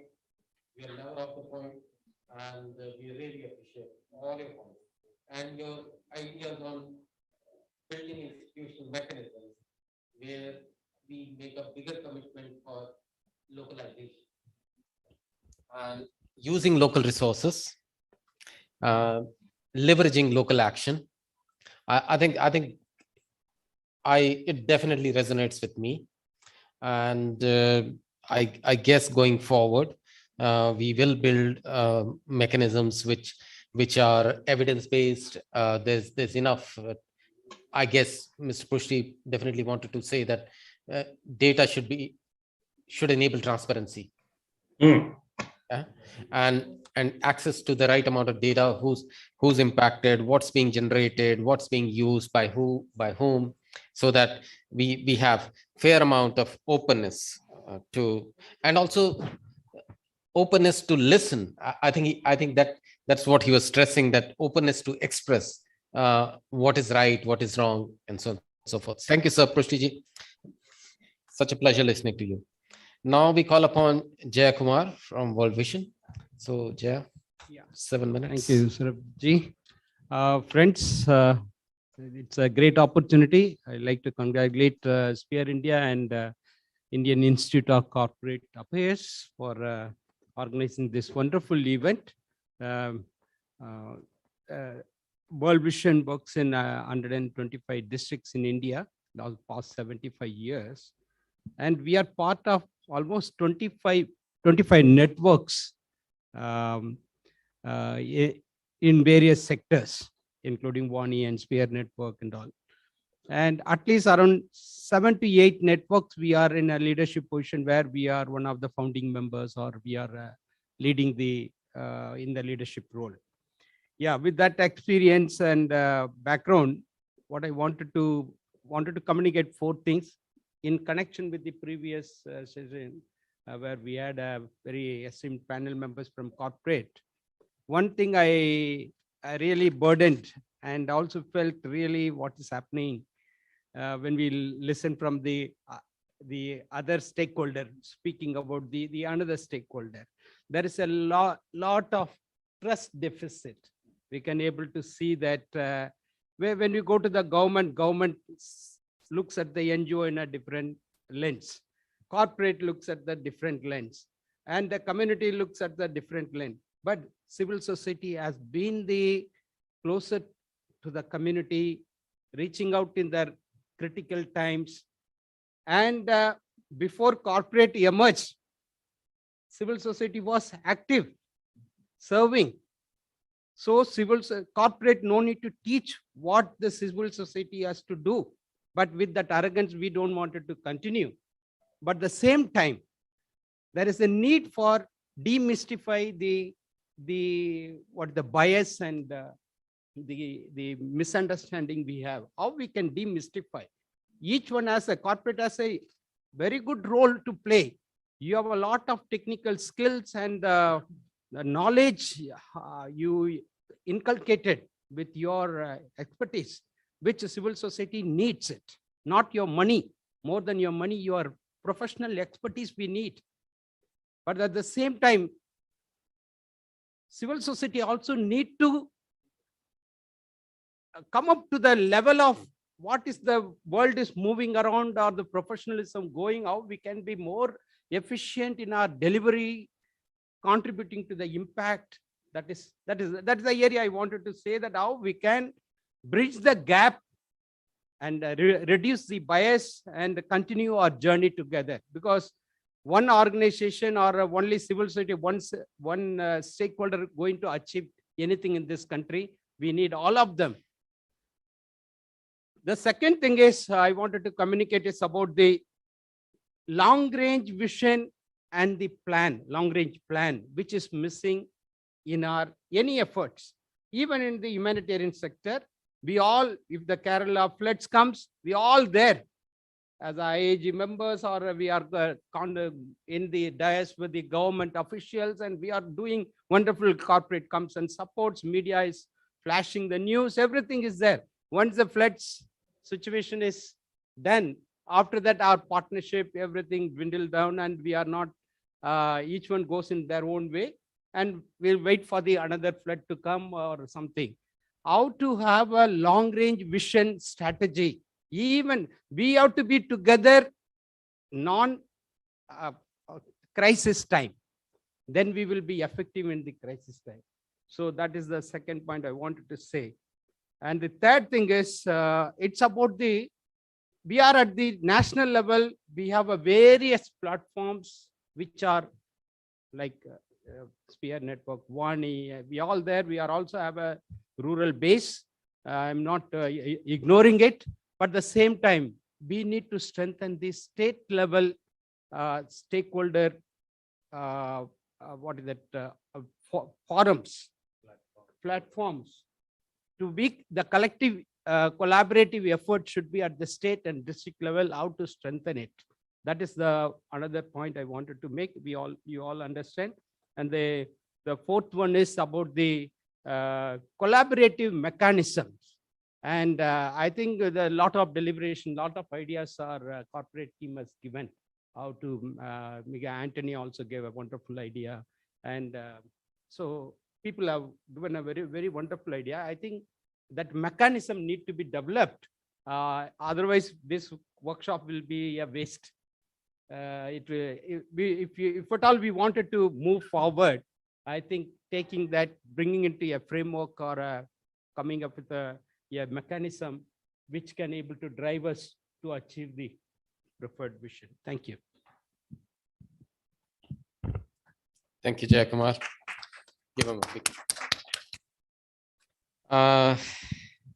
I often quote this example when I come across this example that government doesn't believe NGOs, there is trust deficit between CSRs and NGOs and so on and so forth. Once upon a time, long ago, 2013, Divya was working in the district of Chamoli in Uttarakhand after the floods. And she used to support the district magistrate there. And when I went to do a monitoring visit there, we were supporting that program. The district magistrate said, I asked him point blank that is our technical support which we are providing through Divya, is it useful? And he said, this is super useful. Why? Because in the past, I would never like to meet an NGO. They didn't like me, I didn't like them. The moment she's come here, so she's an intermediary between the NGOs and administration. And I was thinking that who's the intermediary now? And I guess you or one of the past speakers spoke about, maybe Jetliji, you spoke about Niti Aayog being there and documenting the contributions of NGOs. Is Niti Aayog the intermediary who can bring little advanced level of trust between the two parties? Or I'm not sure. It is still a very open question. Maybe Indian Institute of Corporate Affairs can play that role. But little more openness, little more engagement, little more listening to each other instead of pointing fingers, I think will be helpful. Huh? And one of the elephant in the room is overhead cost. In the previous session, we had quite a heated exchange, I think. If I have to put 5 public health specialists, 3 engineers, civil engineers, 5 communication experts to handle some hotspot districts, administration's work in one of the states where COVID is going through the roof, COVID cases are going through the roof, who pays for it? Is it a support cost or is it a program cost? And I think Vani and Sphere and all, we got to get there where the technical resources are program cost. Huh? Yeah, But where does this come from that NGOs are asking for too much of overhead? I think we need to dispel this. It should be one of the big agendas of immediate agendas of our work, that NGOs are not asking for any serious amount of overheads.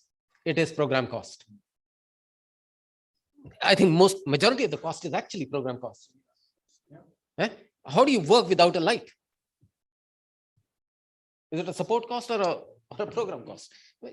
So I think we have come quite along, and I thanks for giving us this idea of long range plan, strategic plan. And I think this is one of my favorite topics these days. Vikrant knows it, that we want the humanitarian sector to have strategic response plans, sector wise, multi-year response plans, so that when the Kerala floods happens or the Tamil Nadu floods happen, we're there with a plan which needs to be adapted to the given context, and we move forward.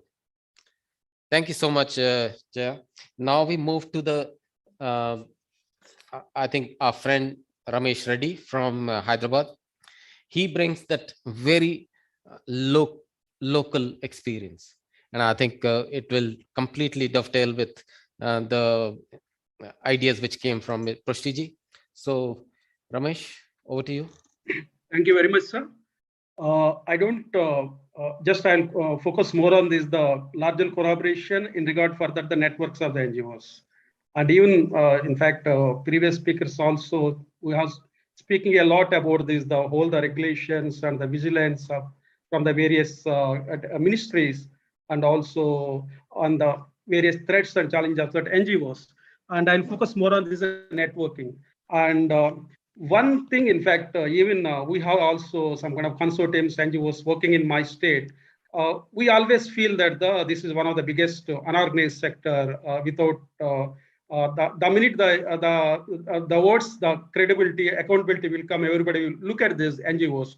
Though I don't know, it's a very unfortunate unfortunate issue. Even during the pandemic, also many civil society organizations working across the country done a wonderful work, but still we are facing a problem of this accountability. I don't know why. And coming to this networks, in fact, this is one of the most relevant and important area. And lack of trust on each other NGOs is one of the biggest problem for sustaining the networks. In fact, I was part of the one national network just 5 years back, that is an NAFRE, and working on the right to fundamental education. That was collapsed. There is no space at all for the NAFRE. Now, if we can look at the NAFRE, because of the lack of leadership. I think this is one of the area I think we have to look at very carefully for when we are talking about the larger collaborations and strengthening of the networks also. And one collaboration, what I am looking is that collaboration with the state and district level authorities, especially to preparation of the disaster plans or the plans for the empowerment of the children and women. I think this can be as a vision plan for both the government and CSR. I don't know, maybe, though, in fact, when the floods and some other things will come, immediately we'll jump into that action and we'll do all the relief activities. And we don't have any preparedness activities. Can we prepare some such kind of the disaster plans? Maybe you can share with the CSR authorities or the government also. And one more very important, and especially when I'm looking at the CSR supporting projects also, it's a very almost 0%, even for my knowledge. In fact, they're not supporting for the network-based activities. Even I am not going for the right-based activities. Network-based activities also one of the major issues. That's what many NGOs are not coming in the fold of the networks. And maybe if we can look at all the networks, even I have seen that many networks is all urban-based. It's all the state capitals, or the country capital. But all the networks at the district level or the black level is not that much powerful to have a dialogue with the government or the CSR also. And even there's a lot of very small networks, especially for the NGO networks, who deliver the network. Just to name a few, like the knowledge networks or sectoral networks or social change networks. I think there is a need, maybe, I don't know whether if any, there is a, very importantly, we have to initiate some kind of attempt to bring all these small networks into a larger platform. I think that is also possible when building the CSO role. And initially, earlier also, the government also have initiated the GO and NGO collaboration at the state and district level. Even the NITA also spoke in the GO and NGO collaboration. But I don't know, there is no proper mechanism, especially talking about the GO and NGO collaboration. In the similar line, when you are talking about the collaboration, why don't you do this kind of initiative with the NGOs and the CSR collaboration for the future interventions, not only for this the funding support but also for the capacity building of the NGOs and the other issues also. And this is from my part, sir. Thank you very much. Thank you, Ramesh. I'm getting a bit old. I was not able to listen as much as possible. But I think few things which I heard, which I could capture. Your voice is very low, sir. Okay. Can you hear me now? Yeah, please. Okay. Now, I said I tried to capture as much as possible, but this online thing sometimes fails us, and I am also getting old, so listening is not very easy. But few things which I heard and which really got registered in my mind was that how do we enable the local networks and bring them as equal partners and stakeholders in this whole, and we got to go beyond the state level. And I think that's an important thought, empowering thought, and worth implementing. And I think Sphere India should, I would really advocate to Sphere India that they open up their partnerships, the membership to the local NGOs. And till now we have more sort of bigger NGOs part, and rest of the 400 are just part of our list. They're not part of our decision making. And I think we probably, time has come where we start looking at the participation of local NGOs more. So thank you so much. All the panelists have made fabulous and very useful contributions and helped us move forward on a number of issues. But before we go open up the floor for Q&A, may I request Nupur to come and give us a quick 5-minute presentation on what are we actually discussing here? The partnership standards, the draft partnership standards. I trust the panelists would have better understanding of this, and then I also definitely need this. So Nupur. Thank you, sir. So I'll be very quick and taking everyone through the intent and the structure of the partnership document, a partnership standard document. So the draft document is something that we have shared with all members of our network. And at this stage, we are looking to invite feedback and inputs on the same. So what are partnership standards? So these partnership standards in India, they aim to bridge the trust gap that is there between CSRs and NGOs and enable delivery of services with accountability to beneficiaries and donors. So this particular document shall serve as a practical manual for both practitioners and policymakers involved in partnerships. So if we look at the expected impact, we expect enhanced accountability, transparency, improved quality of services, capacity sharing, sustainability, as well as good governance. So these standards will also facilitate greater accountability to communities and people affected by crisis, staff, donors, governments, as well as other stakeholders. So this will be a voluntary framework that we have envisioned for both individuals as well as organizations. So the partnership standards, they are an effort to harmonize the best practices and core standards from Sphere standards, project management in standards by PMI, ISO standards, and various technical standards like Sphere standard, LEGS, INE standards, amongst others. So the standard, it applies both at response as well as program levels and in all phases of response. However, these standards are not intended to correspond to any particular phase of the program cycle. Some of them are more relevant to a certain phase of the cycle, while others, such as communication with affected people, are intended to apply throughout all phases. So now if we look at the structure of the partnership standards, so it's basically divided into 3 main components. components. One is the accountability, the governance part, and which has certain sub-components like partners, governance, financial information, capacity statement, partnership, collective accountability, along with impact. And we have another major component, that is performance management, which covers the program part of the standards. So it includes project management, project scope management, project planning, execution, cost, time, quality management, risk management, HR and management, along with communication, logistics, and monitoring and evaluation, along with exit and impact. And we've also drawn some best practices from various technical standards like sphere minimum standards for various sectors. We have protection standards, we have livestock emergency guidelines and standards, INE minimum standards, amongst others. So each of these sub component of the partnership standards, they concentrate on a specific aspect of partnership. Taken together, they form a solid approach to effective and accountable humanitarian action. If I quickly elaborate on the structure of the partnership standards, so each of the subcomponents that we have taken, we have structured the document in such a way that there is a standard which states the communities and people, what communities and people affected by crisis can expect from the organization and individuals which are partnering.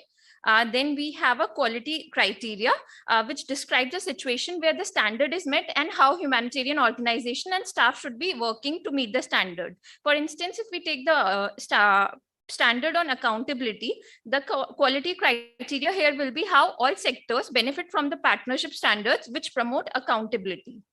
Then we have performance indicators, which will measure the progress in meeting the standard, drive learning and improvement, and allow for comparison across time and location.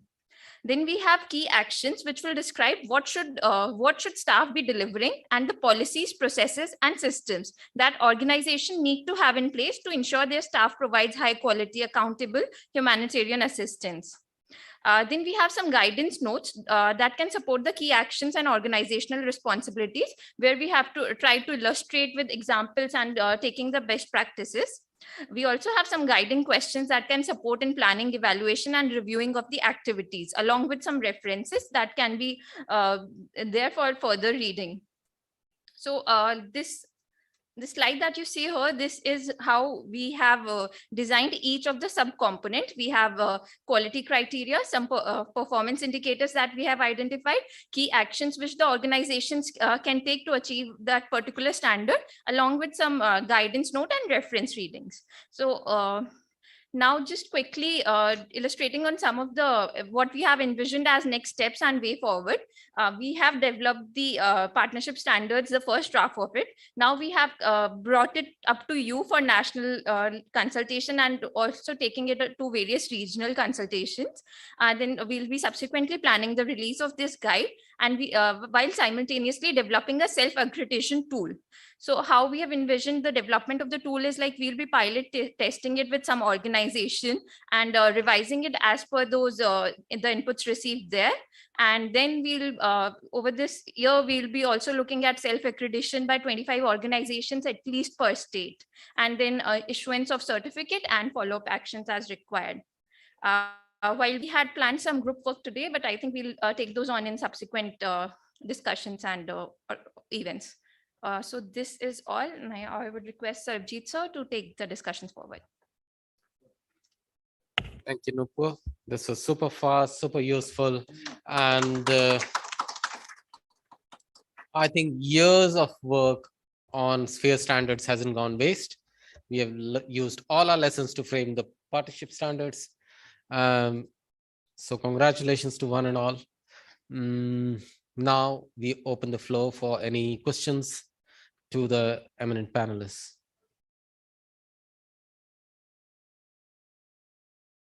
Anyone?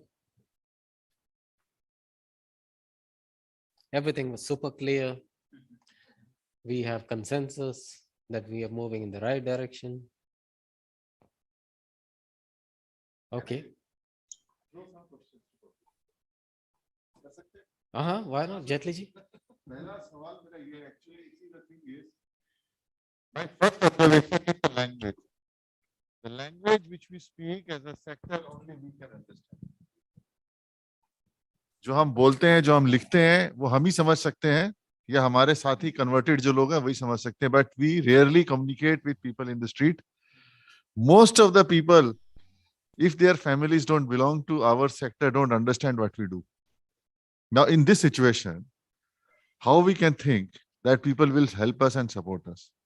We are speaking the language of donors. Log frame में बात करते हैं, chain statements में बात करते हैं. किसी से पूछो हेलो सर कैसे हो, वर्ल्ड विजन का क्या हाल है, बोलेगा अच्छा मेरा फोकस ये है, मेरा गोल ये है. कभी आपने सुना रिलायंस वाले से बात की, उसने बताया कि सर हमारा गोल ये है, हमारा चेन स्टेटमेंट ये है.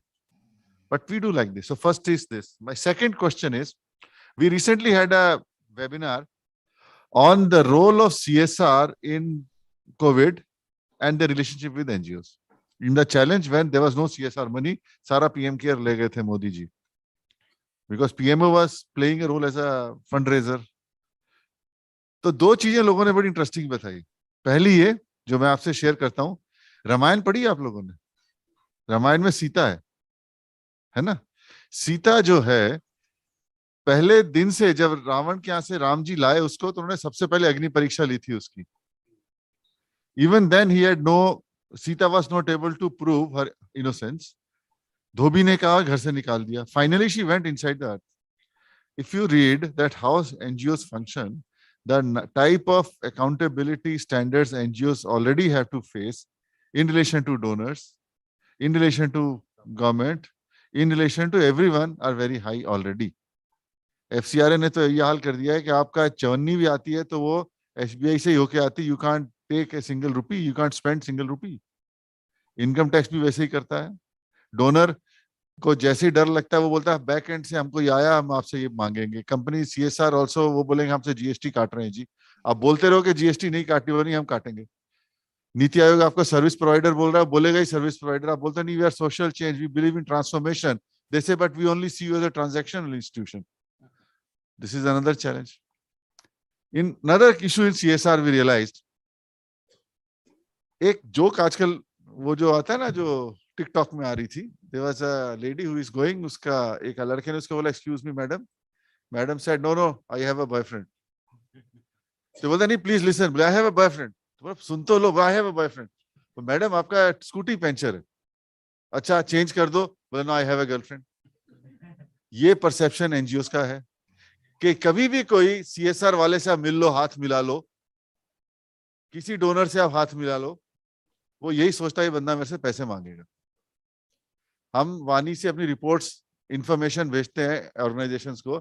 Standard reply which we get, we have received your proposal, we will let you know when we have a opportunity. अरे भैया पढ़ तो लो, भेजा क्या है. But in this covid there was no money with CSR, but they were working with NGOs. NGOs were asking no money. We were asking no money to district administration, but doing oxygen distribution. That is the change. That is the change of relationship which you have to build on. And the last is that आपने overhead costing की बात की. जब fund चलता है Europe से, every stage the overhead cost has been deducted already by the organization which is managing that money. So by the time it reaches at the grassroots, there is no overhead money left in it. सब चूस लिया होता है पहले से. तो वो आपसे नेगोशिएट करते हैं. You will say I want to give 5,000 to my staff. No, it's too high. Please give 3,000, 2,000. Then you say 3,000 minimum wage नहीं है. Hire him as a intern or something. Consult कर लो. ऑफिस लेना है 5,000 का ले लो. बोले 5,000 में दिल्ली में तो कुछ नहीं मिलता. नहीं मिलता है. खुद भले वो 1 लाख में हो. So these are the overhead costing. Already we have provided in FCRA when it was made in 2011. Jain ji को याद होगा, we defined what is overhead cost and what is a program cost, which is still followed by FCRA till now. They are no changed it. We are, as you rightly said, that technical cost is always a project cost. Administrative cost is only the cost of running the institution. And my last question is, the cause and effect. In disaster, you must have realized that there are 100 donors available to fund you the effect of any disaster, but no one will fund you to prevent the cause of disaster. Mitigation में कोई पैसा नहीं देगा आपको. आप बोलो मेरे को एजुकेशन देनी है कि दोबारा से ये बीमारी ना हो, बोले इसका नहीं है, आप ऐसा करो कंसंट्रेटर बांट दो. Because our even CSR Act, I was part of that whole game of designing CSR Act. We know how we have designed it. That's why they ask you quantifiable results and they don't ask for social transformation results, because that's what they have to report every year. If they don't report that, government unke piche lag jati hai. So we have to change all those things. Actually, we should be partnering with everyone, with CSR at least, that how we can change their mindset. But unfortunately, they are people from communication or HR who deals with CSR in companies, which have no understanding about the sector. We don't have their understanding, they don't have our understanding. That is a major problem. Thank you. मैंने बहुत provoking statement मारा.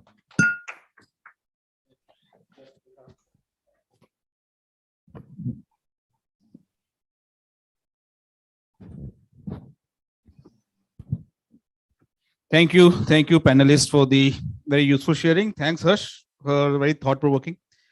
I think I will also maybe share my provoked thoughts, right? Okay. I also came to get involved with this sector. Maybe I came from background in the army and then with some corporate startups, right? And I got involved with this sector. And I think I've seen the entire transition and evolution in last more than a decade over it now. I think the NGOs, primarily what I've seen in India in this time, has been in their comfort zone of international funding, right? They didn't realize the change which was coming in the socio-economic political context of India, and they remain dependent in that comfort zone only, right? The NGOs learn the language of international donors and they continue to speak that, right? And the unlearning which was required, that's not happened. Okay. Let's look at the one change which has happened is the big institutional donors. Let's look at the back-end donors, right? The big institutional donors, ECHO, DFID, if I'm talking about disasters, ECHO, DFID of the USAID. Now in disaster response, how much they used to bring and how much is there now. Last 5 years, the scenario has changed. But we look at here, all of them, these institutional donors together, I think we did an estimate. I did a check with, yesterday I was in Calcutta with Alok Da, the West Bengal IAG convener. I asked him, Alok Da, how much the money OFDA and all of this used to be bring in a year? He said close to 40 to 50 crores. And that 40 to 50 crores used to mobilize the entire civil society actors around that during disaster time. But here, if you look at Reliance Foundation, one CSR has 1,000 crores. And how many of them are there, right? And I think the unlearning to start learning the language and see the where the change is happening and how we need to move forward has not happened within the NGOs also, right? And this space which we're discussing now is to look at the create a more collaborative impact is that, but Harsh has rightly said that they need to change. Maybe we need to change them, but change need to begin within us also. We need to learn each other. We need to listen to each other. And this platform today is more for listening to each other and start building towards that kind of a collaboration, right?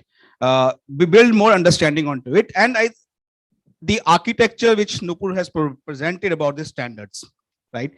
I think is in itself, nothing new is, we have not brought anything new.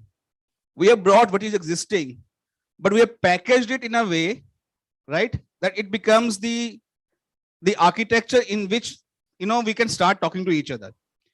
We picked up a good practice of PMBOK, Project Management Body of Knowledge, which is followed across the industry in corporates, right? Any IT industry, they recruit their staff, look at their staff has done project management certification, then they move up the vertical. R&D industry, name the industry which use these standards in the corporate, right? And core maintenance standards, sphere and other standard is the language which we have been using. We have packaged them together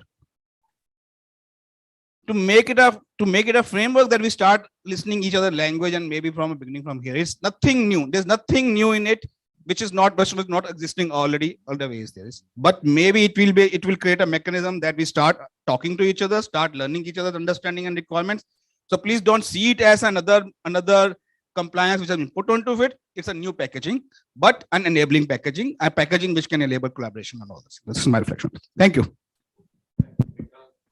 I saw Jay raising his hand. So, can you pass on the mic?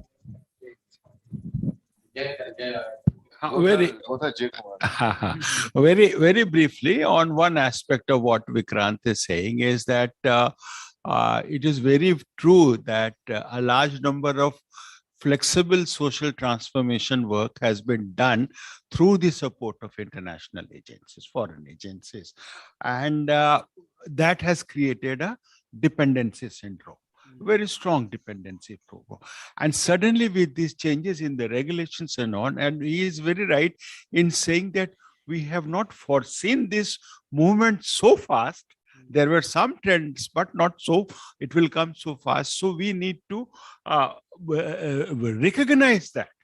And it is, I mean, it is equally important. In today's days, I am always talking to my colleagues and my friends and trying to do some model experiments where you can do actions without the support of how do you only tap on the local resources, which is human, economic, and whatever is possible. Can that be enlarged at the large? Can Vani? Vani is currently having a challenge of resources. I was saying, why not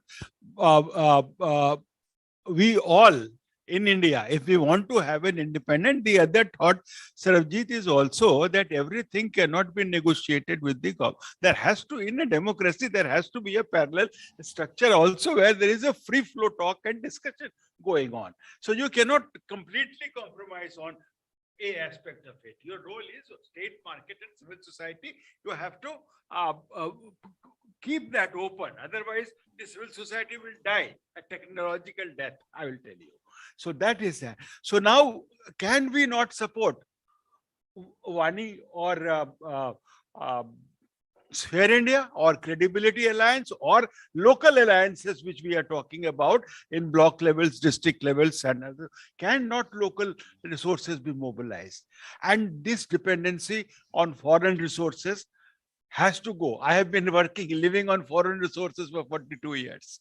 But I am telling this right from the beginning. Last 30 years, I have been talking about this, that this has to be reduced. International aid's a different issue altogether. But I am talking of bilateral funding, mostly on that particular. So I think we should think about this and find out ways and means. There will not be one way, but many ways to address this. Thank you, sir. Yeah. One thing I wanted to suggest to Vani or Sphere Network is, I think a dialogue between the stakeholders. Today we are meeting, and I think as the lockdowns are little opening up, I think we can at least once a quarter or oftenly to demystify the doubts within among us, and that will be helpful. And also we learn from one another. I think corporate has their own expertise, and civil society has their own expertise. How we can knowledge sharing between the different stakeholders will be a great help. Rushdiji Yes. and Ramesh, I guess you've been listening carefully and with an intent to respond. Any response to what challenges Mr. Jaitley has thrown up, or Vikrant has spoken about, and other speakers have spoken? Yeah, these are very constructive thoughts and very complimentary thoughts. I didn't see it as really a question. I thought these are comments, number one. Number two, there is definite progress in terms of building ecosystem and or the helping the humanitarian ecosystem getting better prepared to face newer challenges of the day. That's happening. And true that we have remained in the comfort zone of depending on international funding for a long time. Now, Government of India's policy about restricting the international funding to 5 countries, and then most of this funding coming to the government. And now with the recent change that India becoming a donor lot of these resources are going to get routed to other developing countries via India. Only yesterday I was attending a meeting of the Ministry of External Affairs, and now with a lot of, we have been demanding it for a trilateral partnership process to be the partners in the world, and that window is opening. The government has, they said that they have opened the window for trilateral partnership. They will start with one foreign country, then they will go foreign donor, and then they will go with the other donors. And they are now also looking at some of the international development partners. This is basically to take Indian good practices to other parts of the world. So these are some welcome changes that is happening. So all that good work that we all did, all the NGO community and civil society did in the country is definitely recognized, and it is going to help the humanity worldwide. So I'm looking at the whole development in a very optimistic way, and all that. But at the same time, there's a huge need for strengthening our process. So I tell about three things. One is policy, program, and process. When we adopt the right-based approach or advocacy agenda to influence the policy, whatever we have, and I can say that we have been fairly successful. Today, your Disaster Management Act, Right to Information Act, and NREGA, Food Security Act, these are the outcome of your good work. That the continuous lobbying, advocating, this work, these good, well-meaning acts have come into existence. So, there is always a good feeling of working in this sector. I'm sure I have that, and many of you must be having that. So that is policy front. On the program front, yes, I concur with Vikrant and also to a great extent Jetli that we have almost adapted to speak our donors' language in the log frame and the problem tree and all that. We need to really be localized, and yes, those are good structure, good frameworks to help design things. Like I remember when I began learning the development sector work, being an engineer, I used to say that the template is a mechanism to put things in the blocks. And my mentor told me, he said, I know you are talking this thing about the template because you are an engineer. Template, the development sector, the social sector, template doesn't work. Because every human being is different, every location is different, every district is different, every community is different. He gave an example that how things are so diverse and all that. He said that at best you can talk of framework. And that's why many times I criticize my friends who bring templates and all that, especially UN agencies, when they say that this is a template that we should follow and all that. I become very critical and all. No personal as person, but I say that let's at best talk about a framework. So this is program. Then policy, the process. Process, what happens? That we don't look at the process of doing things. The process is that how do we do things? How do we use the policy and bring the program on the ground, and how do we act on the ground, and how do we what are the kind of accountability, diligence, transparency, sharing, learning, and use it for replication and taking it to the next level of scaling up and taking it to the next level of institutionalization so that it gets integrated with the policy. So that we are long way to go. So we should the partnership protocol is probably going to help us and all that. So I'm feeling very optimistic with what happened. But I want to ask that in this today's meeting, I was a bit surprised when there was no question. Number one, either whatever we talked was not comprehensible, or all that we are attending here, we are speaking to each other. I think our very traditional way of participants are there. We always say that I always love to speak to each other. We do not speak to the others in the ecosystem. So this is a partnership deliberation with the Institute of Corporate Affairs. I was hoping that there will be several CSR managers should be present and they will be bombarding us with the questions. Maybe today is a Saturday and all corporate offices are closed on Saturday, and that's why there are no participants. Is it that case? Thank you, sir. I think you know it better than me, that what's the case. But yes, that's the reality, that we didn't have questions, and I think that's not good. So I'll just wind up this session very quickly with 2 or 3 thoughts which have come, and I think which we need to chase up, maybe in some of these consultations which are coming up in various very strategic locations such as Patna, Mumbai. I mean, when I see Patna and Mumbai together on this list, I think this really excites me. And Bangalore, Guwahati, I think that's very inclusive. Yeah. And so 2-3 ideas, Vikrant, worth chasing. One is the common language. Now, what's wrong with our current language? I think probably we can start there, and probably I don't think our current language was terribly wrong, but it probably needs to be explained to our grandmom, or need to be explained to a 13-year-old child. Those kind of standards, if we can put in our language, that हमारी language ऐसी होनी चाहिए जो 13 साल के बच्चे को समझ में आए, है ना? So कुछ ऐसा एक स्टैंडर्ड इसमें लगा देना तो सब क्लियर हो जाएगा, है ना? So everything will get dispelled. Then creation of a neutral space where we can have generative dialogue between various actors, including the corporates, etc. Very neutral space, because there is so much of politics currently in the air, and so how do we create that neutral space? I think that's an important thing. And leveraging local skills, local resources, local capacity is a theme, I think, which needs life now. We've been talking about it for very long.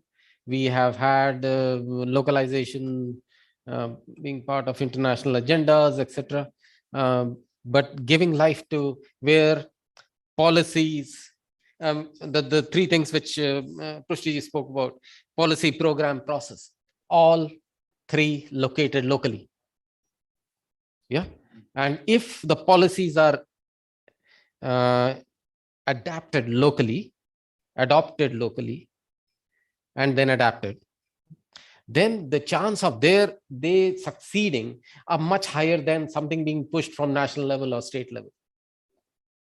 So I think we got to take the resilience agenda, the mitigation agenda, very local, because all these wicked problems which we have currently, the climate change and the environmental degradation and soil erosion and whatnot, which are we often quote as triple planetary crisis, cannot be solved by top-down approaches. We got to go down, we got to scale down.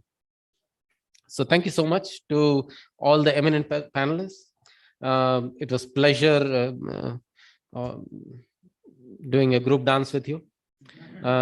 So that too without any practice. So thank you so much.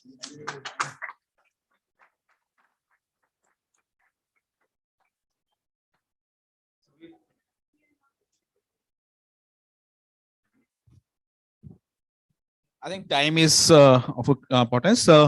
We just break for a couple of minutes, maybe 5 minutes for bio break, and we have our next session. We suddenly saw these lights appearing in, and I'm looking more brighter and shiner in this light. It's also an indication that media is here, or is going to be here now very soon.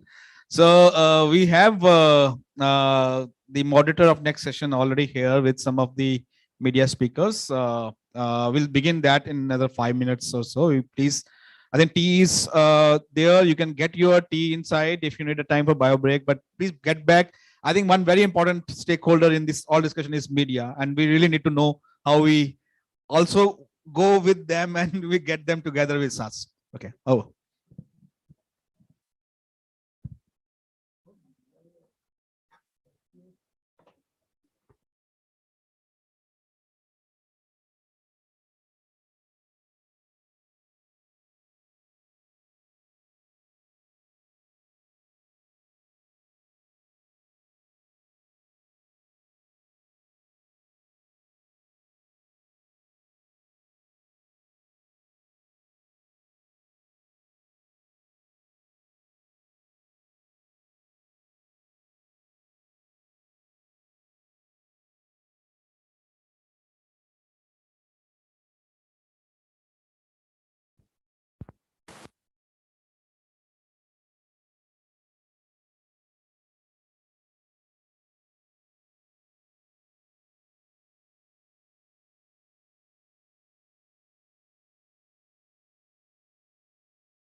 Hello, hello, hello, hello, check.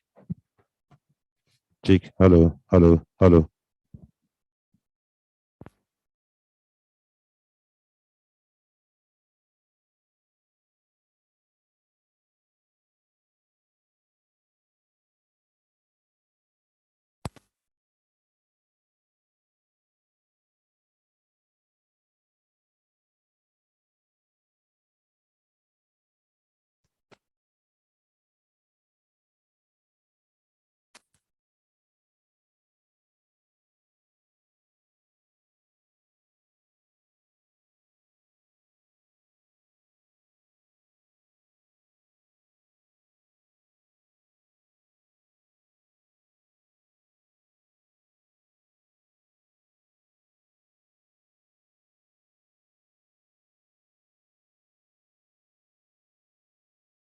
Check, check, check. Hello, hello.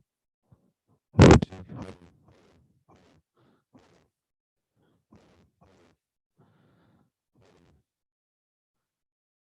Hello, hello, check. Hello. Check. Hello.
Good afternoon, everybody. If you allow, I will start the session.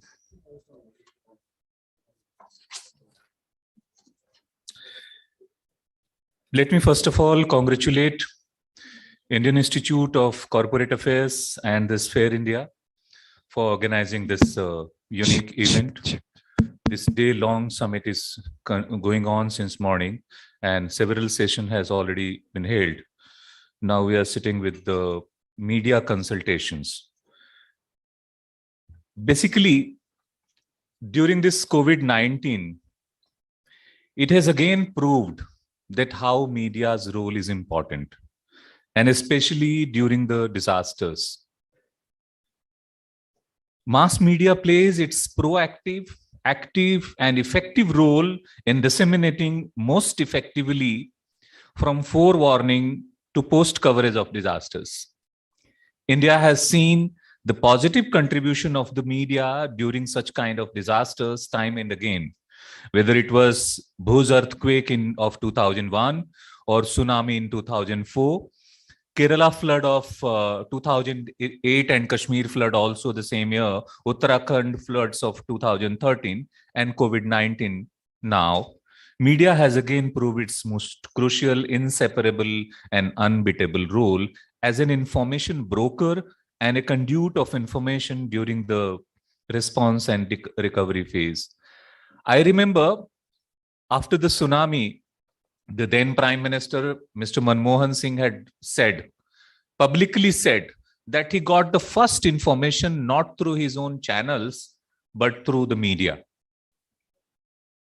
So sometime, even the government agencies are not aware and the media is aware about any happenings because they are spread in every nook and corner, from district to villages to block level.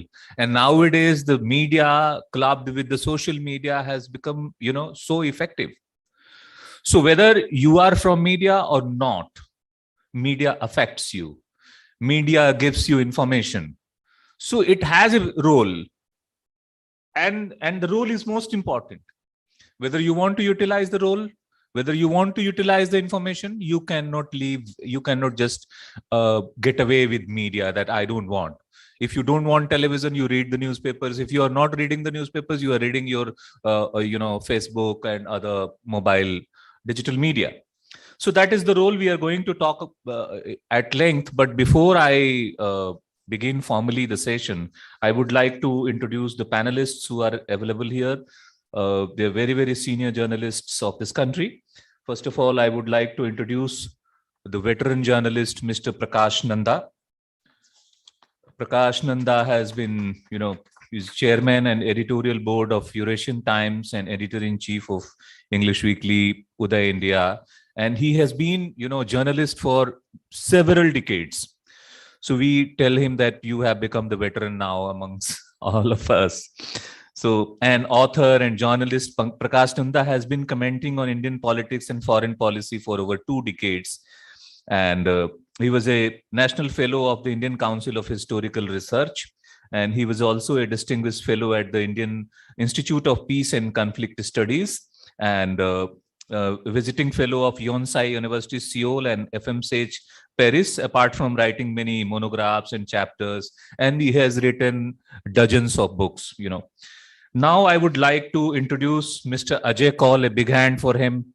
Mr. Ajay Kaul is editor-in-chief of UNI, United News of India. And this is one of the oldest news wire service. Previously, he worked with APN News Channel as a group managing editor. He has anchored the special debate program, The Agenda, every week at 8 p.m. and covered Parliament's proceedings for 16 years, from 2001 to 2017. He has also experience of working with PTI News wire for over 23 years in various capacities, and had also brief stints with ANI, India's only television news agency, IANS, another news agency, The Statesman, The Patriot, and so on. So he has a long experience. Welcome, Mr. Ajay Kaul. We have with us Mr. Anant Bagaikar. He will be joining us from, from online. He is in Pune today, but he is another senior journalist. He was chief of bureau and senior editor of Sakal, a very largest circulated daily of Maharashtra. And he was the secretary of the Parliament's Media Advisory Committee. Recently, he resigned. And he was also the chairman of the Press Council of India, Mr. Anant Bagaitkar. Mr. Rana Yashwant will be joining soon with us. He is the managing editor of India TV News Channel. Mr. Himanshu Shekhar Mishra will be joining with us from Bokaro, Jharkhand, online. He is the senior editor, political and current affairs with NDTV India, and he has worked a lot in the disaster management field. So Mr. Vinod Mishra is there. He is the consulting editor of Doordarshan here. Warm welcome, Mr. Vinod Mishra. He has a prior experience of working with Zee News, ANI as input editor and correspondent. He has led his interest in the field of rural journalism, Swachh Bharat Mission, Jal Jeevan Mission, aspirational districts, etc. And he has published 2 books also, Swachh Bharat Gandhiji or Dr. Ambedkar Ka Naya Bharat, and also a book on migration in Bihar. So we have Mr. Roshan Gaud with us. He is a very senior journalist, bureau chief of Rashtriya Sahara, one of the premier national Hindi daily. He has been a mass communication specialist, professional journalist, writer, reporter, thinker, and teacher. He teaches and trains young budding journalists in communication and media practices. He has also been an environmentalist. He has been covering the environmental, subjects since quite long, since decades. He has over 30 years of experience in the field of media and covering, apart from environment, national politics, BJP, parliament, and several other ministries. Mr. Deepak Parvatiyar will be joining us from Bangalore. He is another senior journalist and editor-in-chief of his media and Indian Federation of United Nations Associations. So he will be joining us from Bangalore today. He has gone there. A couple of more journalists are about to come, and they will be joining soon. When they will come, I will introduce them. So before we begin the discussion, I would like to invite Mr. Vikrant Mahajan, CEO of Sphere India, to please come and say a few words. Mr. Vikrant Mahajan.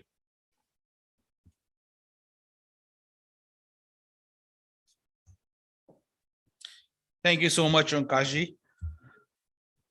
Distinguished speakers from media fraternity and my dear friends, I think we have been together here, many of you since morning. And also there's a good people still holding the ground, on online. Thanks for everybody being there. Today being an important day for our discussions. I think for the benefit of our distinguished speakers from media, I think I'll try to present in brief, the deliberations we have had in the morning and with what context and background in mind that we are together here. We are primarily the different stakeholders who are working in for disaster and development and want to see a collective change on the grassroots through our work, a positive change, maybe reaching out to the people who are in need during disasters, but also the development time, to say the least. And there have been many of the NGO community, many organizations which work with the many people who are working with the NGOs, and we've seen their journey over the years. Everybody used to carry their own flag. They still do, right? They also, some, maybe if we have to present it, they also say, we are the first ones to reach here and we're the first one we're going to respond to the disaster. So that's the scenario we have been seeing it with the NGOs. And but more than a decade, I'm also involved in this process. I think we started coordinating the work between the NGOs, or NGOs themselves coming together, coordinating between each other. They learned few things. We evolved a practice of doing work together in the situations like disaster, though I will talk about disaster risk reduction separately. Then this expanded to also work through certain processes with the UN. So with UN also, and the NGOs, we started working together over years, and then gradually it expanded to government also. The collaboration doesn't remain at national level, but at a state level and district level, the NGO, government, UN, we all started working together. Last 5 or 6 years, the big change has been the corporates, the private sector. I think the private sector has come as a big player with not just the money, but the kind of energy, technology, and knowledge in this field. And we have started discussing with the corporates also that how we come together, not as sectors and separate organizations, but as collective, so that we together build a futuristic collaboration for a larger collective impact. Now, in this space, with the corporates, listening to a lot of corporate leaders, I think the process which my team have been anchoring for last 1.5 years, we were trying to look at the good practices which are available in the corporate sector, and also the standards and the practices available with the NGO, UN, government system. We have put them together into our framework, which we are calling partnership standards. It is basically picking up the best practice that is being followed in terms of the project management standards in the corporates, and also the best practice which is being followed by the NGOs as core humanitarian standards or the sphere standards, the technical standards. Bring them, all of them together into one framework in a very, very Indian context, so that, and in a language which everybody becomes common. So that's the work which has happened over last 1.5 years through series of discussion, consultations. And today we have shared the draft of that, first draft of that, so that we invite feedback on that draft. And the consultation like this, the 4 consultations are planned in Patna, Mumbai, Bengaluru, Guwahati in the month of March. Other states are also asking to do something similar kind of exercise. So there's a wide consultation process ahead of us. And through that, we'll get the feedback and try to improve the draft of and release this guideline as partnership standards for India.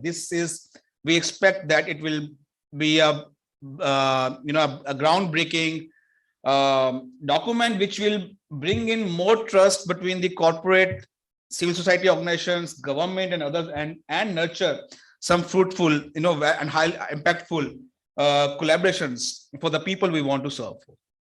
Now, in all this space, we see another very important, rather I would say most important, among the group is media, right?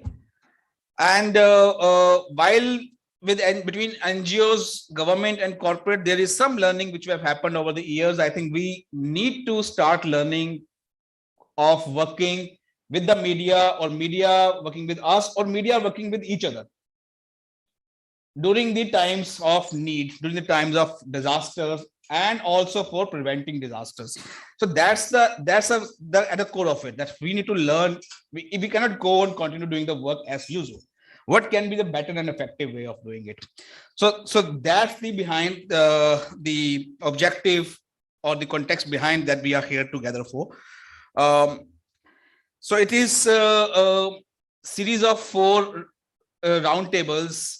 Media roundtables are planned. This is second one. Onkarji is helping us coordinate that and lead this process. And we are expecting maybe towards the end of these 4 roundtables, we will have some kind of a draft guideline developed by the media fraternity themselves, and we can help with whatever secretarial support required. But we come up with some kind of suggested guideline that this is the way the coordination should happen between media, and how others can coordinate and contribute to with media or have benefit from media.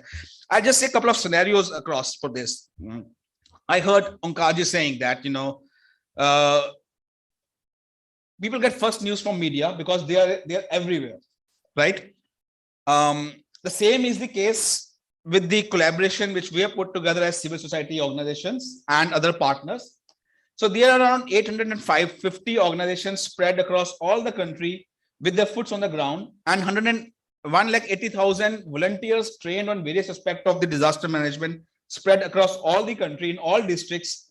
And our target is perhaps maybe in next 3 years, it will be 1 million volunteers trained on that various aspects which will spread across.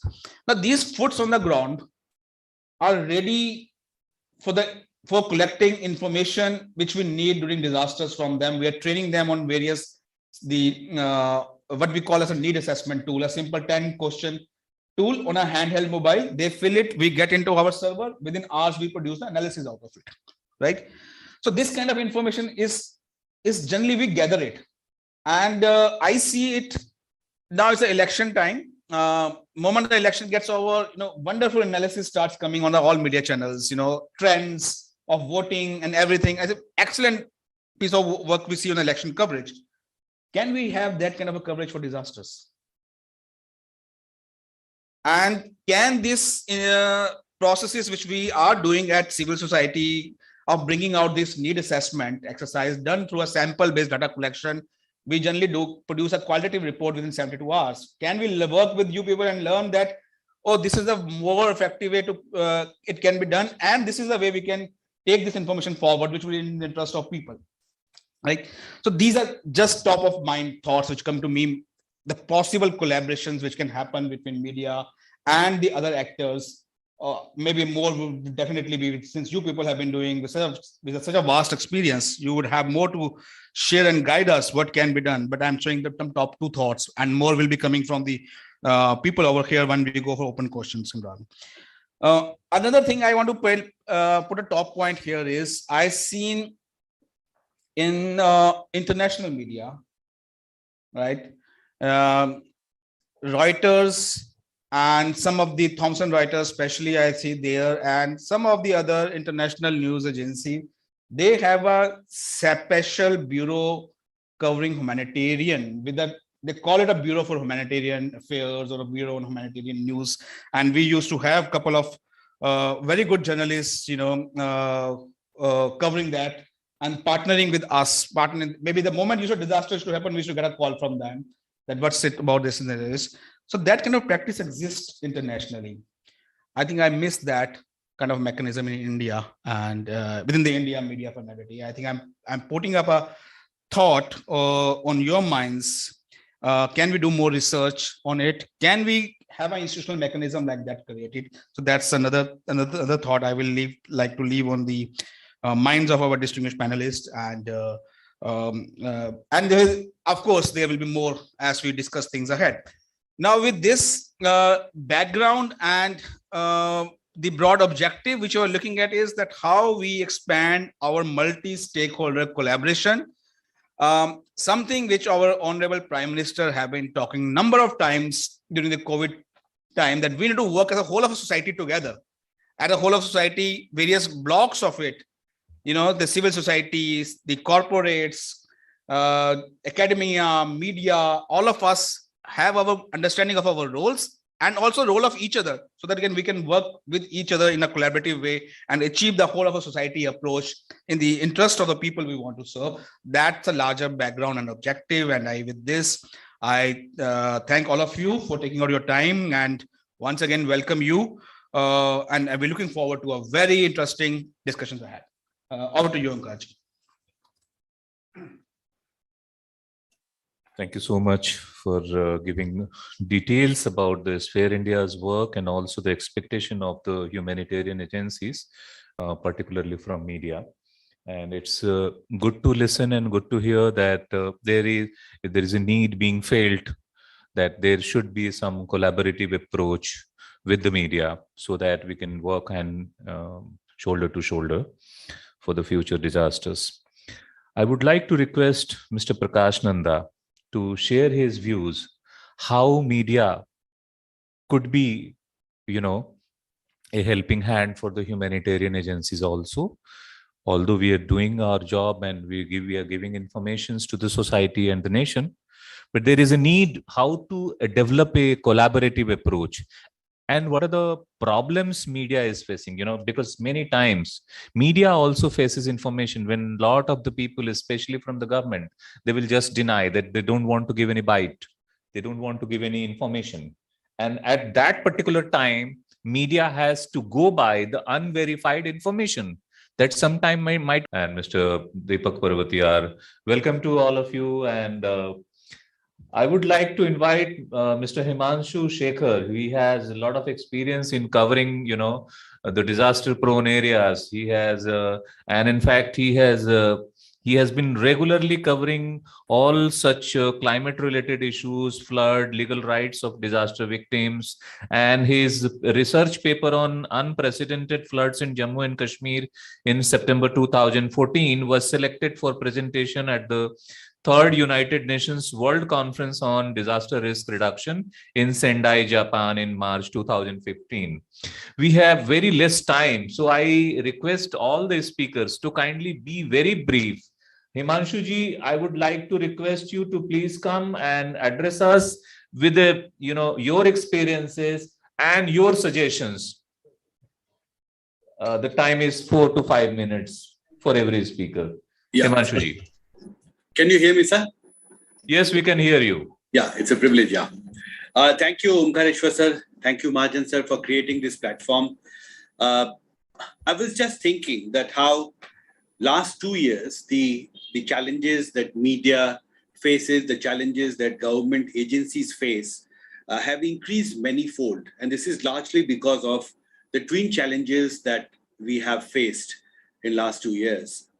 The advent of COVID-19 pandemic, the worst in last 100 years. And in last 2 years, we have seen government agencies, media, and every stakeholder in India's democracy actually struggle to cope up with the impact of COVID-19 pandemic. And this has also been the phase when we have faced several high-intensity cyclones. I remember when Cyclone Amphan was first projected to hit India in May 2020, there was a lot of concern in the NDRF headquarters at that time. And when I requested for an appointment with NDRF DG, I was told that in the present circumstances, it would be difficult for him to even meet us. Even that was the kind of roadblocks we faced in terms of accessing primary information. And even at that time, when we kept on reporting, we kept on getting inputs from the ground, we realized how complex the challenge had become because the relief agencies, we saw those images of NDRF Jawans in the field, in cyclone-affected areas, masks, carrying lots of medicines. And even in the cyclone shelters that were created by the government, special orders were issued by the NDRF headquarters to ensure that they do not house more than 50% of their strength to ensure that the COVID-19 protocol was put in force. And that was the twin challenge. It's like a pincer movement, which almost crushed a part of India's most underprivileged people. And this is exactly the lesson. This is exactly the challenge that we have to combat together. And I actually compliment you, Omkareshwar sir, for this subject, futuristic collaborations for collective impact. And this is exactly the impact that we need to brainstorm in a platform like this. Now, two things that I mentioned now on which I think we need to think more. One, of course, what are the lessons from COVID-19 pandemic in terms of how we have covered it as a media institution as a whole in the country, and also for the government. We have seen that with every wave, the response of the government has been far more mature in terms of the response action that we saw from the government. And in fact, the media houses also have struggled a lot. I was seeing the Network for Women Journalists have actually collated the data, which shows that till last week, more than 624 journalists and media workers actually died from COVID-19 pandemic. And this has been quite a hazardous experience for journalists as well, who have had to battle so many bottlenecks at so many levels to actually access information and continue the flow of information to the nation, uninterrupted, seamlessly, even from within the containment zones. I remember mobile journalism gave me that platform to keep airing, broadcasting information from my home, even when my area was a containment zone where the movement of people was not allowed. But that is a time we also got lots of support from state agencies, but there is a lot more that needs to be done. I'll quickly go to an experience that I had, which of course shaped my career, and I started doing more research. on disaster journalism was my first-hand experience of covering the Kashmir floods. And I can tell you, Omkareshwar sir, that when I first landed there in Srinagar Air Force Station, it was quite late in night. And I just wanted to go there, but I had done no planning. So I remember when I got up into an AN-32 transport aircraft after waiting for 16 hours at Al Palam Air Force Station, the pilot asked me that where we are planning to stay in Srinagar, because half of the city is flooded.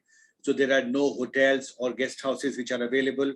So have you done any planning as to in terms of where you're going to stay, how you are going to commute in a city which is flooded, what kind of communication modules you have to ensure that you keep broadcasting news from a disaster zone? Because he said that my mobile phone was not working and I'm making these sorties every day.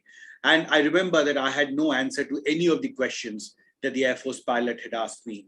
And this became true, more and more true, when I actually landed there.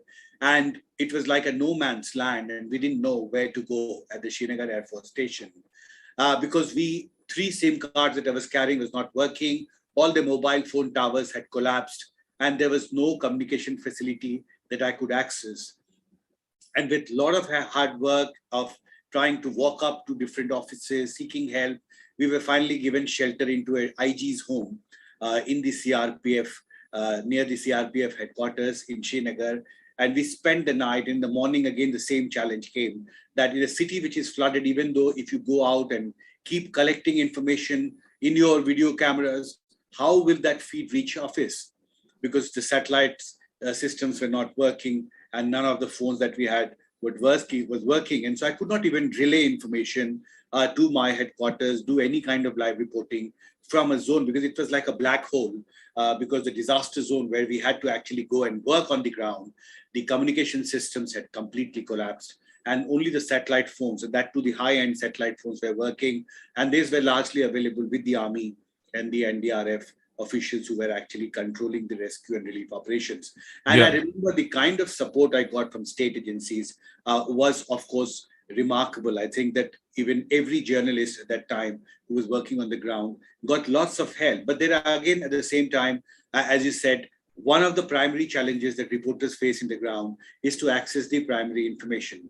And so if the communication systems are not available with you, I remember I faced lots of challenges in contacting relief agencies, international agencies who are working on the ground, and even relaying information to my news channel headquarters. So of course, it's a very, very complex, challenging subject. There are lots of lessons that we need to brainstorm together, because remember, fighting a disaster can only be a collective effort. Fighting a pandemic can only be a collective effort. And I think we need to brainstorm more in terms of what we have experienced in the last 2 years, in terms of the increase in the intensity of high intensity cyclones, or the COVID-19 pandemic, which has created devastation in terms of its social impact, debilitated India's economic structures, debilitated even many media institutions. So I think we need to learn more, interact more, and share our experiences more, so that we have viable protocols. Crisis communication protocols needs to be built up to combat both the rise in the frequency, intensity, and scale of disaster incidents that we are facing now, and also a COVID-19 pandemic-like situation in future. Omkareshwar. Yeah. Thank you so much. Thank you so much for sharing your information and experiences, and also giving the suggestion. Yes, we need a disaster reporting, kind of guidelines and mechanism also. We don't have in India, disaster reporting, a separate subject is not there, and there is no such training available. I would like to invite Mr. Deepak Parvatiyar. He is connecting with us from Bangalore, and he has a lot of experience in covering, disasters and also the environmental issues at national and also at international level. His media has been recognized by the United Nations also. Mr. Deepak Parvatiyar, please briefly say a few words on this subject, and please share your experiences. Thank you, Omkareshwarji. One correction: I am not in Bangalore. I am in Hyderabad. And I'm sorry. I would have loved to be there, but here it coincided with another meeting. This program of Telangana government. I'm right in the midst of it. Just completed my lecture there and came out, and I have to go back again. So I will not take much time. And thank you for inviting me again. Last time also we had spoken at length about disaster and what the role of media has been. And I won't like to take much time on that since it is related to COVID-19, and it is here what I would like to put before you a few points. I had got stuck in Hyderabad again. It is a coincidence. When the first lockdown was there, for 55 days, I was there in Hyderabad, trapped in the lockdown. And that time, if you look at the role of the media, I won't blame them because it was something very new. And whenever I used to switch on the television set, it looked like as if I'm going to die every day because of COVID. It is going there, it is just knocking at my door, and I will contract it and I will die. It was the impression I was getting when whenever I was switching on the television set. And it was a very horrible experience that I had, and I switched off all the television sets, and I was at peace with myself when I switched them off. And at that time, I started a website of mine just to pass my time. And when you talked about this recognition by the United Nations of my website, it had the roots lockdown only, and because of it played at my mind, it gave me an idea of starting that. And there are many aspects really. When we talk of disaster management, and when we talk of laws, disaster management laws, there are many restrictions. There are many actually bottlenecks also, and many things have to be done. Like just now only we pointed out that when we talk of erosion of land due to flooding, in disaster management laws, they are very weak when it comes to protect the victims of the erosion. And these are the things which have been there for quite some time, and these are not looked upon. So COVID is a very recent phenomena. And COVID, when we talk of role of media, yes, one aspect I highlighted, a lot of sensationalism is there, maybe because there is no, the information is not coming to the right channels at the right time. And there, I think the government has to explore those avenues, how to deal with media during these crisis situations. And second is also media's role also. Like my website, I experimented, I did one thing. And that was, I just explored certain areas who are the people who are worst affected. And one group we identified were the artists, the performing artists. They could not perform during this period. And when we were there, I came to know that 2 or 3 had committed suicide also in different parts of the country. So I thought how to go about it. So I came across, came across a like-minded person. We started one program, Save the Artist campaign through our website. And then what happened?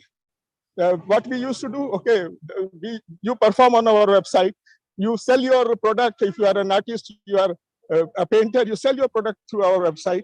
And we did that. And it was very constructive. And suddenly what happened is SpeakPK took over. And then the Ministry of Culture is stepped in. And I'm very glad to share that so far they have distributed 40 lakh rupees to the artists to save them. So media has a very constructive role there also. I don't want to say much about it, but these are the things where one can ponder, one can look, which one can explore. I'm sure many media houses are doing that. And that is one thing where we can focus on, and instead of just sensationalizing things. And I don't want to say much more because Thank you, I have to thank go you. Thank you, Deepak ji. Thank you for your valuable thoughts. Thank you so much. Vinod ji, मैं आपको invite करना चाहता हूं। विनोद मिश्रा जी, आप अपने अनुभव से बताएं कि कोविड के दौरान दूरदर्शन एक लार्जेस्ट नेटवर्क है इंडिया में अभी भी, जिसका सबसे ज्यादा रीच है रूरल एरियाज तक, उसका कवरेज करने में, कराने में, और आपका जो लंबा अनुभव रहा है तमाम न्यूज एजेंसीज के साथ, तमाम न्यूज चैनलों के साथ, वो कैसा रहा है और वो किस तरह के सजेशन आप अपने अनुभवों से देना चाहते हैं? विनोद मिश्र जी, आइए।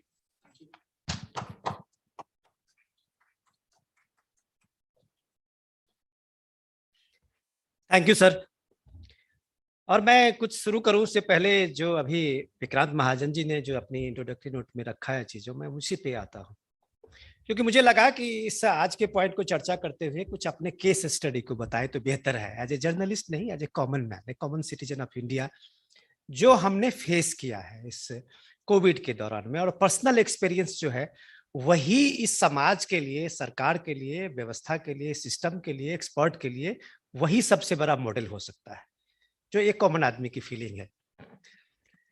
तो मैं जो विक्रांत महाजन जी को सुना कि मीडिया में इस तरह की चीजें, जैसे अभी इलेक्शन के बारे में उन्होंने जस्ट एक इंस्टेंस दिया कि इलेक्शन को जब हम लोग ये 10 तारीख के बाद इसको एनालाइज करेंगे, ये किस तरह का हुआ, ये जीत क्यों हुई, ये हार क्यों हुई, इसका सोशल फैक्टर क्या था, इकोनॉमिक फैक्टर क्या था, इसका डेमोग्राफी क्या था, इसका ट्रेंड क्या है, इसका जियोपॉलिटिकल में कितना कनेक्शन है, इसका नेशनल इंटरनेशनल में इसका क्या इम्पैक्ट होने वाला है।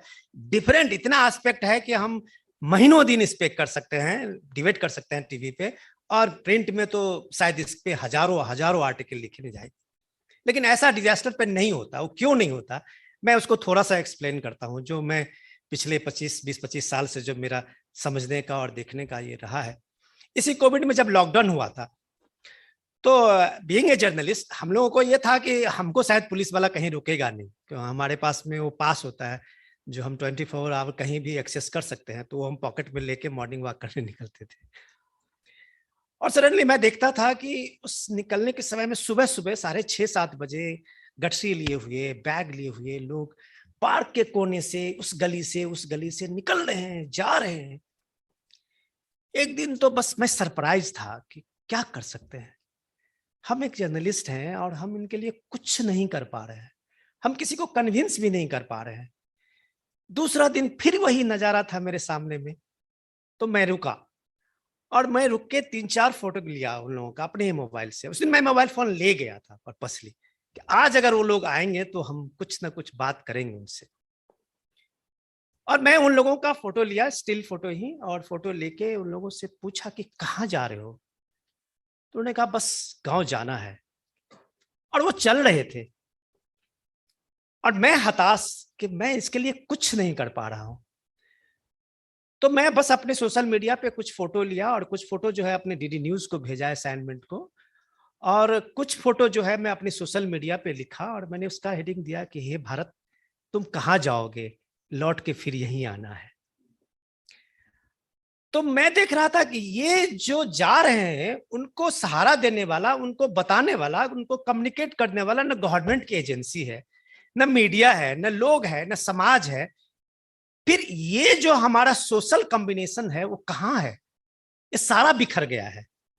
तो फिर मुझे लगा कि हमने टेररिज्म की बहुत सारी कवरेज की है जम्मू कश्मीर और इन सब चीजों में, तो मुझे लगा कि शायद डिजास्टर का यही नेचर है कि उसमें एक सरप्राइजिंग एलिमेंट ज्यादा होता है।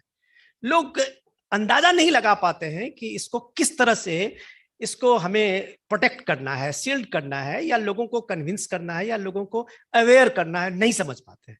और उस समय तो मुझे यही लगा। फिर लेकिन देखा कि इसमें देखिए कॉपरेशन कितनी बड़ी चीज होती है, कि मैं थोड़ी देर के बाद घर गया, तब तक वो जनरल शॉप्स की दुकानें खुल जाती थी 2 घंटे सुबह और 2 घंटे शाम के लिए। मैं छोटे 10 रुपए की बोतल जो है उसमें से 25-30 बोतल का जो एक बैग था, मैं स्कूटी पे लादा, उस पार्क के पास खड़ा हुआ, और जो जा रहे थे उनके हाथ में एक बोतल पकड़ाता गया। लोग जा रहे हैं, मैं कुछ नहीं कर पाया। लेकिन मुझे अगले दिन इस बात की खुशी हुई कि अगले दिन ऐसे बोतल देने वाले कम से कम 10-15 लोग अलग अलग जगह पे खड़े थे, और मुझे लगा कि ये मेरा काम हो गया, इससे ज्यादा मुझे नहीं करना था इसमें। फिर क्योंकि मैं इसलिए हताश था कि जहां तक मेरे कांटेक्ट थे एज ए मीडिया पर्सन, हम लोगों को थोड़ा सा ये रहता है कि अरे 4 फोन तो घुमा ही सकते हैं, कभी नॉर्थ ब्लॉक, कभी साउथ ब्लॉक, कभी वहां, कभी यहाँ डीएम ऑफिस। अरे सर कुछ करो यार, कुछ करो, कहीं कुछ नहीं हो रहा है। मुझे लगा कहीं किसी से नहीं होना है, जो होना है सोसाइटी से होना है, जो होना है अपने लोगों से होना है। हमारी तरह हर आदमी अपनी जान बचा रहा है और घरों में बंद है, कोई कुछ करने के लिए तैयार नहीं है। और सबसे बड़ी बात है कि इंस्पिरेशन, ये रोल मॉडल हम ही एक दूसरे के हो सकते हैं। जब हम निकलेंगे दूसरा भी निकलेगा, तीसरा भी निकलेगा, और ये चेन बना। और इसी चेन ने इस कोरोना के काल में मुझे लगा कि इंडिया में जो अगर सबसे इंस्पायरिंग एलिमेंट कुछ भी है तो ये लोगों का कोऑपरेशन है, ये जनभागीदारी है, जो लोगों ने दिखाया कि यही बेसिक इंडिया है और इंडिया का डीएनए यही है, इसलिए इंडिया सरवाइव कर रहा है। सबसे इंपॉर्टेंट चीज मैंने देखा कि उसमें, उसी के दौर की मैं बता रहा हूं अपना एक्सपीरियंस, जो मुझे लगता है कि हम लोगों को काम आएगा, कि आप किस तरह से इस तरह के डिजास्टर को नहीं रोक सकते हैं, लेकिन हम इस तरह के डिजास्टर को अपने लिए कैसे तैयार कर सकते हैं, तो हमें पलट के देखना चाहिए। जब उड़ीसा में 1999 में वो जो बड़ा सुनामी आया था, जब उस तूफान का, तो हम लोगों को याद है, उस समय में कुछ बड़े रोल में नहीं थे, लेकिन असाइनमेंट पे मुझे सिर्फ कवर करना था और चीजों को लाना था एजेंसीज के लिए। तो मुझे लग रहा था कि जो गवर्नमेंट वहां उड़ीसा से बताया जा रहा है उससे कई गुना ज्यादा कैजुअलिटी हुई है, इतने लोग मारे गए थे उस तूफान में। लेकिन 10 साल के बाद वही सुनामी के लिए आप रिकॉर्ड करेंगे, उसी उड़ीसा में उसी गवर्नमेंट ने ऐसा इतना शानदार उसकी व्यवस्था की है कि वहां 1 से 2 लोग भी कैजुअलिटी नहीं होती है, हर जगह की जो व्यवस्था है।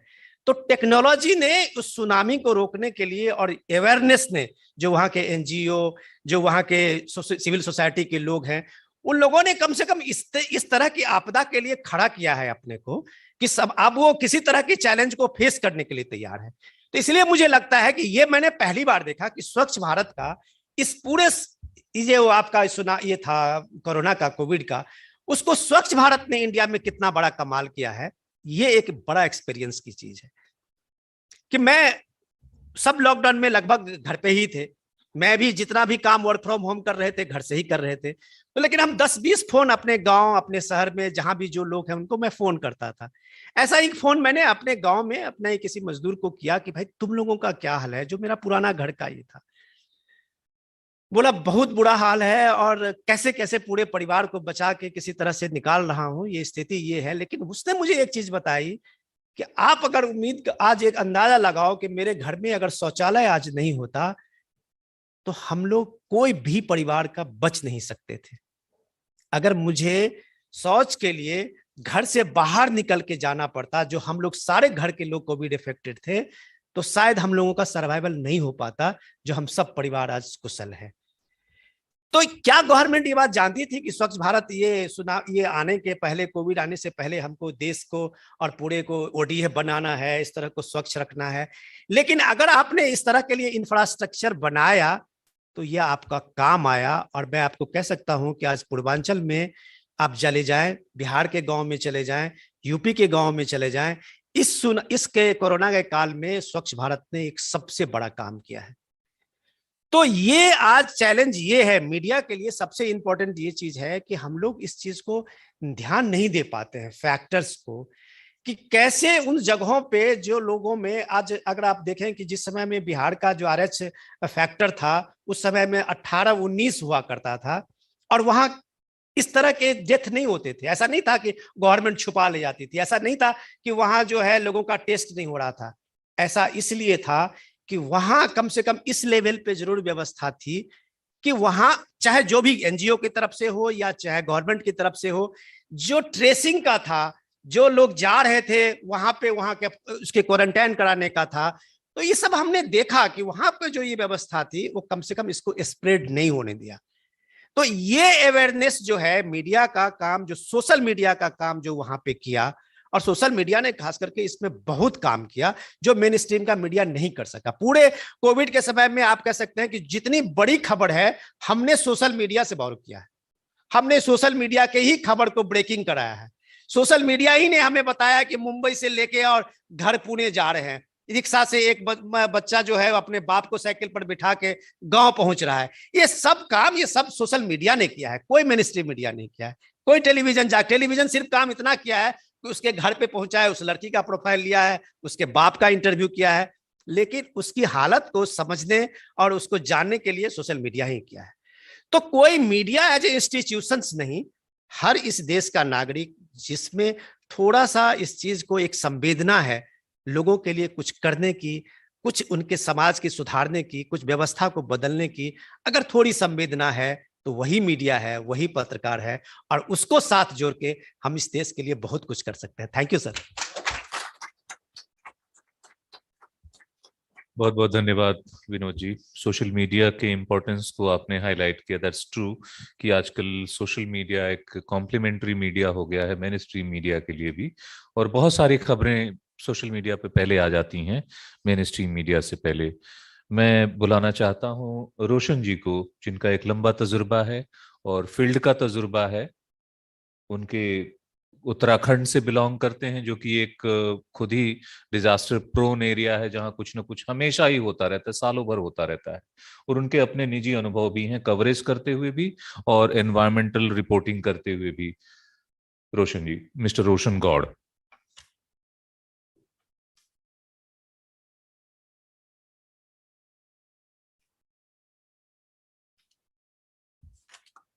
धन्यवाद ओंकारेश्वर जी, यहाँ उपस्थित सभी साथी।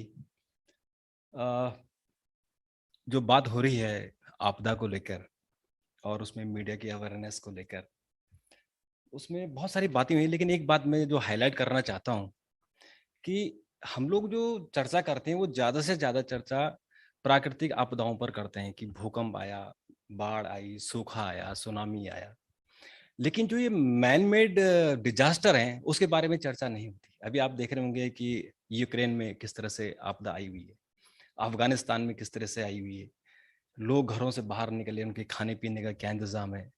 उसमें 2-3 पिक्चरें अगर आप देखते होंगे, जो भी विनोद जी चर्चा कर रहे थे सोशल मीडिया की, कि असल में मीडिया वहां तक नहीं पहुंच पाता है, नहीं पहुंच सका तो सोशल मीडिया के कारण ही जो फोटोग्राफ हमारे पास आ रहे हैं कि यूक्रेन के सैनिक जब युद्ध के लिए निकले हैं तो उनकी पत्नियां कैसे उन्हें विदाई दे रही हैं। ठीक है, बहुत ही इमोशनल पोस्ट है। कुछ पोस्ट उसमें इस तरह से आई हैं, 2 जोड़े बिछड़ गए, तो वो एक इमोशनल पोस्ट है कि जो ये आपदा है, उस आपदा का असर कहाँ कहाँ हो सकता है। हमारे हिंदुस्तान में क्या उसका असर हुआ कि हमारे यहाँ सेंसेक्स गिरा, 12 लाख करोड़ रुपए का नुकसान हुआ, कितने परिवारों का लाखों लाखों करोड़ों का नुकसान हुआ, वो एक आपदा है। एक आपदा ये भी है कि जो यूक्रेन से जो रूस से जो हमारा एक इस दौरान जो एक अवरोध खड़ा हुआ है, उसमें 1 लाख करोड़ रुपए का सीधे सीधे नुकसान हुआ है। रोजगार पर नुकसान हुआ है, फार्मास्यूटिकल्स में नुकसान हुआ है, हमारे रॉ मटेरियल्स में नुकसान हुआ है।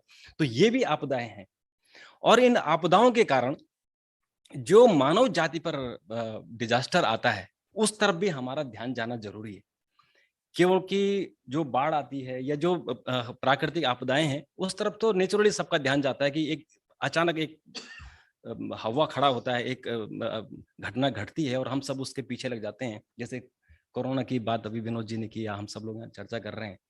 तो कोरोना में जब लोग घरों से निकले अपने गाँव की तरफ गए, तो जब मीडिया ने उनको दिखाया, सोशल मीडिया ने शुरुआत की और बाद में जब मेन स्ट्रीम मीडिया ने उसे दिखाया, तो सरकार को मजबूरन श्रमिक एक्सप्रेस चलानी पड़ी लोगों को अपने घरों तक। तो ये मीडिया का रोल है कि हम उन चीजों को हाईलाइट करें कि जहां सरकार को एक्शन लेना चाहिए, और वो हम तभी हाईलाइट कर सकते हैं जब हमें सरकार का भी सपोर्ट होता है। अगर हमें उन जगहों पर नहीं जाने दिया गया या हमें रोक दिया गया तो हम फिर अपना काम नहीं कर पाए। तो जैसे अभी विनोद जी कह रहे थे कि सोशल मीडिया के कारण हम ऐसा कर पाते हैं, तो सोशल मीडिया चाहे हम किसी भी कारण हो, लेकिन हमने उन चीजों को हाईलाइट किया। अभी मैंने जैसे यूक्रेन की चर्चा की, तो यूक्रेन में जो 2-3 फोटोग्राफ आए हैं, आज ही आपने देखा होगा, एक अभी सभी अखबारों में एक फोटोग्राफ आया कि एक महिला, उसकी जो अपार्टमेंट है वहां एक मिसाइल गिरी और पूरा अपार्टमेंट टूट गया, तो कैसी महिला बाहर बिलख रही है। तो वो भी आपदा है, और उसके कारण जो ध्यान गया है, आज वर्ल्ड वाइड आप देखें कि एक जगह जगह इस बात के लिए एक हैशटैग चल रहा है कि से नो टू वार। तो ये भी मीडिया की ताकत है, और ये पुतिन पर एक प्रेशर बनेगा कि आप युद्ध मत कीजिए, ये आपदा है। तो इस आपदा का जो हम चर्चा कर रहे हैं, इस आपदा को, इसको भी हमें अपने चैप्टर में शामिल करना चाहिए कि जो मैन मेड आपदाएं हैं, जैसे हम क्लाइमेट चेंज की बात करते हैं, तो क्लाइमेट चेंज तो सबसे बड़ा एक आपदा है और वो मैन मेड है।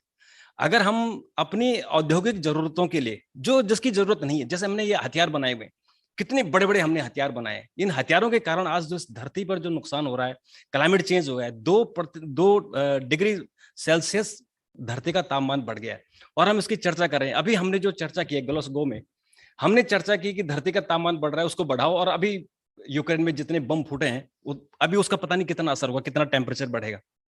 तो इसको भी हमारे चैप्टर में जब हम इसकी चर्चा करें तो उसमें शामिल करना चाहिए। क्योंकि मैं उत्तराखंड से हूँ और हमने न जाने कितने भूकंप देखे हैं, और जब गुजरात का भूकंप आया था तो मैं उसमें अंजार में था, मेरी ड्यूटी थी कि मैं अंजार में जाऊं, तो मैंने वो सब चीजें देखी कि किस तरह से लोग बेघर हो जाते हैं, उस दौरान क्या चीजें घटती हैं, कैसे लोगों की हेल्प करने के लिए आते हैं। लेकिन जब वो उसमें मीडिया का रोल होता है, मीडिया उसको बताता है कि कैसे लोगों को खाना पीना नहीं मिल रहा है, तो मीडिया के कारण फिर सरकार वहां आउटरीच करती है। जैसे उत्तराखंड में था, उत्तरकाशी में इतना बड़ा भूकंप आया था, लोगों के पास कुछ भी नहीं था, क्योंकि वहां इसमें आज तो सोशल मीडिया है, इंटरनेट है, तो लोगों को जल्दी सूचनाएं मिल जाती हैं। उसमें कुछ भी नहीं था। दिल्ली से रिपोर्टर भेजे गए थे। जब उन लोगों ने वहां की रिपोर्टिंग की, और पीटीआई की खासकर, क्योंकि पीटीआई के पास फोटोग्राफर होते थे, तो पीटीआई के फोटोग्राफर ने जब वहां की फोटो भेजी, फिर सरकार एक्टिव हुई, फिर लोगों को मदद मिली। तो मीडिया का रोल सब जगह है, और उस रोल को ज्यादा बढ़ाने की जरूरत है। इसलिए जरूरत है कि जब मीडिया ज्यादा बढ़ेगा, तो इस तरह की जो डेफिशिएंसी रहती है, जहां कमियां रहती है, जहां सरकार आउटरीच नहीं कर पाती, वहां सरकार पहुंचती है। ये चीजें हमने कोरोना में बहुत ज्यादा देखी हैं। कोरोना काल में जब लोग अपने घरों से निकल गए थे, तो मीडिया ने जब छोटी छोटी चीजें बताई, जैसे कल का ही मैं एक एग्जांपल देख रहा था कि राजस्थान में एक बच्चा करीबन 52 फीट नीचे एक गड्ढे में गिर गया। तो वहां किसी को पता ही नहीं था, सरकार को पता नहीं था, लेकिन जब सोशल मीडिया के जरिए मीडिया ने उसे उठाया, तो फिर वहां उस बच्चे को उसको निकालने की कोशिशें शुरू हुई।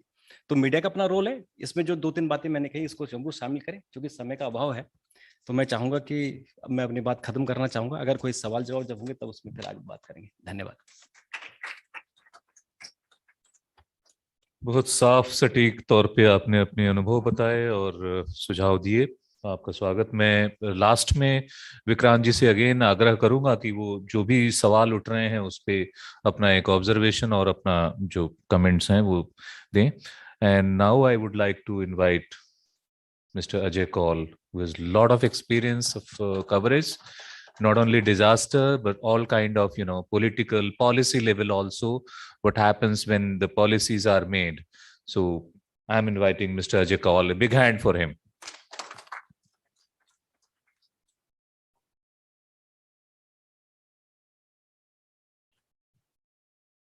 Thank you all for inviting, particularly the organizers who have invited me. But after all the speakers have spoken, I don't think I have anything to add. Everybody has spoken and elaborately. But I have also some experience about covering disasters, particularly I covered Bhuj disaster and I have covered Kashmir. So in fact, I will disagree with Himanshu's observations. I also went to Kashmir and maybe I was better organized. I found, although I had to do some hunting, maybe I was a Kashmiri local, so it was an advantage. So I did some work. I took a mobile. I found out that which mobile service is still working there and which area is still working. So I found an area. In fact, I took a taxi. We went house hunting or maybe hotel hunting, me and my photographer. So, but as it was very bad, so we found a hotel. Luckily, I'm very fortunate that we found a hotel where internet worked. It was closer to airport. So that was an advantage and that gave us a lot of help in filing the stories. And of course, when we talk about the role of media, and role of media is, we all know, we don't have to tell anybody what is the role of media and everybody knows. But there are always constructive and maybe not constructive aspects which media highlights. So these are the two things which actually have been debated, are being debated, and will be debated for a long time, I think, which are the constructive. Like as you talked about social, everything was, when I went to Kashmir, it was, the infrastructure had collapsed. Even the chief minister had no communication systems. Even DMs had no communication system to communicate. So who will do it? So our armed forces, they rose to the occasion. And local people, and we must appreciate local bodies and local people which I went to places where local help was immense. I visited fields. I went to flood hit areas, even jahan pe water was still there.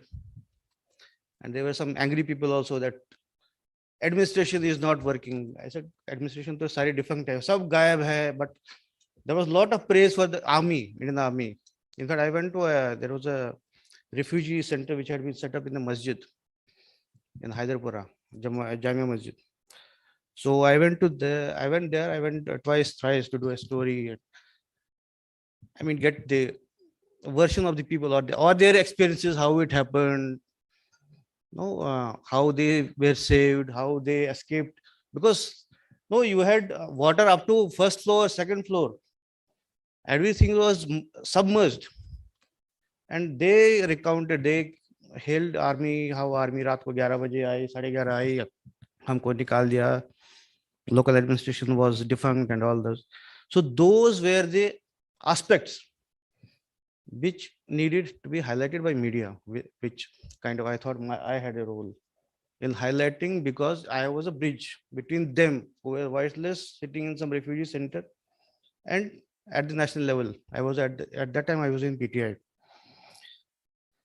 Similarly, I found in Bhuj also, when the earthquake struck in 2002.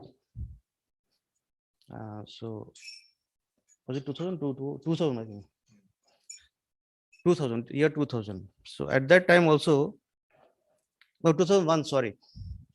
It was January 2001. At that time also, local people and local agencies, maybe religious organizations. In fact, because everything was, it was a disaster struck and everything had fallen apart. There was no hotel. There was so I used to have, I mean, we all used to have food at Langar, at the Gurdwara. I mean, there was RSS camp. There were Muslims who had opened up centers to help people. So since this is an NGO program, so I'm highlighting these, how local people get activated, but I think it is not amplified too much. There is no, it's not pronounced, because I think it's not sexy. It doesn't sell. I mean, there's, you see, negative sells. So if there is some problem at some relief center, it will be highlighted much more with some visuals. But maybe good work.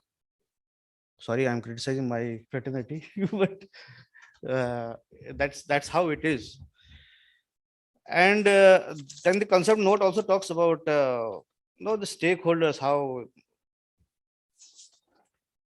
I mean, there are some questions, how to facilitate faster and easier dissemination of information during and after a disaster. What can be an ideal coordination mechanism amongst these stakeholders? How can we collectively develop the role of media for disaster response networking, recovery, rehabilitation, and resource mobilization? Is there a mechanism to monitor disaster reporting? So as somebody earlier said, that disaster reporting is not a specialized field. Like you have Defense Ministry, somebody covering defense, Home Ministry, BJP, political affairs. So there is a gap. Of course, there is a gap. And as I mentioned about Kashmir, or maybe a disaster, Kashmir, I'm talking about the flood, 2014. So people move on. This ho gaya, floods ho gaye, now situation has improved and now it has normalized. People are going around doing their business, but nobody looks back. Ye hua kyun? What were the reasons? So, and I will blame ourselves also. Media also doesn't have time, so we move on. We move on to next assignment, or maybe next subject. So maybe there people like you or organizations like you should maybe wait, stop, and look back. Do some research why it happened, so that it doesn't happen next time. Or maybe it doesn't happen in Kashmir. It may happen in maybe Haridwar, or it may happen somewhere else, isn't it? Because it's all related to unauthorized constructions and encroachments. What I learned from people, कि जहाँ नाले थे वहाँ पे बिल्डिंगें बना दी, तो पानी जाएगा कहाँ, निकास है नहीं. So it's kind of man-made natural disaster. So somebody, maybe organizations like you, should do some research on that. So media doesn't, because media doesn't have time. I mean, tell you, we move on. We move on to next subject, because we have to report and we have to keep reporting and keep informing people about the contemporary, current subjects. And then there is about this government role. Whether government is giving enough for stakeholders, or maybe newsmakers, whether they are all cooperating with the media. So during the COVID, I think one good thing the government did was having the regular briefings. That was a very good thing. So if you have any queries, at least answer. They may answer maybe 50%, but at least 50% of your queries are answered. Because as a journalist, I know when I have, during my reporting stint, when I was active reporter, now I am not. So I would tell people, no, we'll confront people who will be, particularly I used to cover MEA, foreign affairs, it was very sensitive beat, very extremely sensitive nation ka interest at stake, all those things. So joint secretaries and others, so media, yes, XP will tell you. So what I kept telling them, I said, aap story dabaoge, I had to do some work. I had to report. I had to give some news about particular issue or particular event or development. I have to report. So if you don't give me authentic, credible version, I will look elsewhere. Maybe I will talk to your director, or I will talk to somebody else, maybe your chaprasi. I have to report. My job is at stake. मुझे काम करना है. It's better to you give me this story. So there have been, I will not point out there were, since I'm talking about MEA, though there were some instances where even Pakistan got away by planting something and our people tried to hide. So I had a kind of fight with the joint secretary at that time. I said, why do you hide? Pakistan ने अपना version लगा दिया, हर जगह वही आ रहा है, भाई तुम लोग भी करो. Why don't you? Why? I mean, we talked about stakeholders. The government, I think, if they come forward, that is the point. Many times the misinformation also plays a very destructive role nowadays. It has become a at the age of pandemic, the WHO has called it infodemic. That is so wide. So when you talk about misinformation, the role of media, I keep telling people, no, you have to be cross-check. It's not about disaster only, it's about everything, anything. So it's about media. I keep, drilling into my colleagues, juniors and all that. Please cross-check, please check with suppose we used to write when I was bureau chief in PTI, so maybe about cabinet, what happened at cabinet meeting. There were fight between two ministers. So don't trust only one minister. Maybe he has an agenda. Talk to two other ministers who are present there. And if all this collates similar, then we can go ahead with the story. I can narrate about misinformation. No, how cross-checking, although it's not a journalism class. So it helps because we never know who is planting what.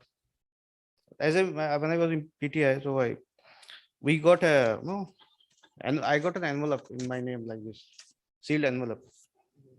So there was a signature, two pages full of criticism of Chief Minister of Madhya Pradesh, Shivraj Singh Chauhan, and the signatory was BJP President of Madhya Pradesh. So I thought, why is he criticizing him? And so I asked my colleague to usse baat karo zara. You ask him, why is he criticizing the chief minister? Uske aage bhi pucho ki kya reason and all that. Although there were a lot of details. So he called him. He said, nahi, maine aise koi chithi nahi likha. So how misinformation was nipped in the bud? Just by one phone call. As I said, this is not about journalism class, but maybe these are the basic rules journalists have to follow. Even if about COVID or no, cross-check. I think that's all. Thank you. Thank you so much, Jayji. The basic point you made is that the stakeholders should not suppress the information. If they take the media into confidence and they share the information, maybe the media will be able to, positively take it up. I also have a few, similar experiences during the Kargil war, the Kargil story, which I had broke in 1999. And I was regularly covering. So I had a very, very close relationship with the Ministry of Defense and all. So at that time, we were getting so much sensitive information that it was really so disturbing. अगर उसको publish कर दें तो national नहीं international level पे हिंदुस्तान का वो नाक कट जाएगा और खराब होगा, तो उसको छुपाना पड़ता था कि नहीं, नेशन के इंटरेस्ट में नहीं है तो हम नहीं करेंगे। लेकिन ये है कि इंफॉर्मेशन मिलनी चाहिए, ये चाहे डिजास्टर कवरेज का हो चाहे किसी भी उसका हो। मेरे ख्याल से हमारे जितने पैनलिस्ट हैं वो अपनी अपनी बात रख चुके हैं, और 2-1 क्वेश्चन अगर हम लोग लेने का समय हो तो मेरे पास मुश्किल से 10 मिनट का समय है। 1 or 2 questions we can take, and I would like to ask Miss Manorama Bakshi. She is here and she has been with the Tata Trust and several other organizations. So if you have any question, Miss Manorama Bakshi.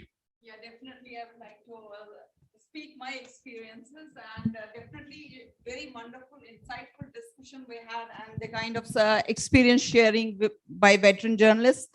My experience has been, I think, as someone has rightly said, that we don't have the reporting of the disasters, but I would definitely like that disasters should be audited. We need to have SOPs, standard operating procedures, for all the disasters.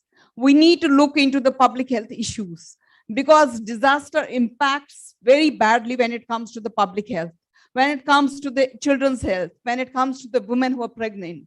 I think that in 2019, CINZE, Chinese Chamber of Commerce, had called me to give a presentation in China. And fortunately, then we didn't have this corona happening. And in 2019, the topic there was, wherein I gave the presentation, was actually on the impact of disasters on the vulnerable population. When we talk about the vulnerable population, I think media can do a big role, huge responsibility when it comes to the disaster impact on the HIV/AIDS people. I have seen it with my own eyes when we gave the example of Bhuj, wherein like the children of the people living with HIV, they were impacted. They didn't have food, they didn't have the clean water, and those were the key issues. The issues of not having the antiretroviral therapy for the people.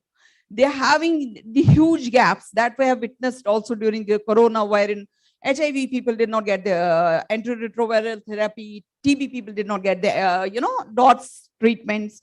Apart from that, I would also like to raise some kind of issue when it comes to the women.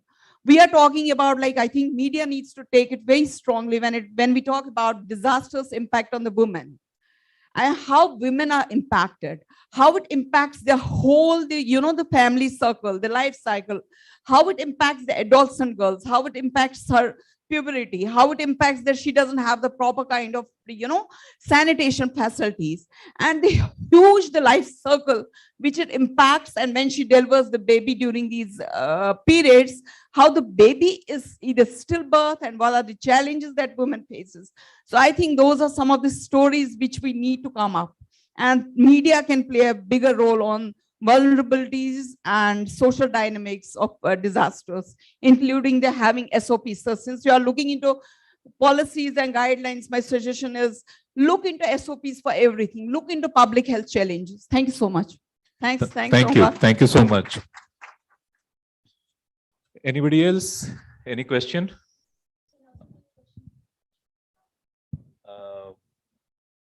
Are there people available on virtual? So anybody who is there, if you have any question, you can raise your hands, or you can, unmute yourself and say something.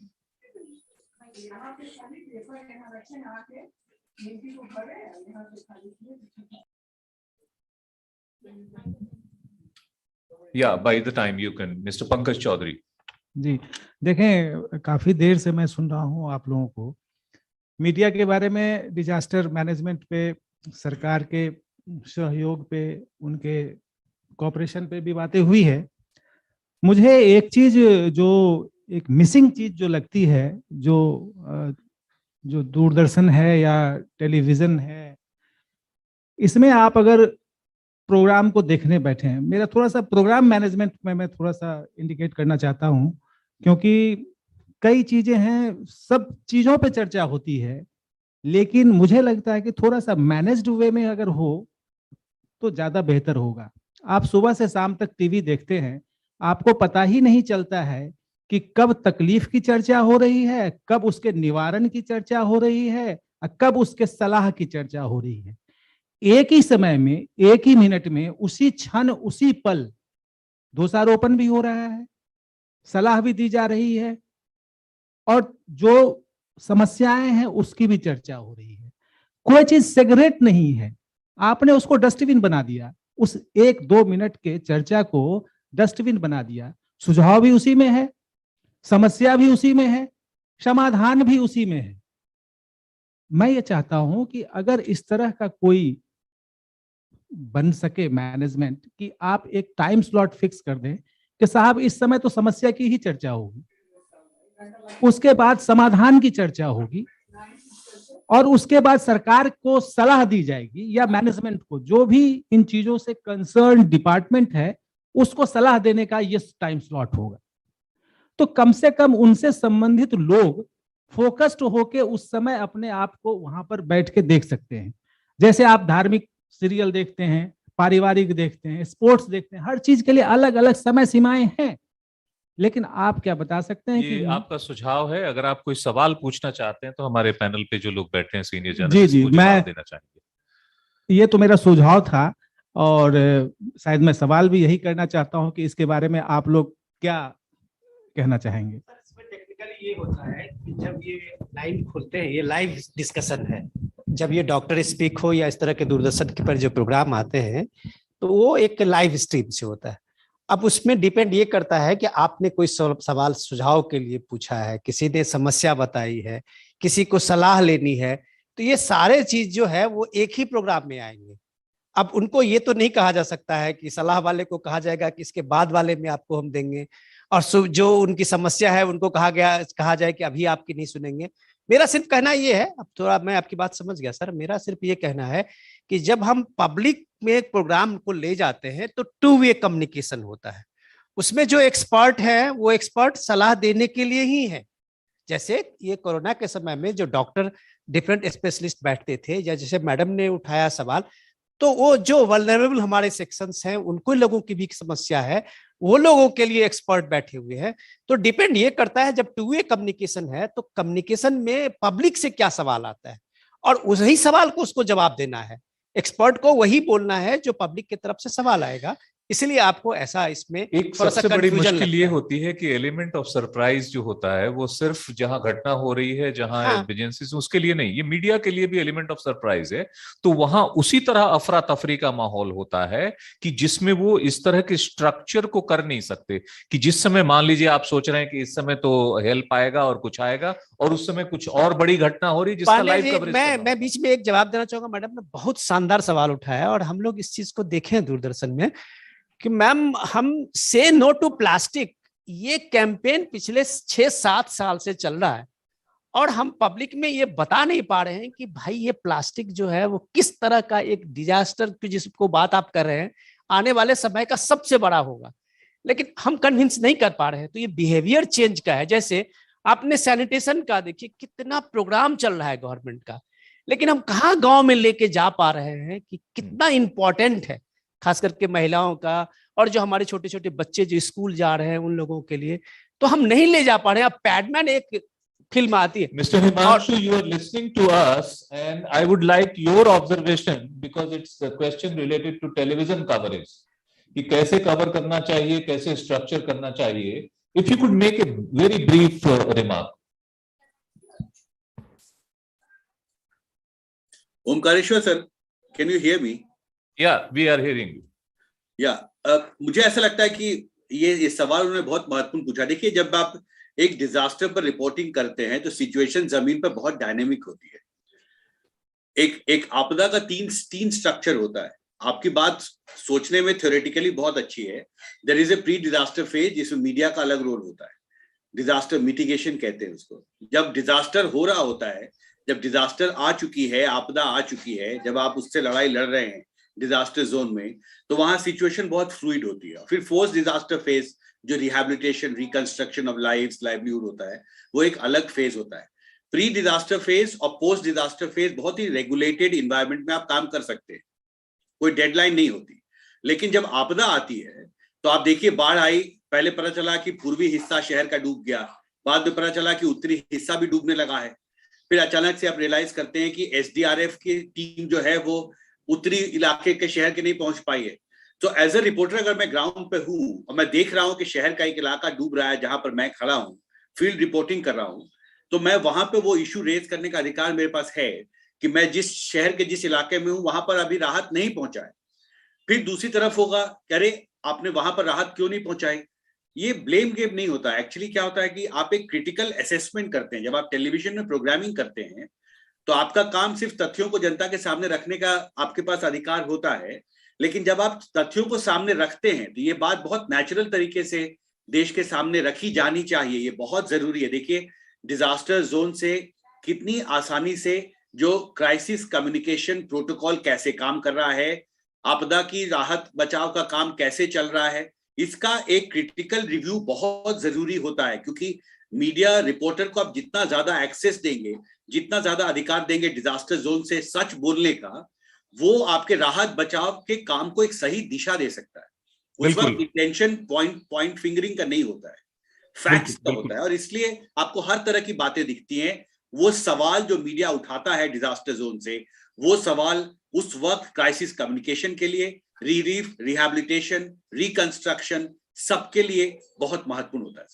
Thank you so much, thank you so much. Disaster zone से सच जितना ज्यादा निकल के आएगा, उतना ही ज्यादा relief और rescue में जो है वो सहूलियत होगी सरकारों को भी, एजेंसी को भी। मिस इलिया, यस, आयु मिस इलिया, ओके, आप अपनी बात पूरी कर लीजिए पहले। हाँ, नो प्लीज।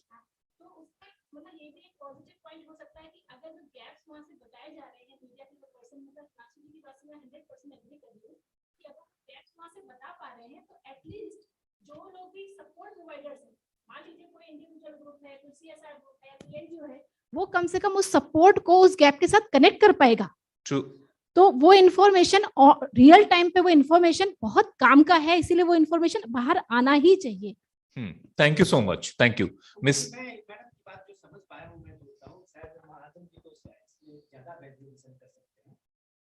सबसे दिक्कत यह है कि हमारा जो सिस्टम चल रहा है ना डेमोक्रेसी में, हम इस चीज को भूल गए हैं कि स्टेक होल्डर्स सिर्फ लिमिटेड ब्यूरोक्रेट्स और गवर्नमेंट नहीं है।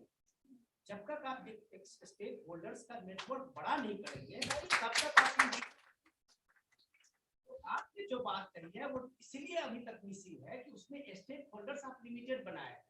अब जब स्टेक होल्डर्स को आप बढ़ाएंगे, दायरा बढ़ाएंगे, तो वो सारी चीजें कम्युनिकेशन होगी। अगर टीवी के एक रिपोर्टर ने यहाँ से मैसेज किया है और उसमें अगर रिस्पॉन्सिबल स्टेक होल्डर्स आप हैं, हम हैं, तो हम कनेक्ट कर सकते हैं। लेकिन वीडियो साहब ही सुनेंगे तभी वहां कुछ होगा, तो फिर कुछ नहीं। ये सबसे Miss Ilia, you have to make. Yeah, sure. Yeah, I'll be And quick. your question is addressed to whom? To any of the panelists, you can answer. I'm more curious in terms of understanding how coordination takes place. Okay. So just give it starting with an example. If you could introduce yourself also, that would be better. Sure. मेरा नाम इलिया जाफर है। मैं काफी सारे organisations के साथ connected हूँ। फिलहाल आप स्फीयर इंडिया की एडवाइजर समझ सकते हैं। तो जो एनजीओज की कोशिश होती है कोऑर्डिनेशन के दौरान कि डुप्लीकेशन ना हो कभी भी, तो एक जगह पे सारे लोग ना पहुंच जाएं रिलीफ लेके, ये होता है। और मोस्टली इमीडिएटली डिजास्टर के आफ्टरमैथ में एक 24 घंटे से 48 घंटे के बीच मीडिया से जो पता चल रहा होता है वही ज्यादातर लार्जर ऑर्गेनाइजेशंस के लिए, of course grass root organisations को पता होता है हर जगह। तो अगर मीडिया ने हाईलाइट एक सिटी किया है तो सारे ऑर्गेनाइजेशन एंड मोस्टली डोनर का प्रेशर होता है कि वहां पे रिस्पॉन्ड करना ही है। और अक्सर एटलीस्ट एज व्यूअर्स हम लोगों को लगता है या रीडर्स हम लोगों को लगता है कि मीडिया चैनल्स में आपस में एक होड़ होती है कि कौन पहले कवर कर ले। तो इसलिए सारे लोगों का focus, all media channels are showing one same place, one same location, जिसकी वजह से जो बहुत से लेफ्ट आउट रह जाते हैं, जिनको कवर नहीं होता, वो हर तरह से लेफ्ट आउट हो जाते हैं। चाहे ग्रास रूट एनजीओ उनके इश्यूज को रेज कर भी रहे हैं तो भी क्योंकि मीडिया ने नहीं देखा है, तो सीएसआर ने नहीं देखा है, तो डोनर्स ने नहीं देखा है, तो वो कवरेज नहीं होता, ये डायरेक्ट लिंक है। तो I just wanted to understand कि क्या आपस में विद इन मीडिया भी ऐसा कुछ मैकेनिज्म है टू मेक श्योर कि कोई एरिया कंप्लीटली लेफ्ट आउट ना हो जाए।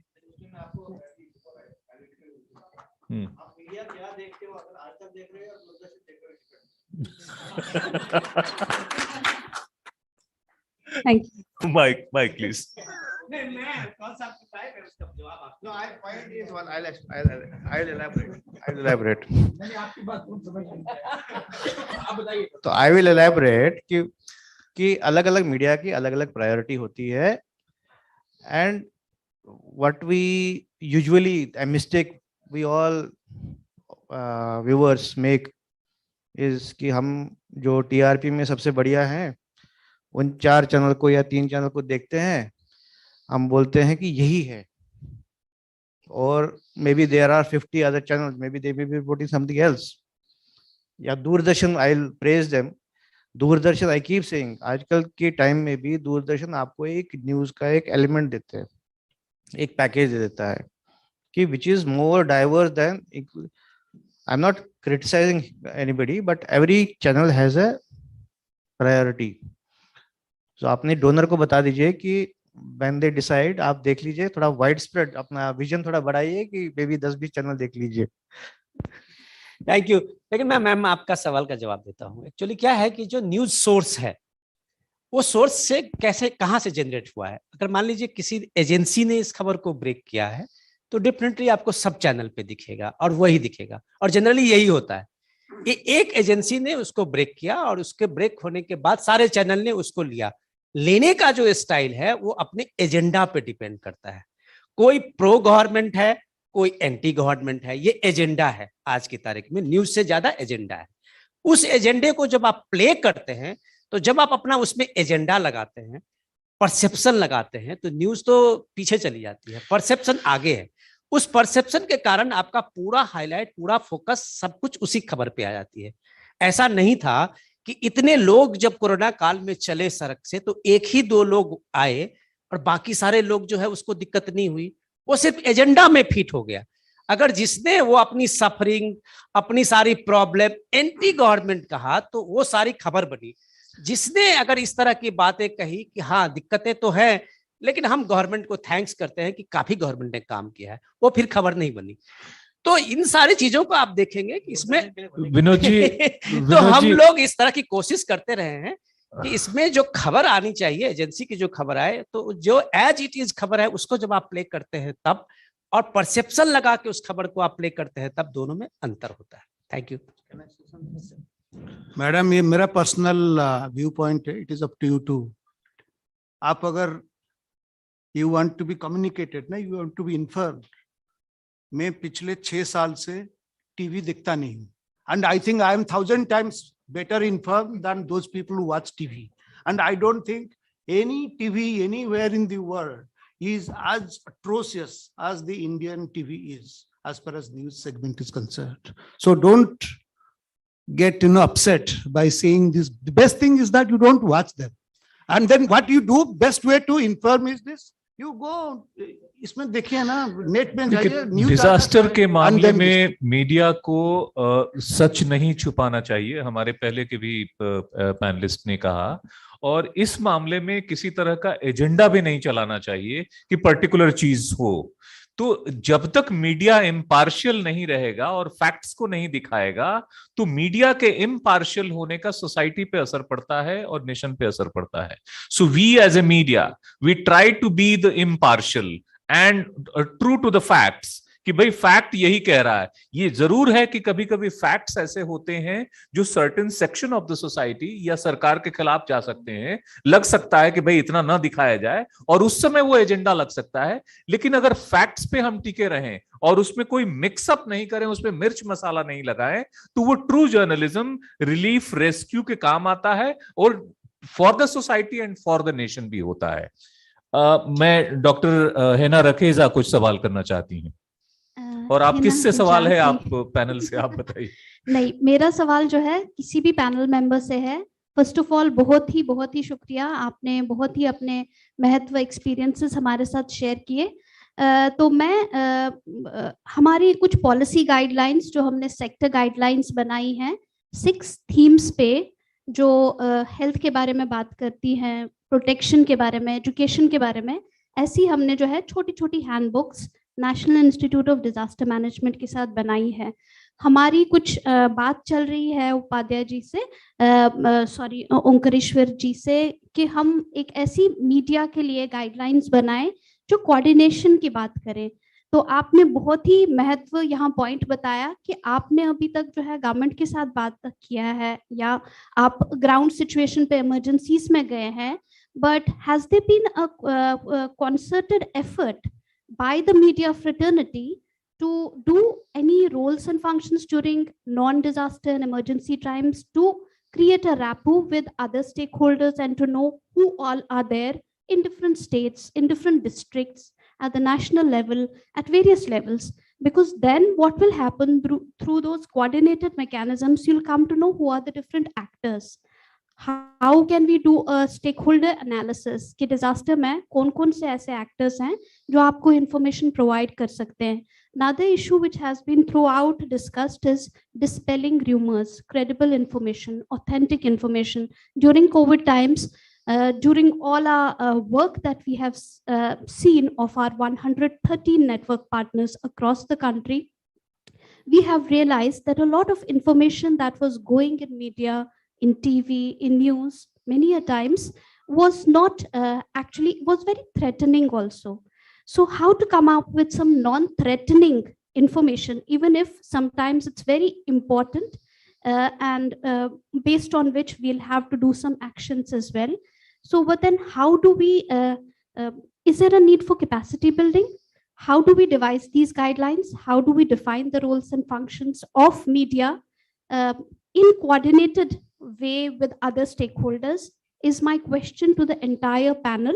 Anybody can, whoever is willing to respond to this can give us some initial, we are planning to do more media roundtable consultations across the country to have inputs from all the journalists, media practitioners, in fact, all our civil society partners to get an answer to this, because media plays the most important and critical, role during disasters and emergencies. And these policy guidelines are only for emergencies and disasters, not for capturing any other information which is non-disaster, non-emergency related. We know that that also is very important, but because we work primarily in disasters and emergencies. Mister Roshan, मैं इस सवाल को आपसे लेना इसलिए चाहता हूं क्योंकि हम लोगों ने पिछले उसमें देखा है कि कुछ गाइडलाइंस, जैसे सुप्रीम कोर्ट ने गाइडलाइंस अलग से बनाई, इलेक्शन कमीशन ने गाइडलाइंस बनाई, और कुछ और डिपार्टमेंट्स ने, प्रेस काउंसिल ऑफ इंडिया ने एक जनरल सा कुछ वो बनाया, लेकिन मिनिस्ट्री ऑफ आईएनबी ने, जो आप पिछले 30 साल से कवर कर रहे हैं, इसको लेके कोई क्लियर कट उस तरह का वो नहीं रखा है। शायद इस उसमें कि ये infringement of rights of the media या encroachment of rights of the media, कुछ इस तरह की बात, क्या ऐसा है, इस तरह की कोई बात है, या कभी आईएनबी ने सोचा है कि इस बारे में भी कोई डिजास्टर को लेके गाइडलाइंस होना चाहिए? एनआईडीएम का जो गाइडलाइन जनरल डिजास्टर्स के बारे में है, उसमें मीडिया पर स्पेशल फोकस नहीं है, वो जनरल है। आपने दो बातें कही, एक तो कोऑर्डिनेशन वाली बात और दूसरी जो ओंकारेश्वर ने बात कही। इंफॉर्मेशन ब्रॉडकास्टिंग मिनिस्ट्री ने अभी तक इस पे कोई गाइडलाइन इशू नहीं की है। उन्होंने एक प्रेस काउंसिल ने जनरल गाइडलाइन की है कि अगर कहीं दंगे होते हैं, कहीं महिलाओं से जुड़े अपराध होते हैं या बच्चों से जुड़े अपराध होते हैं, तो उनके लिए उन्होंने गाइडलाइन बनानी है कि आपको क्या लिखना है, क्या नहीं लिखना है। फिर उसमें सुप्रीम कोर्ट की भी है, फिर वुमेन डेवलपमेंट जो हमारी मिनिस्ट्री है, चाइल्ड वुमेन कमीशन है, इनकी तरफ से भी गाइडलाइन आई है। लेकिन आपदाओं से रिलेटेड, डिजास्टर से रिलेटेड कोई गाइडलाइन नहीं है। सिर्फ जो होम मिनिस्ट्री का जो डिपार्टमेंट है, नेशनल डिजास्टर मैनेजमेंट, वो कोऑर्डिनेट करता है।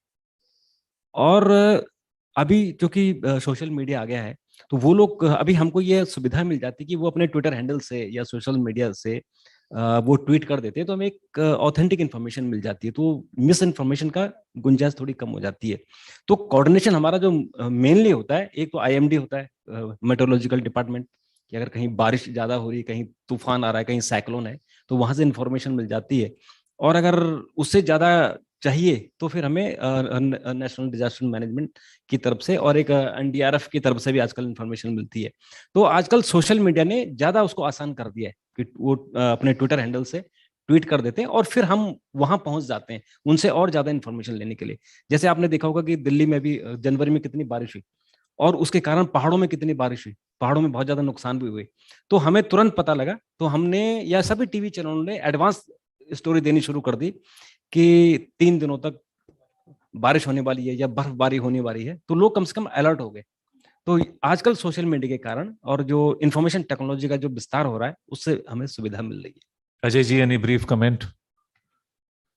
आई विल ओनली ऐड कि आपने जैसे बोला कि डिजास्टर में थ्रेटनिंग जो होती है, बट उसमें I think it all depends कि मीडिया कितना अपने आप को रेस्ट्रेन करता है या कुछ। सपोज डिजास्टर में लोग मर जाते हैं, लाशें ऐसी होती है सड़ी हुई, या वो अभी तक मैंने देखा है कि मीडिया रेस्ट्रेन नहीं करता, कि वो बॉडीज नहीं दिखाते पब्लिक को, which are very bad and mutilated, या कुछ होते हैं गोरी है, या अभी उसको ब्लर किया जाता है अगर पिक्चर्स ऐसी कोई होती है। तो I think media is also restraining, but sensationalisation तो I can not deny, sensationalisation होता है, वो शायद ज्यादा बिकता है। गाइडलाइंस के ऊपर आपका क्या सजेशन है? गाइडलाइंस, आई थिंक डिजास्टर जो अभी मेरे ख्याल से अभी तक भी disaster has not been taken as seriously as it should have been taken by the government. जैसे मैंने कहा कि डिजास्टर एक के बाद एक होते हैं। अब अर्थक्वेक हो गया तो अर्थक्वेक को you can not help, that is natural, but ये क्लाइमेट रिलेटेड जो डिजास्टर्स है, जैसे उत्तराखंड में अगर हुआ, एज ए मेंशन कि उसमें कोई रिसर्च हुआ कि why it happened, so many people lost lives and all, but So it has not been taken very seriously. that is what I am saying. Yes, it has not been taken really very seriously to मैं formulate a evaluate कर guidelines. देता हूं sir, इसमें अभी जो madam ने सवाल उठाया है कि पहले तो मैम डिजास्टर में जो भी गवर्नमेंट के आईएनबी का इतना इसमें रोल नहीं है, मिनिस्ट्री ऑफ होम का रोल है और ये सेंट्रल रूल में नहीं, मीडिया की गाइडलाइंस तो आईएनबी ही, वो जो एसओपी जब होता है सर, तो हाँ, मिनिस्ट्री ऑफ होम का ही तो दोनों में जो दोनों एसओपी के, होगा, दोनों के उस- कोऑर्डिनेशन से भी आ नहीं, सकते हैं। उसमें आईएनबी का कोई रोल, एमएचए ने कुछ नहीं किया है इस पर। एमएचए का ही सब दिन आता था गाइडलाइन। हाँ। ये जो गाइडलाइन आप देख रहे हैं वो एमएचए का ही गाइडलाइन है, उसमें मिनिस्ट्री ऑफ नेशनल, उसमें जो हेल्थ मिनिस्ट्री है, उस दोनों के मिल He's के, saying something. मैं इसलिए कह रहा हूँ मीडिया के लिए पर्पसली अलग से उसमें नहीं आता है। वो एसओपी जब आता है तब सारे लोगों के लिए आता है, उसमें मीडिया को भी फॉलो करना होता है। लेकिन इसमें दो चीजें, 1 मिनट सर मैं बता रहा हूँ कि जो मैंने समझा है कि जो डिजास्टर मैनेजमेंट का जो सबसे बड़ा रोल है होम मिनिस्ट्री का, वो सुपर है, उसके बाद स्टेट का अपना भी है और स्टेट गवर्नमेंट का जो अपना डिजास्टर मैनेजमेंट है उसका भी है, लेकिन उसमें हाँ होम मिनिस्ट्री का है सर। नहीं, वो एसओपी इशू करते हैं, एसओपी वही करते हैं। लेकिन बाद मैम आपने जो कहा कोऑर्डिनेशन की, उसके बाद मैं इसलिए कह रहा हूँ कि जो स्टेक होल्डर कोऑर्डिनेशन की, जितना मैं आपकी बात समझ पाया हूँ कि मैं देखिए किसी एक डिस्ट्रिक्ट में इसी कोविड के में इतना बढ़िया काम हुआ और उसी के पड़ोस के डिस्ट्रिक्ट है उसमें कुछ काम नहीं हुआ। तो आप अगर इस तरह से देखेंगे कि मैं सबसे मोस्ट, अगर आप देखेंगे कि कम्युनिकेशन के रूप में बिहार सबकी हालत, मैं एक स्टेट का ही प्रॉब्लम आपको देखता हूँ जहां से मैं हूँ, तो हम वहां इस चीज को ढूंढ रहे थे, ये पता कर रहे थे कि आखिर क्यों हो रहा है कि ऐसे हमारा एक डिस्ट्रिक्ट है वहां इतना बढ़िया काम हो रहा है, इतने माइग्रेटेड लोग जा रहे हैं, मजदूर जा रहे हैं, उनको केयर हो रहा है, वो डीएम खुद इनिशिएट ले रहा है, उस चीज हर को ट्रैकिंग ट्रेसिंग जो उसका होता है वो सारा कर रहा है, और पास के उसी डिस्ट्रिक्ट में है वो एकदम हेल्पलेस है, लोग जा रहे हैं उनको कहीं कोई पता नहीं है, गांव के लोग ही उसको पीछा कर रहा है कि ये कोरोना वाला आ गया, ये आ गया, एकदम क्योस मचा हुआ है। ऐसा क्यों हो रहा है? तो यही स्टेक होल्डर्स की है कि जहां वो कंपिटेंट अथॉरिटी एक डीएम है, अगर वो रिस्पॉन्सिबल है, अगर उसने एसओपी को ठीक से समझा है, तो अपने ग्राम पंचायतों को जो उसका सबसे टॉप बॉटम लेवल पे है यूनिट, उसको उसमें इन्वॉल्व किया है, उसको एम्पावर किया है, उसको फंड दिया है, वहां के एनजीओ जो अच्छे काम करने वाले हैं उनको एम्पावर किया है। तो इसमें वो जब कोऑर्डिनेशन बनाया है तो उसको कोई दिक्कत नहीं हुई है, वो कर लिया है।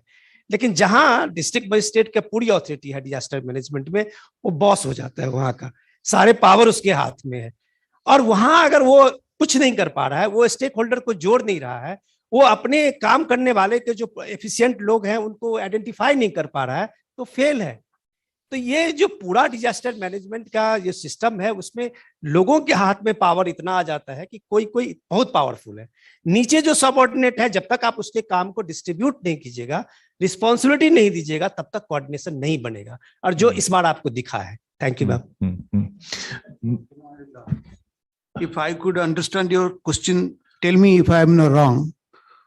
You talked about this question was meant to the role of the media.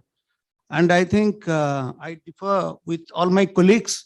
It is like passing the buck, that it is not our role, it is the role of the Ministry of Home Affairs, it is the role of the information broadcasting. I think, I personally think that is not the correct way of answering to her question. And I think she was asking what exactly one should do post-disaster situation. It's not as much as during the disaster situation as the post-disaster situation.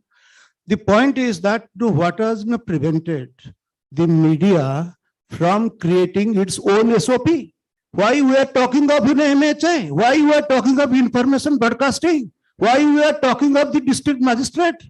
I think as we said that everything, the stakeholders, we common people should be the stakeholders. I think here the principal responsibility should be that of the media. Unfortunately, madam, the media has failed miserably, because you said that I think this point came up during the talks by some speakers also.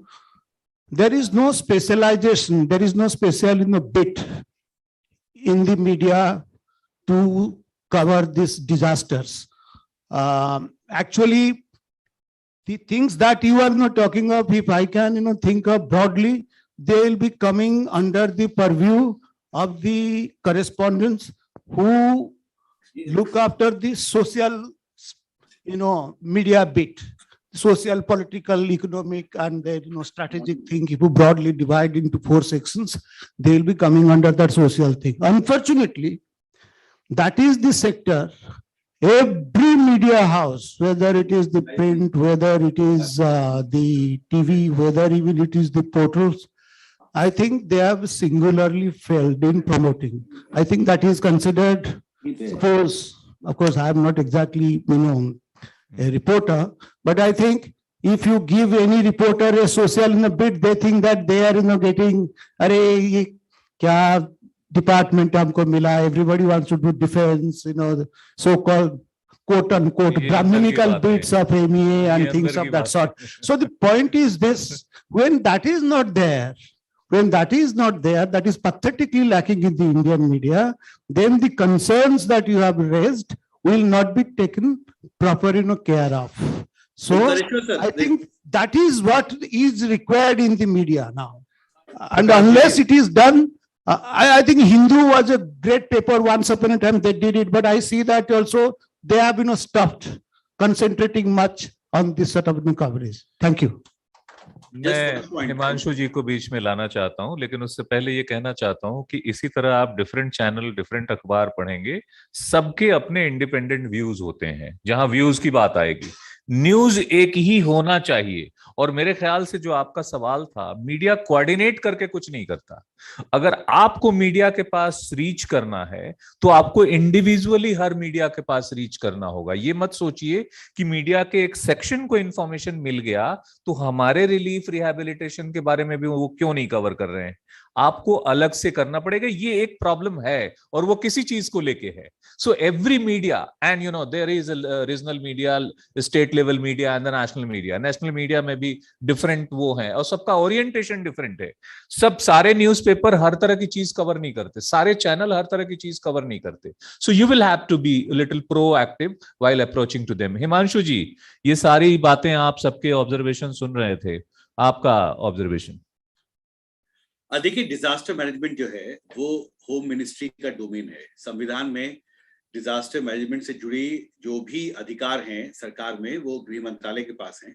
और एक home ministry में एक disaster management division है जो lead करता है। आप देखिए कि जब कोविड-19 पैंडेमिक भारत में आया था, तो जो डिजास्टर मैनेजमेंट एक्ट के तहत जो भारत सरकार के पास अधिकार थे और लॉकडाउन लगाने का जो फैसला था, उसका आदेश होम सेक्रेटरी ने जारी किया था।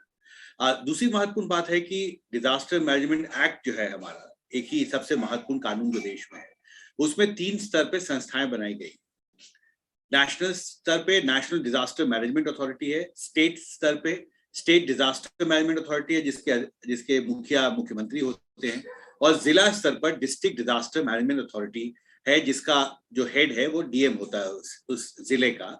और ये 3 टायर स्ट्रक्चर है जिसके थ्रू हम भारत जो है वो डिजास्टर के खिलाफ लड़ाई लड़ता है जब भी कहीं आपदा आती है। महत्वपूर्ण सवाल ये है कि देखिए, आपको गाइडलाइन बनाना है। अब ये सिर्फ स्टेक होल्डर कंसल्टेशन के बाद ही हो सकता है। इसमें कोई एक संस्था आके यूनिलैटरली कोई गाइडलाइंस बनाएगी, वो बहुत प्रभावी नहीं होगा और उसको कारगर भी नहीं होगा, उसको लागू करना भी बहुत मुश्किल होगा और विवाद भी होगा, क्योंकि आप फिर इसको, जैसा कि ओमकारेश्वर सर बोल रहे थे कि वो स्वतंत्रता मीडिया के पास होनी चाहिए कि वो कहाँ पर रिपोर्ट करे, कैसे रिपोर्ट करे। एक और महत्वपूर्ण बात यह है कि मैं देख रहा था जो ग्लोबल मीडिया इंस्टीट्यूशंस हैं, उन्होंने जो डिजास्टर जर्नलिज्म पर रिसर्च किया है, उसमें इस सवाल पर भी रिसर्च हो रहा है कि जो मीडिया संस्थाएं हैं उनकी डिजास्टर एड एजेंसीज के साथ किस तरह का संबंध होना चाहिए।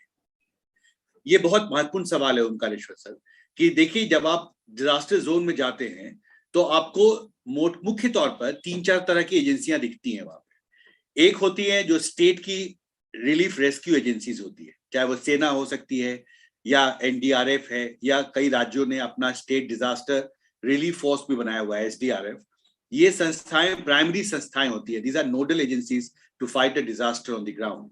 फिर आप अंतर्राष्ट्रीय और राष्ट्रीय संस्थाएं भी होती हैं जिनको आप एनजीए भी बोल सकते हैं, कई इंटरनेशनल ऑर्गेनाइजेशंस हैं, रेड क्रॉस के भी लोग होते हैं, बहुत सारे क्रिश्चियन एड संस्था है, उसके अलावा ऑक्सफैम के भी लोग होते हैं जो काम करते रहते हैं, बहुत सारे एनजीओज भी काम करते रहते हैं, और इसके साथ ही मीडिया एक बहुत ही प्रभावी संस्था भी उस वक्त डिजास्टर जोन पर सक्रिय होती है।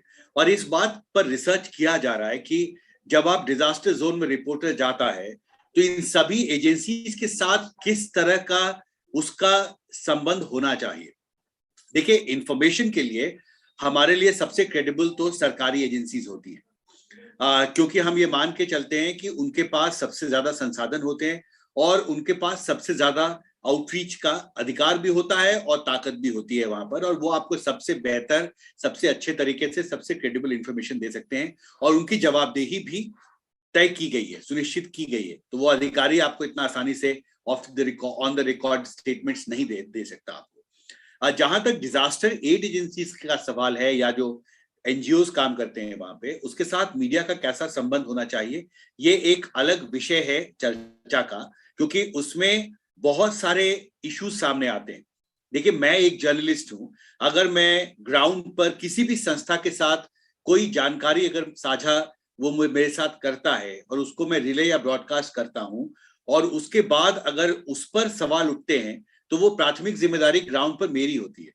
तो ये एक बहुत ही सेंसिटिव इशू है, पर मुझे ऐसा लगता है कि एक बहुत ही कंसर्टेड स्ट्रैटेजी, इसका जिक्र भी मैम ने किया था, you need to have very concerted proactive strategy in terms of how these different institutions work in a disaster zone.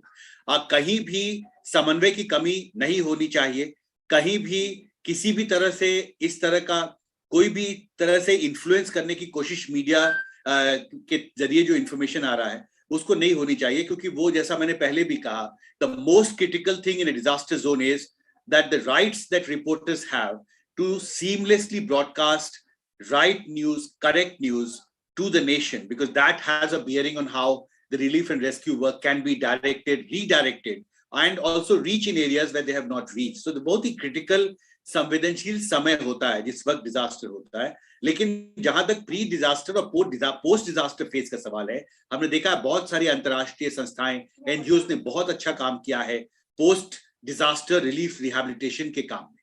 उन्होंने घर बनाए हैं, जो लोग प्रभावित हुए थे उनके लिए लाइवलीहुड के नए अवसर पैदा किए हैं। प्री डिजास्टर फेज में हमने देखा है उन्होंने मिटिगेशन स्ट्रैटेजीज को आम लोगों तक पहुंचाने के लिए बहुत अच्छा काम किया है। तो अलग अलग डिजास्टर फेज में अलग अलग संस्थाओं की अलग अलग भूमिका है, और अलग अलग जो क्रिटिकल इंस्टीट्यूशंस हैं वो कैसे काम करें pre disaster phase, post disaster phase और डिजास्टर फेज के दौरान, इसके लिए स्टेक होल्डर कंसल्टेशन मुझे लगता है बहुत महत्वपूर्ण होगा। अगर आप कोई गाइडलाइन बनाना चाहते हैं और आपको INB को भी इन्वॉल्व करना होगा, होम मिनिस्ट्री को भी इन्वॉल्व करना होगा, राज्य सरकारों को इन्वॉल्व करना होगा, डिस्ट्रिक्ट एडमिनिस्ट्रेशन को इन्वॉल्व करना होगा, और साथ ही media institutions, NGOs, international institutions, and we need to sit together, brainstorm to have a very holistic, mutually acceptable guidelines, which then can be implemented very easily when a disaster happens. Thank you so much.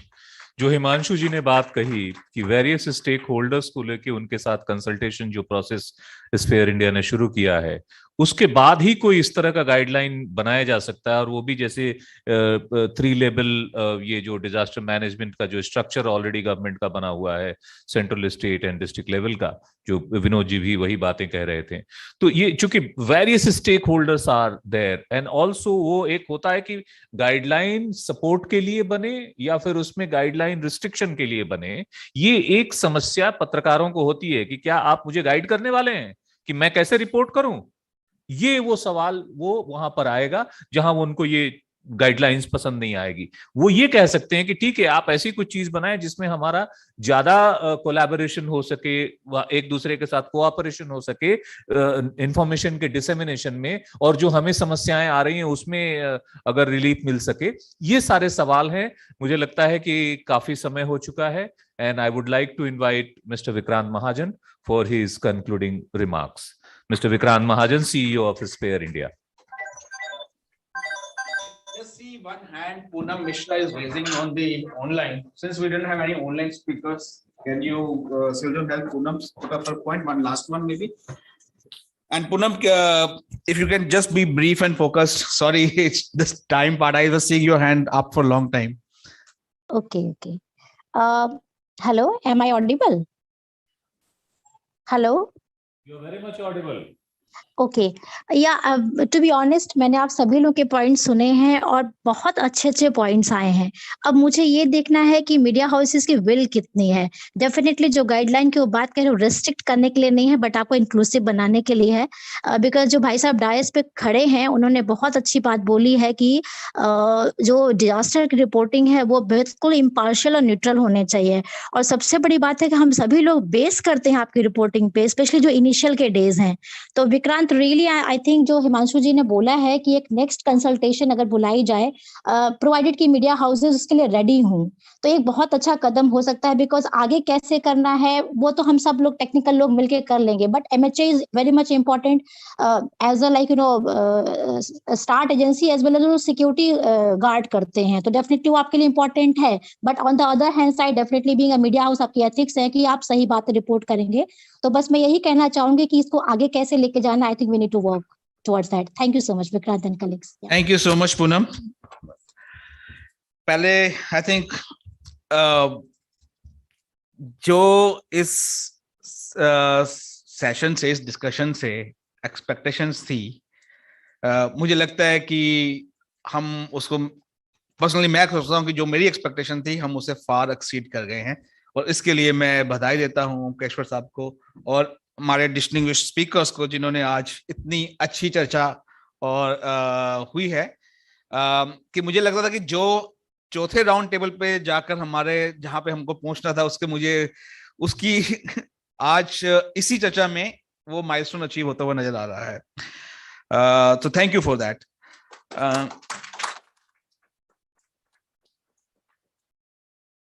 बात अभी हमने अंत में वो guidelines के ऊपर बात आ गई। आई थिंक ये एक अपने में हमारा एक ऑब्जेक्टिव था कि कोई गाइडलाइन होनी चाहिए, ठीक है। अभी आखिर में हमारी चर्चा उस गाइडलाइन पे केंद्रित है, बहुत अच्छी बात है। अब ये गाइडलाइन कौन बनाएगा, हम उस पर भी चर्चा कर रहे हैं। ये मिनिस्ट्री ऑफ होम अफेयर्स की गाइडलाइन होनी चाहिए, या इंफॉर्मेशन ब्रॉडकास्टिंग की होनी चाहिए, या उनके कोऑर्डिनेशन होनी चाहिए, ठीक है। ये भी एक अच्छा है।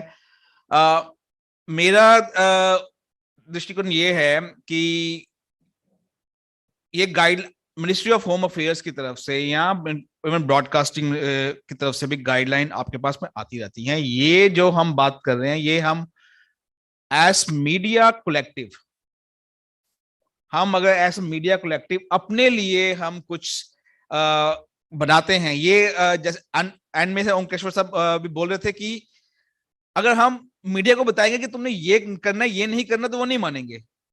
तो ये कोई क्यों बताएगा? मीडिया खुद को खुद की गाइडलाइन बनाएगा, वो अपने लिए गाइडलाइन बना रहा है, तो कोई उनको बता नहीं रहा है। आपका इतना रिच अनुभव है, इतना अच्छा एक्सपीरियंस आज हम सुनने को आ रहा है, इसको हम एक्सपेंड करते हैं, इस ग्रुप को, कंसल्टेशन को बिगर मीडिया कंसल्टेशन करते हैं। मीडिया खुद ये गाइडलाइन बनाएगा अपने लिए कि हमने कैसे कोऑर्डिनेट करना है, कैसे इसके ऊपर है। तो फिर कोई प्रिस्क्राइब नहीं कर रहा है मीडिया को क्यों प्रिस्क्राइब कर रहा है? मीडिया का नाम, मीडिया का राइट्स में उसमें है। मैं एक छोटा सा ऐड करना चाहता हूँ। मुझे ऐसा लगता है कि मीडिया गाइडलाइंस की बजाय अगर इसको गाइड बुक का नाम दिया जाए, जो हेल्पिंग होगा, जो सबके लिए हेल्पफुल हो सकता है, and any organisation who is a stakeholder organisation can create a guidebook which will be helpful, and whether government accepts it or not accept it's up to them. वो आसानी से हो सकता है। Guideline के लिए एक होता है कि कहीं ना कहीं वो एक बंधन या एक वो उस तरह की, बिल्कुल, इसको आप गाइड बुक बोलिए, मीडिया हैंडबुक। हाँ जी, आई थिंक अगेन ये सब कंफ्यूजन होता है हमारा। बोलते हैं जैसे साहब ने बोले कि ड्यूरिंग, आप अपना गाइडलाइंस क्यों नहीं बना? It is wrong to say that of course every media house will set up its own guidelines, but then we do have something called television वालों के लिए कुछ है ना, कोई टेलीविजन गाइडलाइंस करके। एमंग द टेलीविजन वालाइज that the government have nothing to do with it. It is up to you. Yeah. Similarly, भाई जो भी है, similarly on disaster specific thing, you media houses good. There can be a guidebook, even if you go. Now, why one is bringing the government? I personally think we are confusing the entire thing. Press council is not a part of the government of India. Yeah. Press council also says that these are the things, the way you should do. Like कोई rape victim का नाम नहीं लो, ठीक है, वो supreme court ने बाद में बोला, बट आई थिंक बिल्कुल, आई थिंक यही पॉइंट है। That is the point, we are trying to avoid it by diverting it, they are passing the buck, according to me. That no, I think because these things do exist. Absolutely, these things do exist. To say that ठीक है, every media is independent, but we say na, there's a television वालों के लिए जो that organization है, they say that whatever rules regulations we will have, that will be self restraint. We will decide among ourselves. The government will have no role on that, right? Why should government similarly on this why should government dictate to media? And why should somebody else dictate to media? I think media is the most powerful and the most rightful. You need to look at a media collective, maybe press council, or you think of a media collective, we should do it. Maybe इसी संदर्भ में, maybe मुझे अब मैं अपने distinguished speakers media के और जो भी आखिर उनको भी थोड़ा स्फीयर के बारे में भी थोड़ी मैं चर्चा ओपन करता हूँ कि हम आखिर में स्फीयर है क्या, जो हम स्फीयर ये ऑर्गेनाइज कर रहे हैं, जहाँ इसकी शुरुआत भी ऐसी ही एक गाइडलाइन से हुई थी, और वो भी शायद ऐसी ही किसी चर्चा में निकल के आई थी जब रवांडा में जेनोसाइड हुआ था 1996 में। तो जितनी भी एजेंसीज, जैसे कि हिमांशु जी बात कर रहे थे अंतरराष्ट्रीय संस्थाओं की, वो काम करती हैं ऐसी स्थिति में एंड ऑल दोस थिंग्स, तो जितनी भी ऐसी अंतरराष्ट्रीय संस्थाएं थी, सभी अलग अलग संस्थाएं थी, उनका नाम, उन्होंने कुछ के नाम भी लिए हैं, रेड क्रॉस है, IFRC है, ऑक्सफैम है, ये सभी वहां पे जेनोसाइड के टाइम पे काम कर रही थी। तो उन्होंने अपनी अकाउंटेबिलिटी के लिए, अपनी जवाबदेही को स्थापित करने के लिए और अपनी जिम्मेदारी, अपनी भूमिका को सशक्त करने के लिए चर्चा करनी शुरू की, जैसे आज हम चर्चा कर रहे हैं मीडिया के लिए। और इस वो चर्चा 80 देशों में, कोई 1996 से लेकर 2000 के बीच में 80 देशों में वो चर्चा अलग अलग कंसल्टेशन मीटिंग्स में ऐसे हुई, जिसमें कम से कम 2000 संस्थाएं जुड़ी उसके कंसल्टेशन प्रोसेस में। उससे निकल के आया एक हैंडबुक, उसको नाम दिया गया स्फीयर हैंडबुक। उसको बोला गया कि ये हमारे ह्यूमैनिटेरियन रिस्पांस के मिनिमम स्टैंडर्ड्स हैं, जिसको हम जो स्वयंसेवी संस्थाएं हैं ऑल ओवर द वर्ल्ड, हम इसको सब्सक्राइब करते हैं। उसमें उन्होंने उसके प्रिंसिपल्स को लिखा कि हम इम्पार्शियल काम करेंगे, न्यूट्रल काम करेंगे, ये हमारे प्रिंसिपल है, ये फिलॉसफी है, ये मिनिमम स्टैंडर्ड्स है, इनको हम फॉलो करेंगे। तो ये गाइडलाइन एक उन्होंने शुरुआत की थी अपने लिए बनाने की, अपनी जवाबदेही को स्थापित करने के लिए एज अ ग्रुप। और वही सिलसिला चलते हुए इंडिया में, भारत में 2002 में आया था, जब ये चर्चा इंडिया में शुरू हुई थी। उसी समय स्फीयर का 21 फरवरी को स्फीयर का 2003 में स्फीयर इंडिया की स्थापना हुई। और हमने पिछले 3-4 दिन पहले 21 फरवरी को हमने अपनी यहाँ पे एक लीडरशिप समिट किया 19वीं वर्षगांठ के ऊपर। तो हम भी वही प्रोसेस को कंटिन्यू रख रहे हैं। हमने उसी स्पिरिट को के ऊपर जितनी भी स्वयंसेवी संस्थाओं से शुरू किया था वो जर्नी, हमने आपस में कोऑर्डिनेशन का एक मैकेनिज्म बना रखा है। उसको आपदा के समय स्फीयर कोऑर्डिनेट करता है। हमने स्टेट लेवल पे इंटरजेंसी ग्रुप का नाम दिया हुआ है। हिमांशु जी से बात कर रहे थे कि वहां पे फील्ड में जाएंगे, वहां पे ICRC भी होगा, रेड क्रॉस भी होगा, ऑक्सफैम भी होगा, ये भी होगा, लेकिन वो सब मिलके एक जगह पे कोऑर्डिनेट करते हैं, वो है इंटरजेंसी ग्रुप। वहां पे आपको सभी एक साथ मिल जाएंगे, वो आपस में कोऑर्डिनेशन उसके थ्रू करते हैं। नेशनल लेवल पे हम स्फीयर कोऑर्डिनेट करते हैं सभी को लिए, तो sphere become one collective point. उसका आपस में कोई अपने में कोई आइडेंटिटी नहीं है, उसकी आइडेंटिटी बनती है कलेक्टिव होने से। तो ये तो था हमारी सभी जो NGOs और वॉलंटियर ऑर्गेनाइजेशन डिजास्टर में काम करती हैं। अब धीरे धीरे वो जो स्पेस थी, हमने अपने अनुभव को एक्सपैंड करना शुरू किया। धीरे धीरे जो मैं बता रहा था उसमें हमारे साथ में कॉर्पोरेट्स जुड़ गए। आज की जो इससे पहले का सत्र था उसमें हम कॉर्पोरेट्स के साथ में कि अब आपदा के समय कॉर्पोरेट्स ने इतना काम किया है, लेकिन उनके बीच की कोऑर्डिनेशन कहाँ है और कॉर्पोरेट्स और NGO कोऑर्डिनेशन कहाँ है। तो ये आज चर्चा का मुद्दा, जो दूसरा सत्र था वो कॉर्पोरेट की चर्चा का मुद्दा था, तीसरा सत्र जो था वो NGO की कोऑर्डिनेशन मुद्दा था।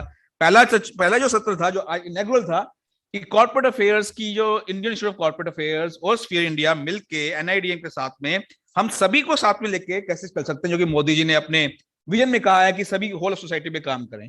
अब इसी में मीडिया की भी भूमिका हम देखते हैं। हम चाहते हैं कि मीडिया भी उसी तरह से आपके विचारों को, जो आज बड़े अच्छे विचार हमने सबने रखे हैं, कैसे हम इस विचारों को एक साथ आगे लेके जा सकें। और कोई और नहीं, मीडिया के द्वारा, मीडिया के लिए ही, मीडिया की कोऑर्डिनेशन के लिए ही हम एक गाइडलाइन लेके आए। उससे हम ये संपर्क साधे कि अगर हमें स्फीयर के साथ भी कोऑर्डिनेशन करना है, स्फीयर मतलब कोई एक संस्था नहीं, इस समय हम स्फीयर की बात करें तो 155 संस्थाओं की बात होती है। आज स्फीयर की 155 नोडल ऑर्गेनाइजेशंस हैं, जिसमें UN की ऑर्गेनाइजेशंस हैं, जिसमें बड़ी इंटरनेशनल NGOs हैं, नेशनल NGOs हैं, जिसमें कॉर्पोरेट्स हैं, एकेडमिक इंस्टीट्यूशंस हैं। ये 155 आज के डेट में हमारे मेंबर्स जिनको हम बोलते हैं। आप उनके साथ में कोऑर्डिनेट करने की बात है कि एक नोडल लेवल पे स्फीयर है, एक नोडल लेवल पे हम मीडिया का कोई समूह है, उसका नाम प्रेस काउंसिल ऑफ इंडिया हो सकता है, उसका नाम आप कुछ भी रख सकते हैं। आप वो के थ्रू एक गाइडलाइन तैयार करें और ये हमारा आपसी भी तालमेल होगा, क्योंकि इस काम में सरकार की भूमिका पॉलिसी उसको लेके है, लेकिन जो मानवीय मूल्य हैं, जो ह्यूमैनिटेरियन इश्यूज हैं, एंड ऑफ इट हमारा इंटरेस्ट जो है कि आपदा के समय लाइफ लॉस को और ह्यूमन सफरिंग को कम कैसे कर सकें। हमारे अपने, चाहे हम किसी भी प्रोफेशन में हो, और हम अपनी प्रोफेशन की इंटरनल स्टोरी हम सब जानते हैं, है ना, पर उस कहीं ना कहीं हमारे अंदर का वो इंसान भी रहता है जो इसी सिचुएशन में वो ऐसे संवेदना वाले में, वेदना से संवेदना वाली जो बात होती है वो उसको छू जाती है। वो चाहता है कि मैं अपना योगदान दूं, अपना कंट्रीब्यूशन करूं। उसके लिए ये हम अपनी उस वॉलंटरी स्पिरिट को इकट्ठा करने के लिए हम ये गाइडलाइन तैयार करें। और इसको तैयार करने में ना तो स्फीयर बनाएगा ये आपके लिए, मैं दूंगा, इसको सरकार को नहीं बनाना चाहिए आपको। हम एज स्फीयर जो आपकी हेल्प कर सकते हैं, आपको कंसल्टेशन का प्रोसेस में साथ में लेके आने के लिए, जैसे कि आज ये चर्चा हो रही है, आज ये वर्कशॉप हो रही है, ऐसी अगर हमें 5-6 वर्कशॉप्स और करनी है, हमें अलग अलग स्टेट में वर्कशॉप्स करनी है, ऐसा एक कार्यक्रम हम बना सकते हैं। हम उस कार्यक्रम को आयोजित करने में हम मदद कर सकते हैं। उसको गाइडलाइन को, जो आप आपके विचार जो बनेंगे, आज जो चर्चा हुई है उसके ऊपर रिपोर्ट को ड्राफ्ट करने में, पहला ड्राफ्ट लेके आपके सामने रखने में, इसकी रिकॉर्डिंग का निकाल के, इसके लिए जो भी सेक्रेटरियल सपोर्ट चाहिए आपको वो हम कर सकते हैं आपके, लेकिन ऑथरशिप आपकी रहेगी, ऑनरशिप आपकी रहेगी। ये काम मीडिया का द्वारा होना चाहिए। ये एक महत्वपूर्ण अगला कदम हो सकता है।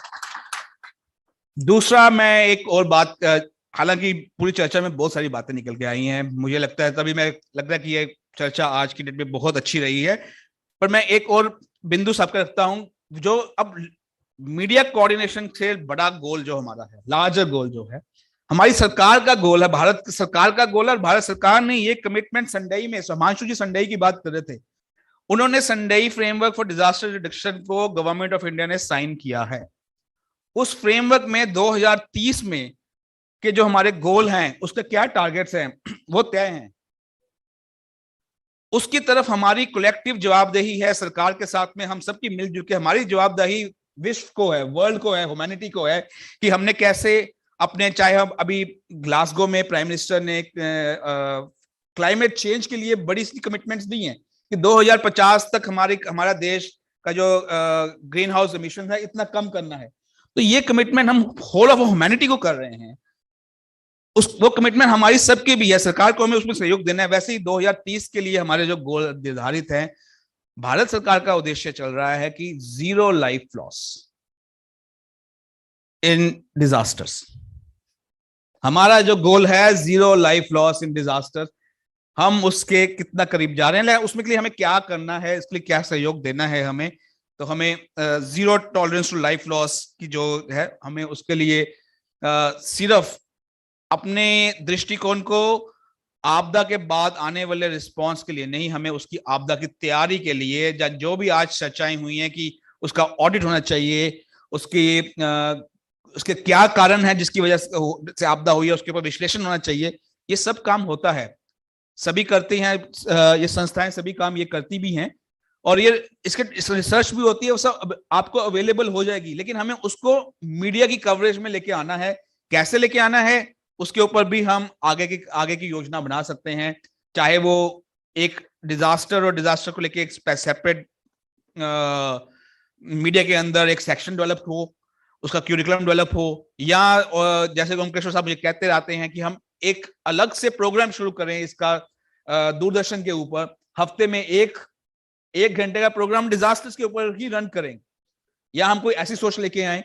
तो ऐसे अलग अलग तरीके से हम इसको आगे ले जा सकते हैं, और उसको भी आगे ले जाने के लिए जो स्फीयर का जो समूह है संस्थाओं का, उसकी तरफ से हमारा जो लीडरशिप समिट हुआ है 21 तारीख को, उसकी तरफ से मैं आप सबको कमिटमेंट देता हूं कि अगर हम कोई योजना आगे बनाते हैं तो हम उसमें आपके साथ में पूरा का पूरा सहयोग करेंगे। And with this I think point और भी बहुत सारे हैं, लेकिन बहुत ही अच्छा सक्सेसफुल सेशन रहा है। मैं एक बार फिर से सबका धन्यवाद करता हूं। Thanks to everybody, thanks to our distinguished speakers today on the media panel and all other sessions also, and all my colleagues who have still taking time, whether being online or in the hall. Thank you everybody.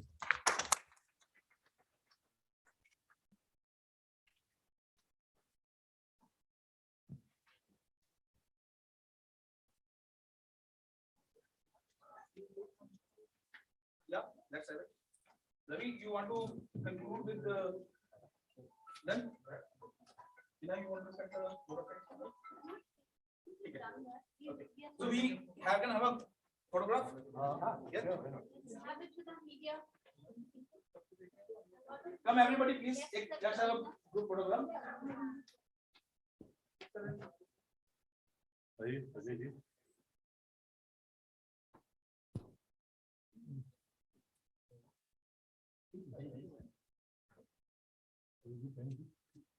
कुछ लोग ऐसे जल्दी से शर्माइए मत, सभी को जल्दी से आइए।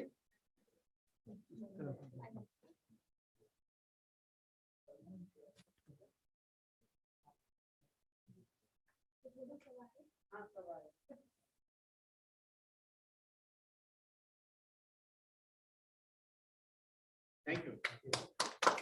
Thank you so much, sir. It was great listening to you. Thank you so much, sir. और ये जो आइडिया सर ने दिया है दूरदर्शन के ऊपर प्रोग्राम करा था, उसके ऊपर भी चर्चा करते हैं। मेरे ख्याल से हम उस पर अच्छा कंटेंट वगैरह डेवलप कर सकते हैं।